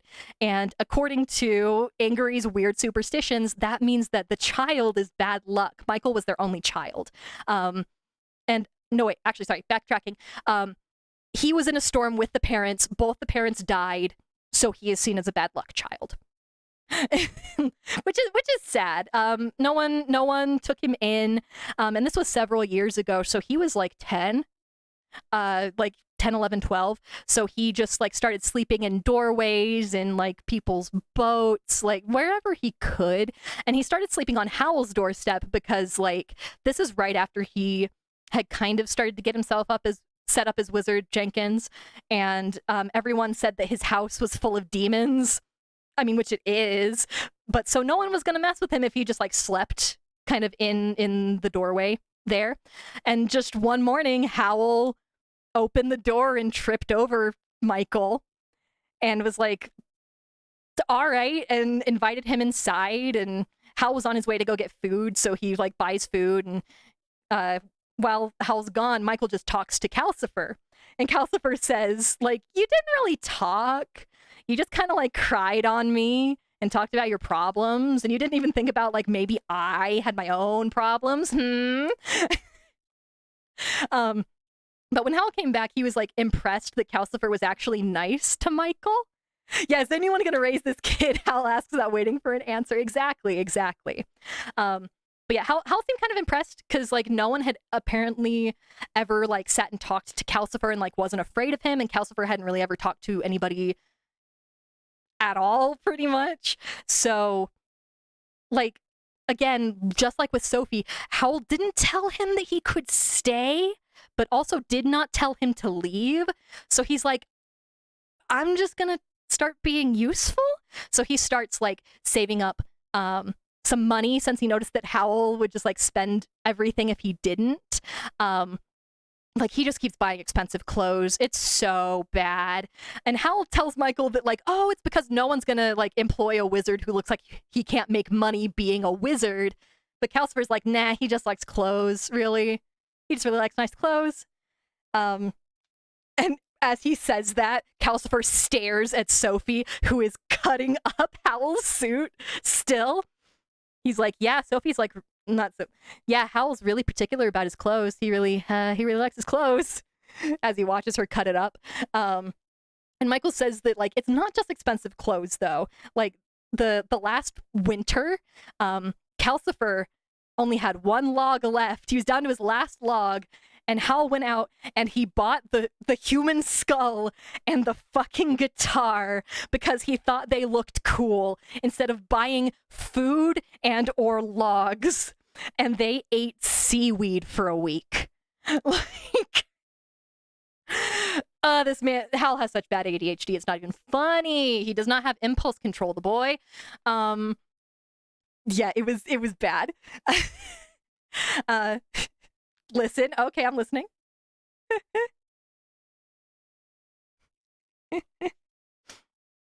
They are cool things, but like when it's buy the skull and the guitar or starve, Howl chose starve. But so yeah, so Michael's back to work on his spell, and he is struggling. He is having a hard time. And it's finally like, Sophie, can I just like bounce ideas off of you? Like, I know you don't know anything about magic, but like, I don't know. It's weird. Okay, it's weird. So she's like, I can try. So Michael hands Sophie this paper. And this paper is really weird. It's like really shiny, and it's really stiff. It doesn't like bend really, and like the edges are kind of frayed in a weird way. And the book describes it as like the corners and the edges have these like gray blurs, like storm clouds around the edges. And she looks at it, and it's a poem. Let me see if I can't get the poem on here on screen because it's a little bit long. It is a real poem. Poem. I have it here. Boop. Boop. Wow, that's big. I will make it smaller. Okay.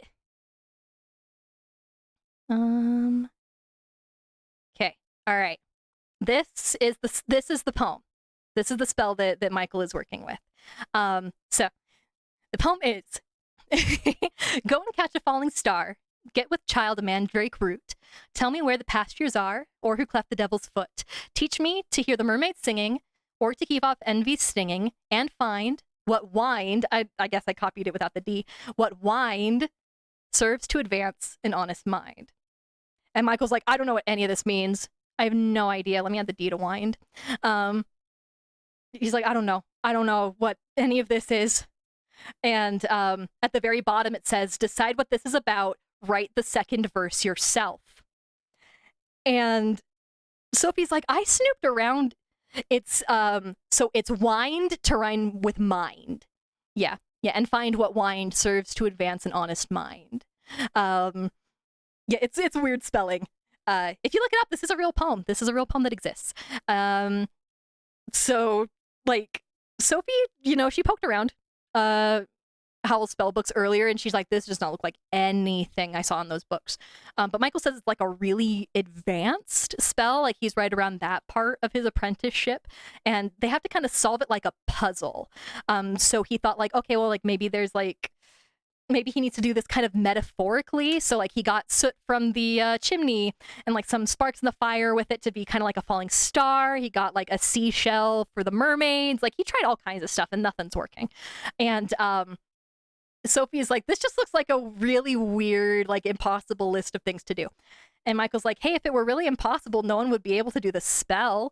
And apparently a lot of spells have like this kind of fail-safe built into them where they are pretty complicated like this, so that you can't just like accidentally stumble your way into the spell, or if you mess something else up in the spell, it won't kill you. Like you just have to make sure you have the fail-safe correct. So Michael is like, I just really want to figure out this spell. I just feel so bad for spying on Howl, and I just want to do like a thing for him, even if he doesn't know that we spied on him. Like I just kind of want to make it right that way. And Sophie says, okay, cool, all right, we can do this. Let's go. And so she's like, okay, let's start with like decide what this is about. What was it about? And Michael's like, I don't know. So Sophie goes, okay, all right, okay. Let's talk about some other stuff. Calcifer. Do you know who cleft your own foot? Like the devil's foot? And Calcifer's like, I'm not a devil. And also no. And also I don't have feet. Like there's a difference. Sophie basically just commits a microaggression against Calcifer by insinuating that he's a devil and not a demon. But like Sophie is at the point where she's like, no, we're figuring this out. Like, even though she has no idea, she's like, no, we're figuring this out. And she gets out a little notebook and she starts writing down notes about like what this could be. So she's like, okay, like, does garlic keep off envy? Like, maybe we could cut a star out of a piece of paper and like throw it. Like, she writes in her notes, Hal would like mermaids, which is very funny. She also puts, I don't think Hal's mind is honest. Is Calcifer's mind honest? Where would we find the past years? Cloven hoof, horses. Like, she just makes all these kind of nonsense notes. And she's like, I got nothing. She basically just makes a brain dump list, which, good job, queen. Eventually Sophie is like, you know what? Fuck it. Let's get literal with this. Let's go catch a falling star. Let's go. Where would be the best place? And Michael's like, maybe the Port Haven marshes, because it's all like really flat, but like shooting stars go really, really fast. And Sophie says, well, we have the 7 league boots. And Michael says, oh yeah, hell yeah, that's it. Let's go. We're gonna catch a falling star. Let's go. And they start packing stuff up. They grab the boots and they start getting ready to leave. And the human skull starts clattering again, like just yattering. And Calcifer like leans really far, as far as he could, out of the fireplace and says, I would really like it if you did not go. And Michael says, oh, it's gonna be okay. We'll be back in just a second. And they leave. And they zip their way over to the Port Haven marshes, and they just stand kind of on this flat ground, and they look up at the sky, and it's really late at night, and it's starting to get cold, and they just keep standing there watching the sky, and it's getting colder and colder, and Michael is like, oh shit, Sophie, you literally just had a heart attack this morning. Like, should we go home? And Sophie's like, no, I'm fine. No, I'm fine. I'm fine. I'm good. I'm good. But an hour into standing at the marshes and like staring up at the sky, Sophie is trying very hard to not like shiver to the point where Michael can see it because she doesn't want him to feel bad. And they wait even like another half hour after that before Michael is like, yeah, I don't think this is gonna happen. Maybe we should like go and look at like other parts of it. Maybe something about like mandrake root. I don't know. But just as they say that, like a little star flares up and starts shooting across the sky. And Sophie points at it with her stick because she brought her stick this time so she could like stab it into the ground and not stumble. And she points at it and she goes, look, okay, go. And so Michael runs off and Sophie follows after him in the 7 League boots. And by the time Sophie catches up, she sees Michael like approaching this little floating white flame that was floating above the earth. And he's like trying to kind of gently put his hands like under it. And Sophie starts like hauling ass through this marsh ground. She has to take her foot out of the 7 League boot and like walk up there, but like she's like slipping in the mud and everything. And by the time she gets there, Michael almost has the star, and it's like slowly drifting down to the ground. And the star looks scared. It's looking at Michael, and then it looks at Sophie when she gets closer and like backs up a little bit, and it goes, what do you want? What do you want with me? Leave me alone. And Michael's like, oh no, we're just trying to catch you. And the star says, no, that's wrong. I'm supposed to die. That's what happens when you fall. You die. I'm right. That's what I was planning on doing.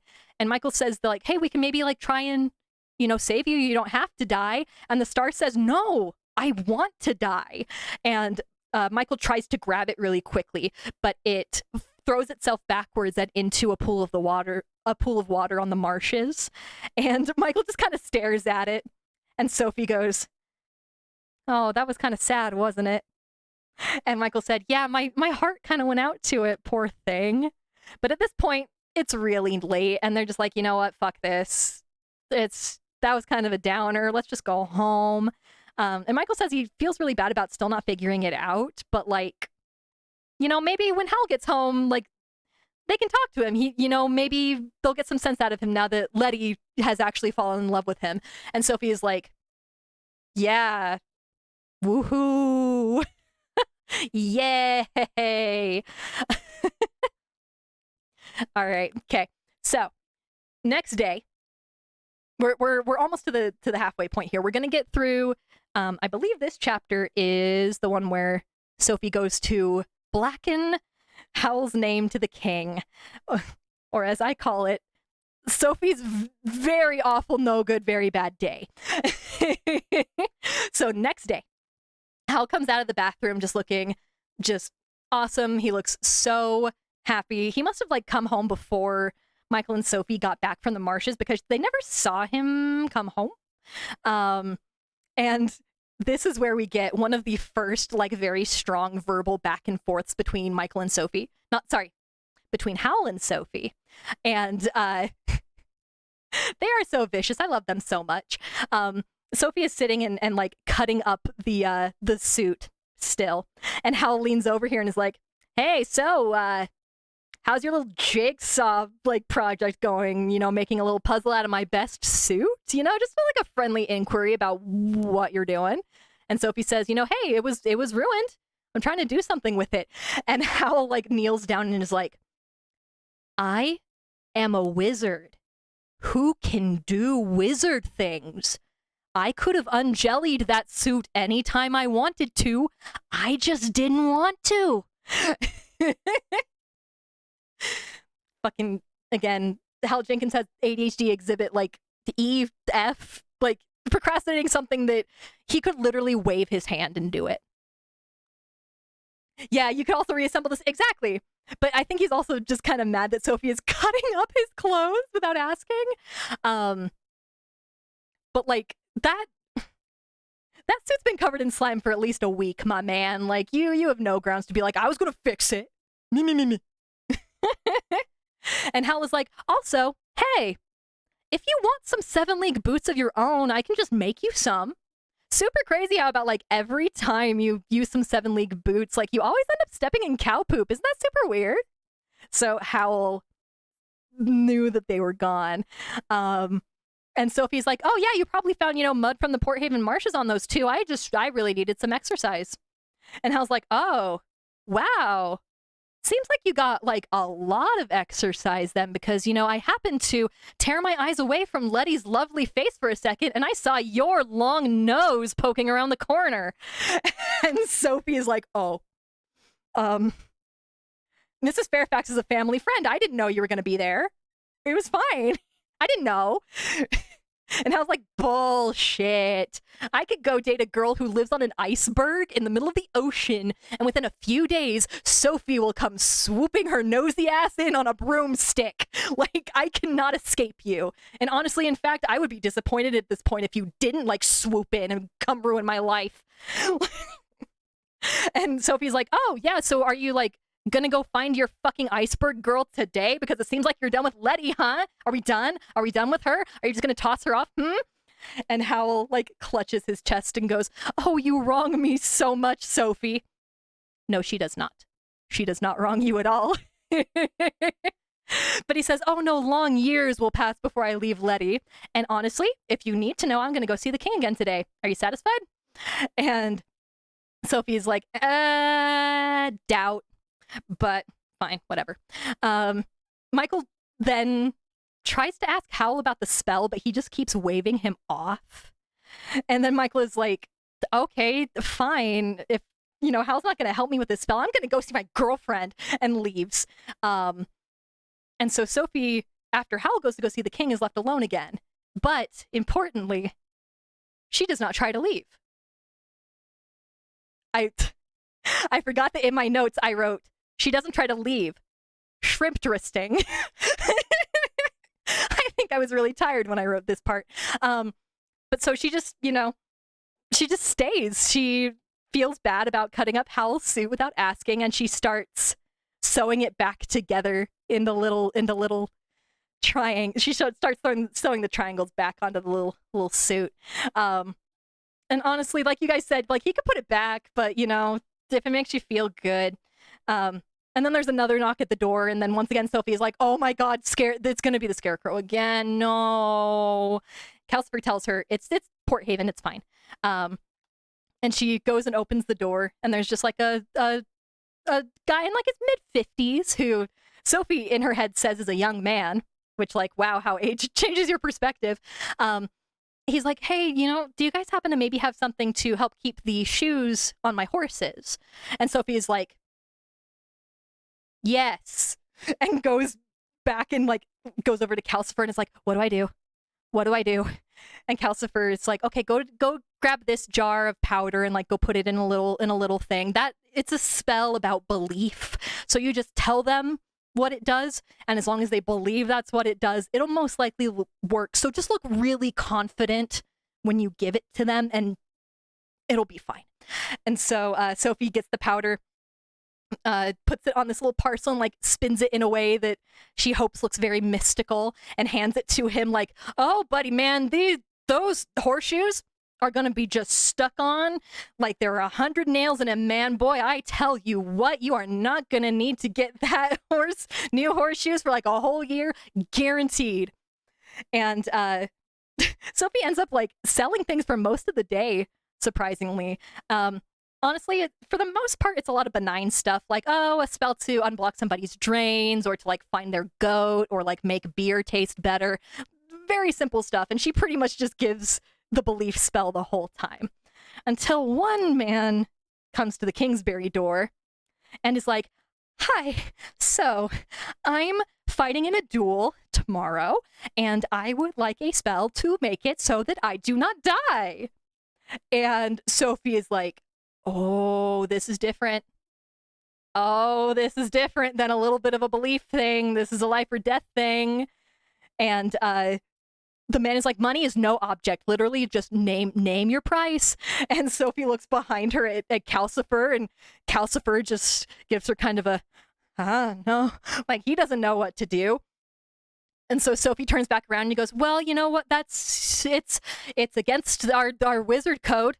It's super. It would be giving you an unfair advantage in a duel, and dueling is wrong anyway. So no, but this guy will not give up. He's like, okay. Nothing that'll let me win, just something that will give me a fair chance, please."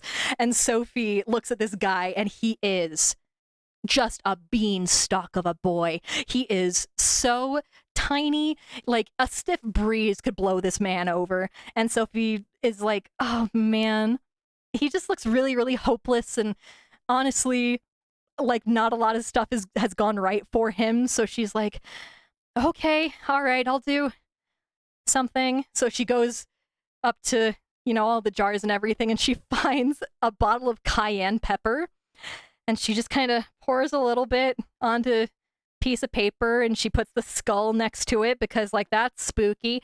And then she grabs a little knife and she passes it over the powder and what she thinks looks magical. And she's just kind of muttering like, okay, just make this a fair fight. Just a fair fight. Just please, just a fair fight. I do not want anyone's blood on my hands. And then she just ties up the cayenne pepper and hands it to this poor boy.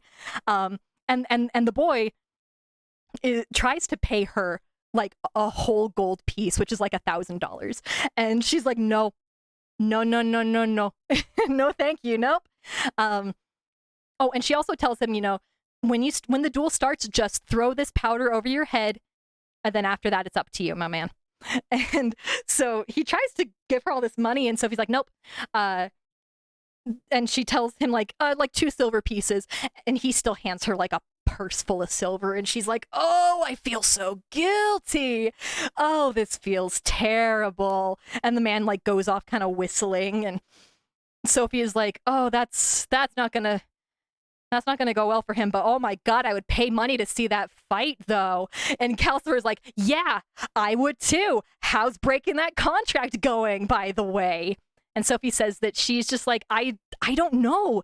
I haven't gotten a single hint about this contract. And Calcifer is like, "Yes, you have." And Sophie's like, "Well, you need to give me the hint again." And Calcifer's like, if I told you it's a hint, that's information, not a hint. I can't do that. But you may get a hint later today. So just keep an eye out, all right?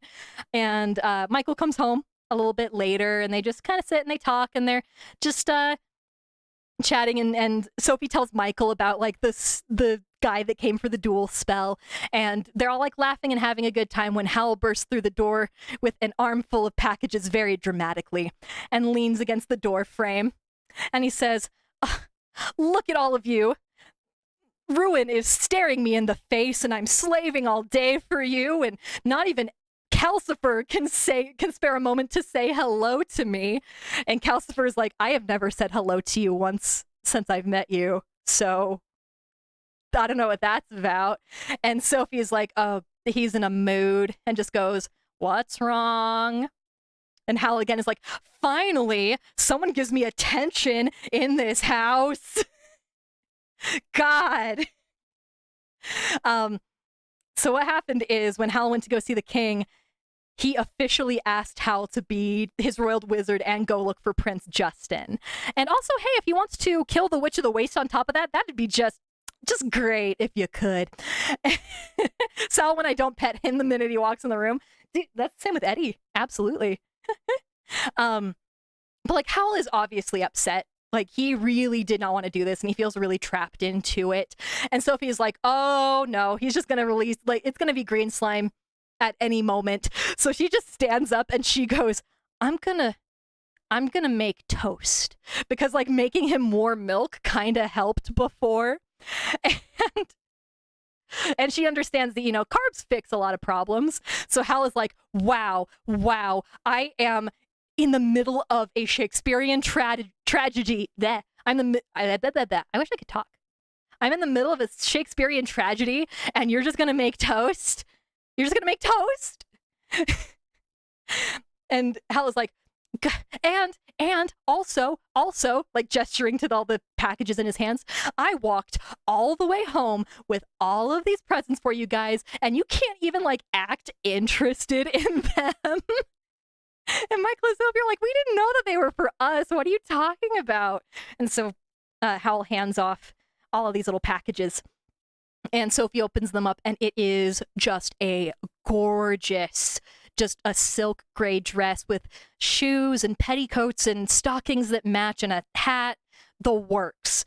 Like, and Michael gets this like really fancy blue velvet suit, which sounds really cool.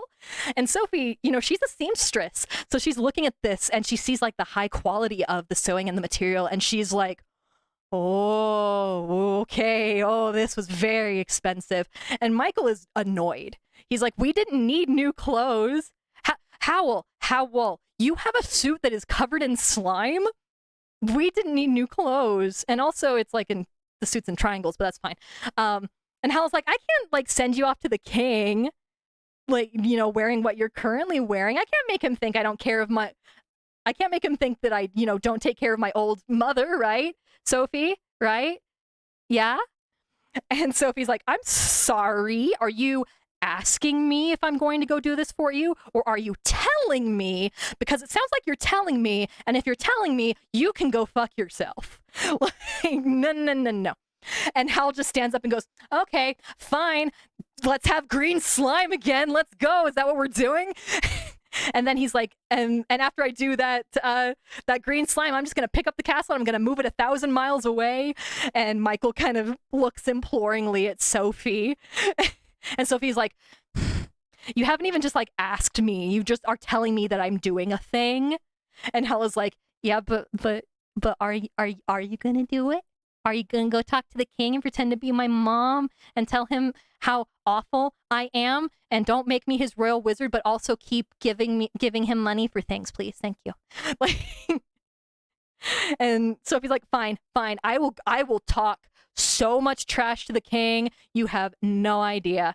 And I was like, yes, girl, drag my name through the mud, make him hate me, but also not so much that he will not stop giving me money. And he gives Sophie this big, long lecture of exactly what to say and how to say it, because this whole thing, it's kind of like a sensitive operation that she's going to have to walk through. Meanwhile, Howl is like, hey, no, sorry. Meanwhile, Michael is like, hey, Howl, spell, help with spell, please. And Howl is just not listening. He keeps waving him off. And it's like, you know what, actually, maybe throwing you right at the king might be a little bit overwhelming. So how about the day we're going to go see the king, let's go before, we'll go pop in and visit my old mentor, Mrs. Penstemon. She's super rich and she has like this really nice house. So it's going to be like king training wheels for you. All right, we'll go do that.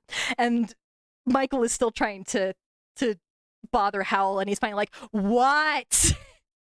What do you want from me? And Michael waves the spell around in Howl's face and is like, I did everything that I could. And we went and we tried to catch a falling star and we couldn't. And Howl stands up and is like, I'm sorry, you tried to catch a falling star? And starts laughing. And then he looks at the paper for a second and goes, this isn't the spell that I left for you? And Michael says, it's the only new one that was on the bench. And Hal goes to look through the workbench, and he's like, yeah, okay, spell's not here. So, I think this might be Sophie's fault. And Hal kind of looks at the paper for a second and is like, oh, fuck, I know where this is from. And he looks over at the skull and kind of wags the paper at this, and he's like, "Did you do this? Are you from there? I think you're from there. The car's from there too, right? Like, did you do this?" And obviously the skull doesn't do anything. It doesn't chatter its teeth or anything. Hello! Hello! We are about at the halfway mark. This, actually, you know what? Okay, the next chapter that's coming up is one of my favorite chapters. Ooh, you know what? We'll go through the next chapter because it's buck fucking wild, and then we'll end it there. All right, okay. So, anyway, Howl talks to the skull for a second, and then turns around and is like, "Hey, Sophie, you absolute nosy gremlin, did you maybe, perhaps, by chance, open up the door with the black knob turned down and stick your gremlin nose out through it?" And Sophie is like, I poked it with my finger." And Howl is like, "But you opened the door." All right, cool, great. So whatever this thing that Michael thought was a spell got through when you did that, and it swapped the places of the spell. Like, so yeah, Sophie, this is your fault. Also, Michael, did you not think that this looked like really weird for a spell? And Michael is like, "All spells look weird to me." And Hal says, "Okay, all right, fair." And he reads through the paper and is like, reads the bottom, is like, "Figure out what this is about, right? The second verse yourself. You are fucking kidding me." And Sophie and Michael are like, "Hello, can we also please be brought in on this joke that is apparently so funny to you?" And Hal says, "All right, you know what? 1 second." And he goes upstairs. And Sophie apologizes to Michael because, you know, he had been struggling for days with this spell and it was her fault. And Michael's like, "You know what? It's okay. It's all right." And Michael's like, "What did you see out there, though?" And Sophie's like, there was nothing. There was literally nothing." And Hal comes back downstairs and is like, "Ah, shit. I thought I had the book that this poem was from, but I don't." Also, Michael, circling back, "You tried to catch a falling star last night?" And Michael said, "Yeah, and we got close, but it got scared and it drowned itself." And Sophie said, "Yeah, it was real sad." Hal glares like directly at Sophie and says, "Oh yeah, I bet that was your idea, wasn't it, huh? Oh, I can just imagine you just running around the marshes cheering him on. And you thought that was sad. You do not know sad. It is nothing compared to what could have happened. So just don't do that again. All right?"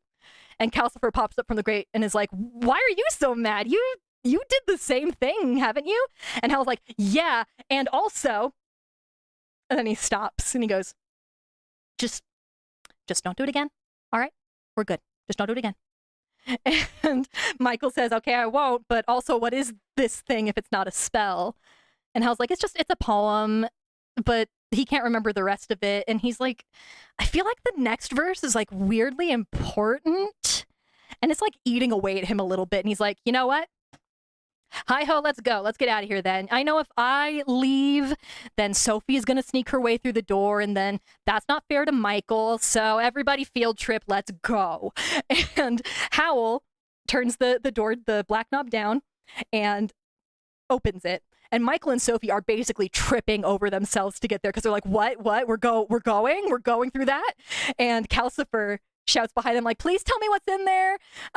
Also, Sophie, you got the hint that you asked for. Okay, goodbye." And obviously Sophie just did not get whatever hint she was supposed to get. But hey. But now it is time for my favorite or second favorite chapter of this book.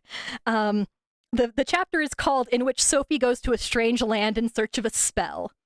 And boy, howdy, is it a weird place. All right, let's go. So they go through the door and everything is just black for a little bit. Thank you for the hydrate. I will do that. And so I'm gonna present this in a very specific way because if you're reading the book, you can kind of piece things together. But I'm going to describe them to you just exactly as Sophie is describing them, omitting a couple of details until it's going to get too obvious for me to not say exactly what's going on. But hey, play along, see if you can figure out what's happening. So, all right. They go through the door and everything's just really black for a while. And then just they take a couple more steps and they are in front of a house.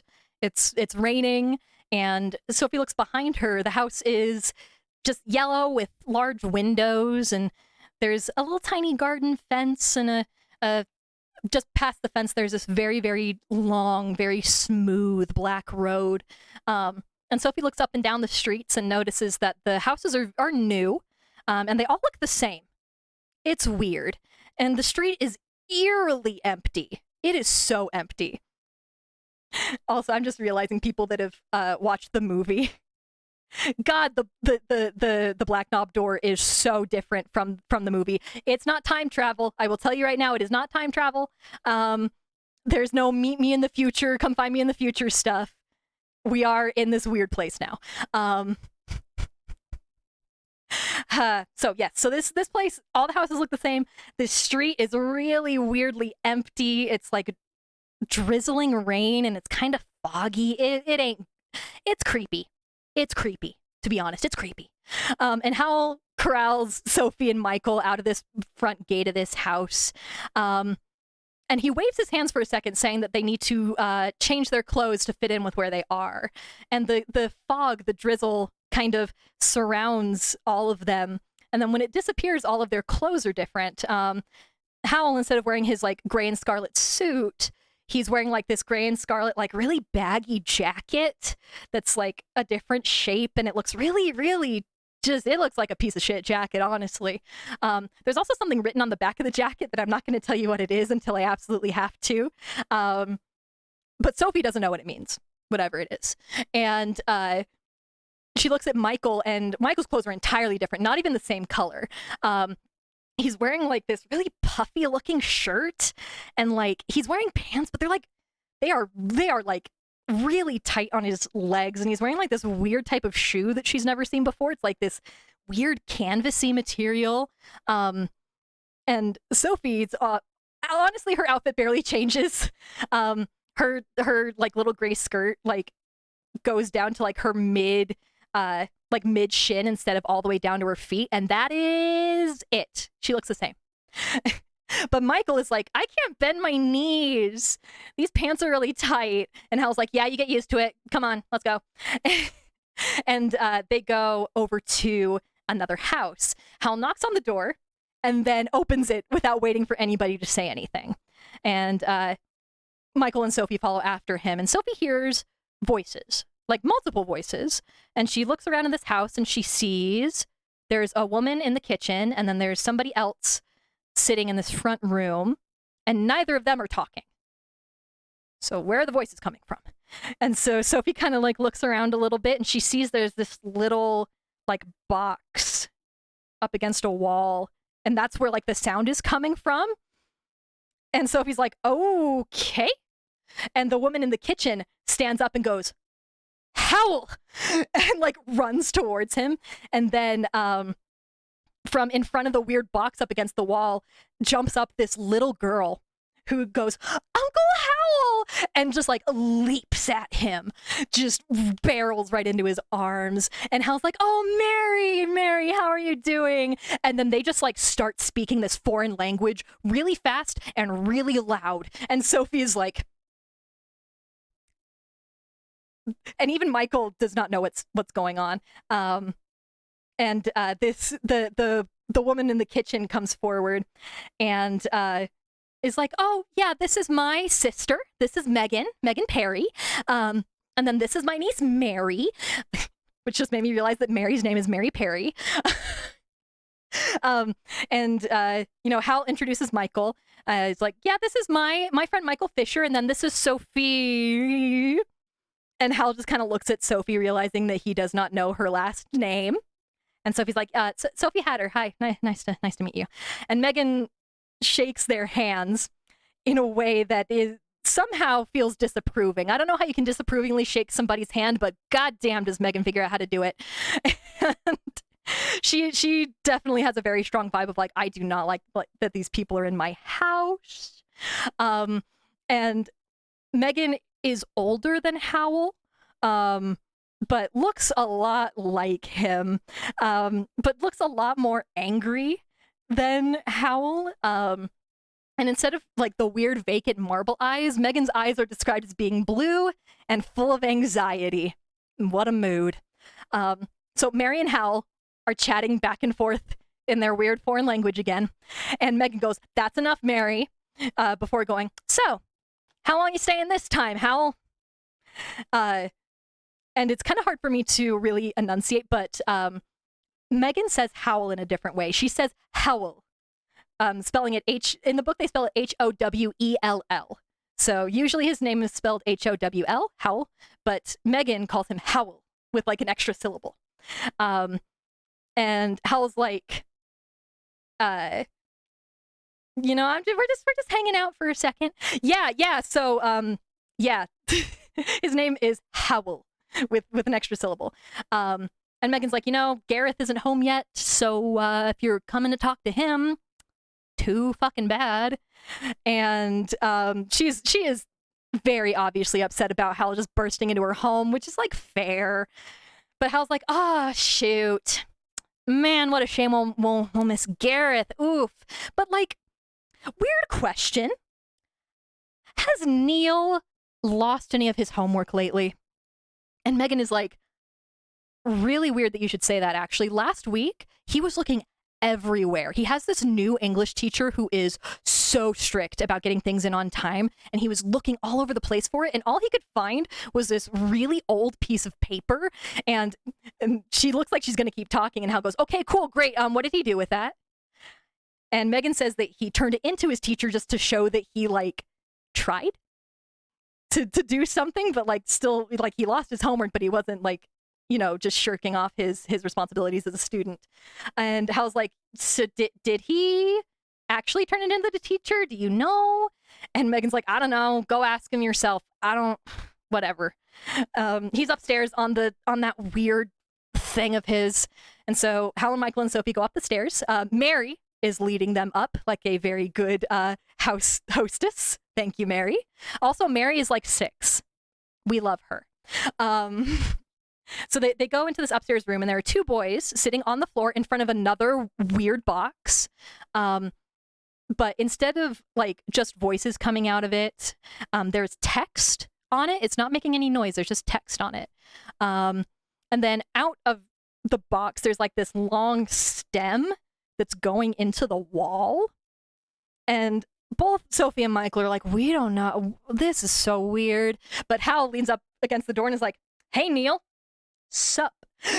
And one of the boys turns around and goes, No, don't interrupt. He's going to lose a life." And Sophie and Michael back up because they're like, oh, weird. This is apparently a life or death scenario. And Hal goes and grabs like the root that is hooking this box into the wall and rips it out. And both Michael and Sophie are like, holy shit. Hal is trying to kill his nephew. Oh my God, we are accomplices to murder. And Neil just turns around and goes, "Mary, why did you do that?" And Mary just goes, "It wasn't me this time, so meh." And Neil turns and sees Howl just holding the little like tube root thing and waving it around. And Neil goes, "Oh God, it's my no good uncle. What do you want?" And Hal says, "Oh, whoo, that's a welcome in the valleys. Great. Nice to see you too, Neil. I will put this back when you answer some questions for me, man." And I'm too young to be by association, exactly. Neil is like, "I'm in the middle of something." And Hal says, "Actually, let me ask you this. That thing you were playing, is it new? Is that a new one?" And he goes, "No, it's the one I got for Christmas. They tell me I won't get another one until my birthday." And Hal's like, "Sick. Cool. So, you've already played this one before, so you're not missing out, And if you answer my questions, I'll bribe you." And Neil's like, Are you going to give me one of the cartridges that nobody else has?" And Hal's like, "Yeah, cool. Absolutely. But first, what's this?" And he holds out the little shiny paper. And Neil looks at it. And I love this line from the book, so I'm just going to read it verbatim. Neil said, "It's a poem, the same way someone would say, it's a dead rat." It's so specific, but it's so good. Anyway, Neil grabs it and he looks at it and he goes, "Oh, yeah, this is my homework." And the other boy that was with Neil looks at it and goes, "Oh, yeah, I had that homework too. That poem's about submarines." I do not think that the poem is about submarines. And Neil was like, where did you find my homework, though? Was that, like, really weird writing that I found yours? I don't know. I turned it into Miss Angorian, though, and she said it was super interesting, and she took it home with her.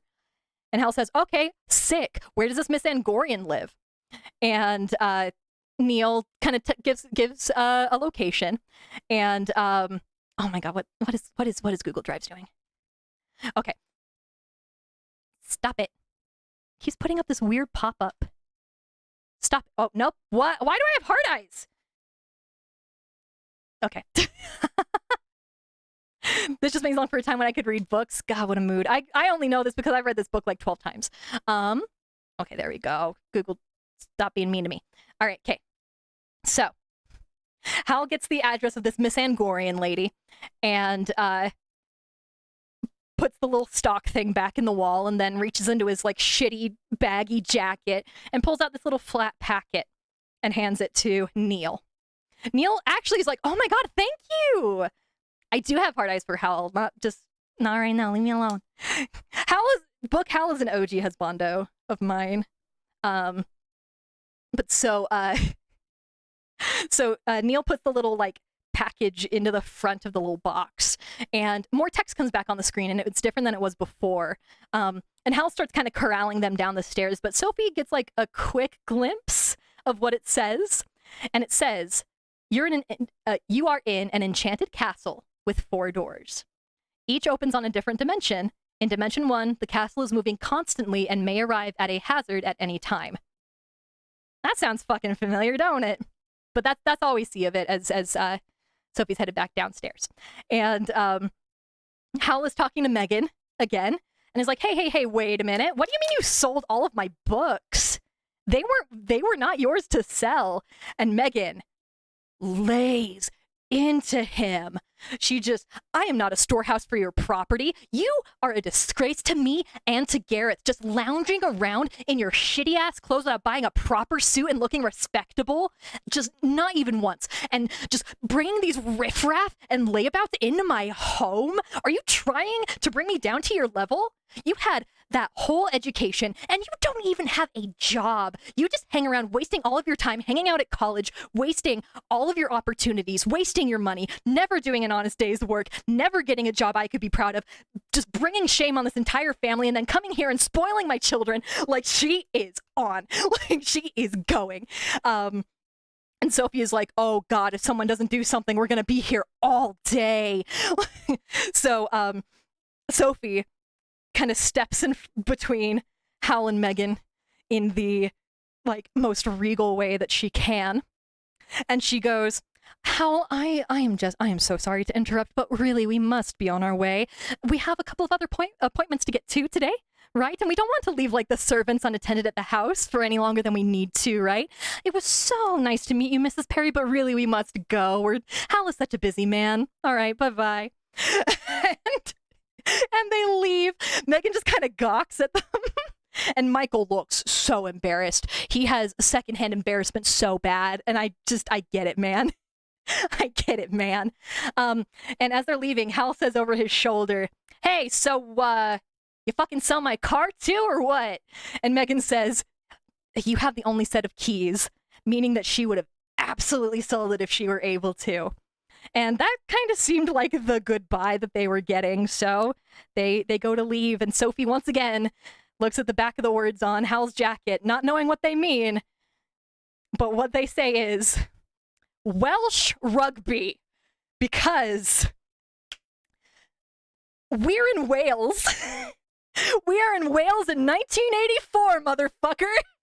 Like, Howl's Moving Castle at least partially takes place in the actual, like, in our universe. Howl is from Wales in 1984. Yeah, that is where he is from. And also, Howl's family has no idea that he is, like, in the top 3 most powerful wizards and in like, the entire history of the continent of Ingary. They don't even know what Ingary is. They just think he's an absolute deadbeat. He is also, by the way, so fucking into rugby. Howl loves rugby so much. Right? Right? I'm so mad that this is not in a movie. I'm so mad that this is not animated or anything because, like, oh my god, it's so funny. It is so funny. So obviously, Hal's jacket is now a rugby jacket. Michael is actually wearing a Marty McFly style puffy vest and like skinny jeans and some Converse. And like they were seeing TVs and computers, and the foreign language that Mari and Howl were speaking, it was just Welsh. It was just Welsh. Yeah, we will talk about how Howl became a wizard in just a second. He went to school, honestly, is the long and short of it. He went to school. So God, I'm still not over Sophie and Michael thinking that Howl unplugging Neil's computer was going to kill him. It's so good. It's so good. It's so good. Yeah, dude, Howl Jenkins is living his own isekai. And they decided to not put that in the movie. And I'm mad.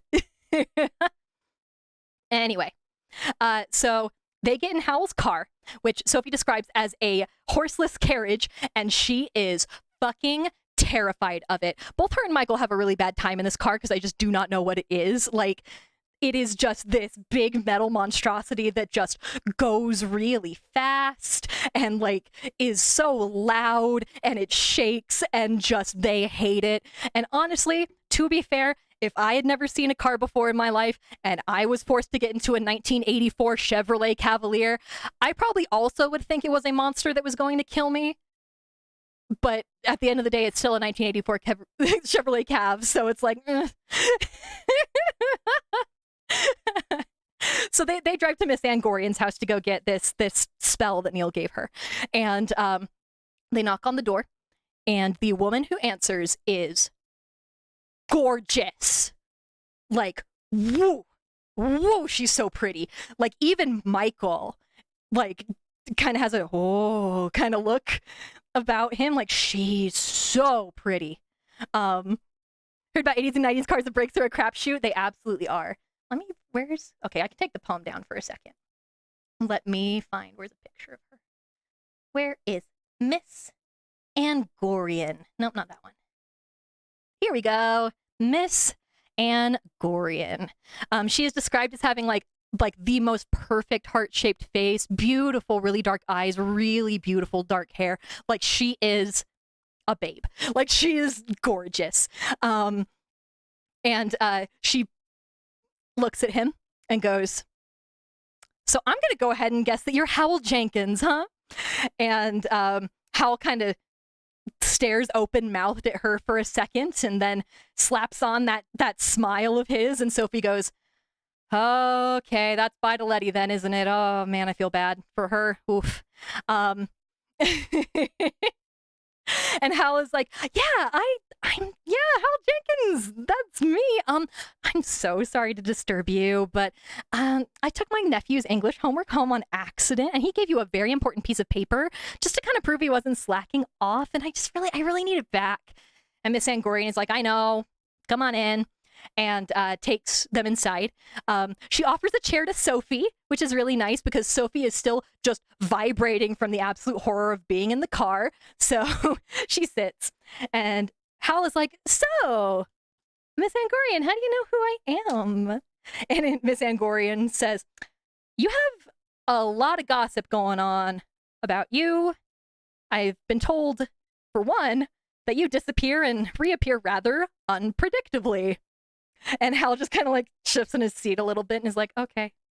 And Angorian is like sifting through her papers trying to find this one spell. And Howl just leans over the desk in the most like dramatic way and is like fluttering his eyelashes at her. Like, it is a fucking disaster. It is an absolute shit show. But Angorian does find the paper and hands it to Howl and says, "Can you at least tell me what this is? I have no idea what this is." And Howl hands it back to Michael and says, "Hey, you tell her." And Michael reads it and goes, "Oh, this is an enlargement spell. I know how to do this. Come on." And Miss Angorian says, what were you doing with that?" And Howl says, hey, you've heard so much gossip about me, and no one has told you that I wrote my doctoral thesis on charms and spells? That's right. Howl Jenkins has a doctorate. He has a doctorate in magic, pretty much. Basically like the study of magic and charms and shit. Like, Dr. Howl Jenkins. He's a doctor. The same man who terrorized multiple towns because his hair dye went wrong. Doctorate from the University of Wales. It's like magical studies that he did. But because they are in like real actual whales and like magic is not a thing, he just has to be like, oh yeah, this is a piece of like study material and I have never done a spell once in my goddamn life. And Sophie just kind of goes, like she scoffs. And Howl goes, absolutely, this is just for study purposes. Hand over my heart. And he glares at Sophie like, just don't say anything. Just this spell, it's really old and it's really rare. That's why I wanted it back. Thank you so much for just taking such good care of it. And Miss Angorian is like, yeah, whatever. Can I just get the other homework sheet back? Photocopies cost money. And so I want to circle back to the original description of the paper that I gave you guys about the spell, that it was like shiny and kind of stiff and like the edges were frayed weird and there's like gray blurs around the edges. When you were in school, did they ever give you laminated sheets of paper that had been used multiple times, so like the corners are curling up a little bit and like water got into it so that it like ripples really weird? It was just a laminated piece of homework, which also I want to point out that like, yeah, okay, Michael didn't know what that was. Fair. But Howl had that piece of paper on that desk for multiple days because like as soon as Howl put that on the bench and told Sophie to remind Michael about it, that's when she opened the door and presumably when the switch took place between the spell and the homework paper. So for at least a couple of days, if not a week, Howl has been walking around his own house and didn't see this piece of laminated paper and go, well, that's something that cannot exist here. He just yeah, it was like literally sitting in plain sight for multiple days. Michael was wagging it in Howl's face as he was trying to get help on it, but he just did not even register it. Like he's dumb and he's pretty. You can't expect him just to know things.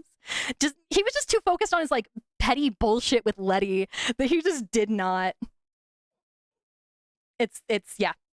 It's one of my favorite things, and it took me a very long time to like piece that together, but it's so funny. Yeah, exactly. It's not normal here. So Hal gives Angorian her little laminated paper back and goes, oh my god, it's just so funny. I know this poem. Trust me, I know this poem. I'm very educated. Did you hear when I said I had a doctorate? I'm so smart. I don't remember the second half of this poem though, right? It's by Walter Raleigh, isn't it? And Angorian just looks him dead in the face and goes, no, it's a John Donne poem, and I can read you the rest if you want. And Hal is like, oh, please do. And also, what are you doing later? Do you want to go get dinner? And Miss Angorian says, I, first of all, do not know you, so I don't know who you think you are, but also, it's pretty common knowledge that I still consider myself engaged to Benjamin Sullivan. And Hal just goes, oh, I don't know who that is. Which is kind of funny. Because we know a Benjamin Sullivan. That's the royal wizard is Sullivan. Sullivan? Weird. All right. Anyway, Hal's like, yeah, I don't know who that is. Miss Angorian says that Benjamin Sullivan disappeared like years ago, but she is still very faithful to him and seems like she's still trying to find him, pretty much. And Angorian is like, so do you want me to read you this poem or what? And Hal's like, oh yeah, please do. You have such a nice voice. Just please. And Angorian says, okay, cool. You have the first verse, so I'll just read you the second one. And so let me change the first verse to the second verse of this poem here. Whoop, whoop. Okay. Second part of this poem. If thou be'st born to strange sights, things invisible to see, ride 10,000 days and nights till age snow-white hairs on thee.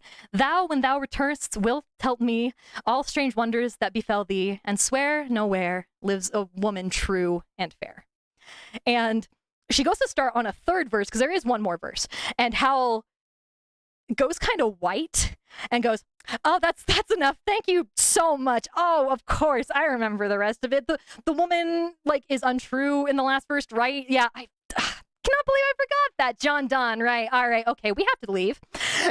And Angorian is like, are you okay? And Hal says, oh, so good. Oh, I'm so good. And Hal basically just starts pushing everybody out of Angorian's apartment. But before they finally get all the way out, Howl is like, and you're like super sure you don't want to go get dinner. And Angorian is like, I am so sure. Leave. And Howl kind of gets them back into the car, and Michael's like, so what was that about? And Howl says, oh, nothing. Just, that was the Witch of the Waste curse. And it just caught me. Cool. Great. That'll happen sooner or later. All right. Cool. Neat, neat, neat. And quick break to talk about this poem, because it is the witch's curse and it is the foundation of the entire back half of this book, and we will go into it more next time.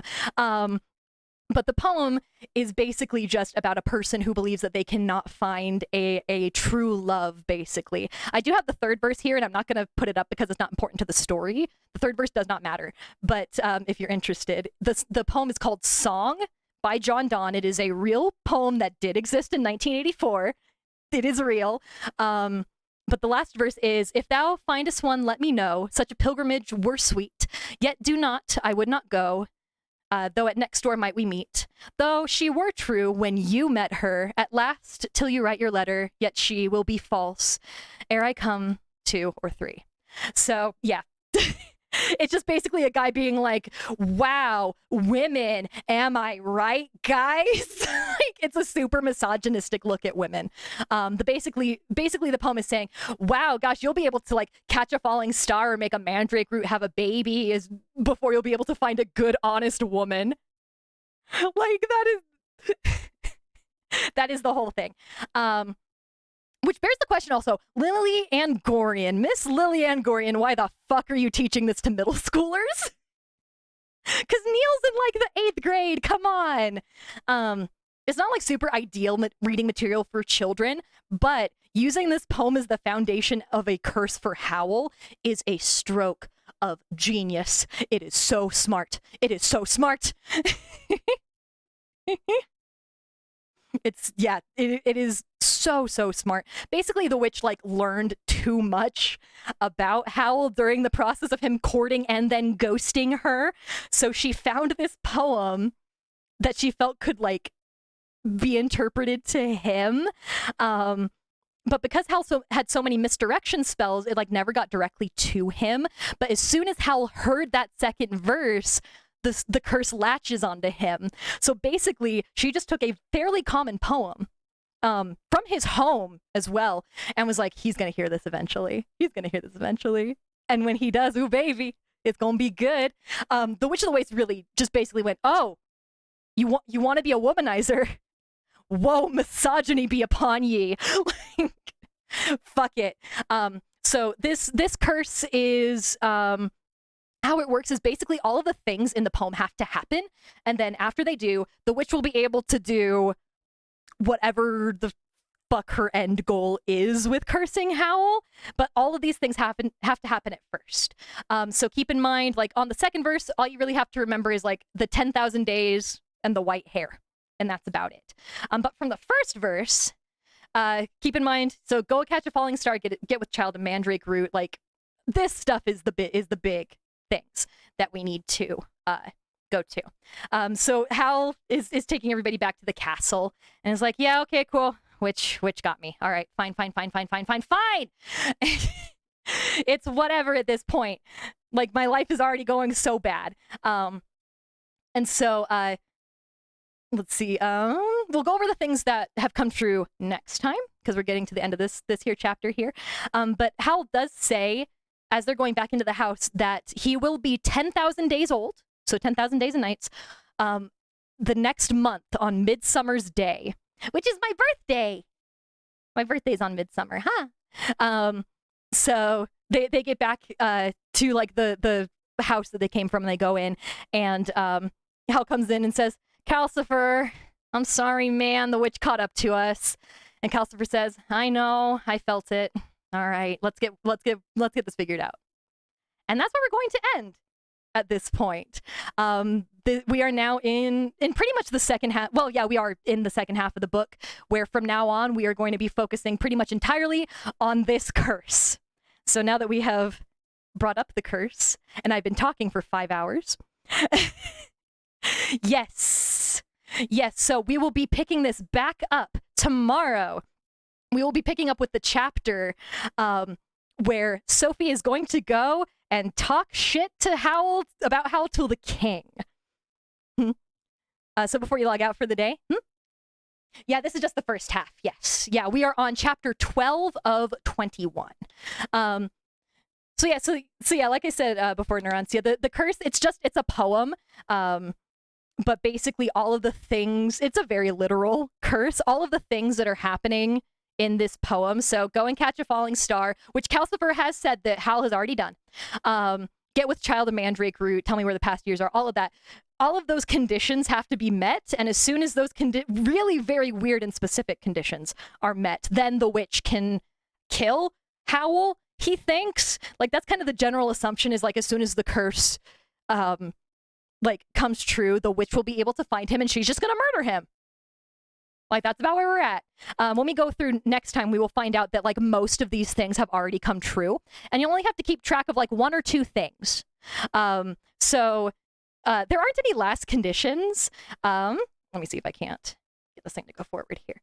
So I'll just touch really quickly. The only things that have not happened so far is, so the ride 10,000 days and nights hasn't happened since Howl isn't 10,000 days old yet, but he will be in Midsummer. Age Snow's white hairs, Howl isn't sure. He dyes his hair too much. So we just assume that is correct.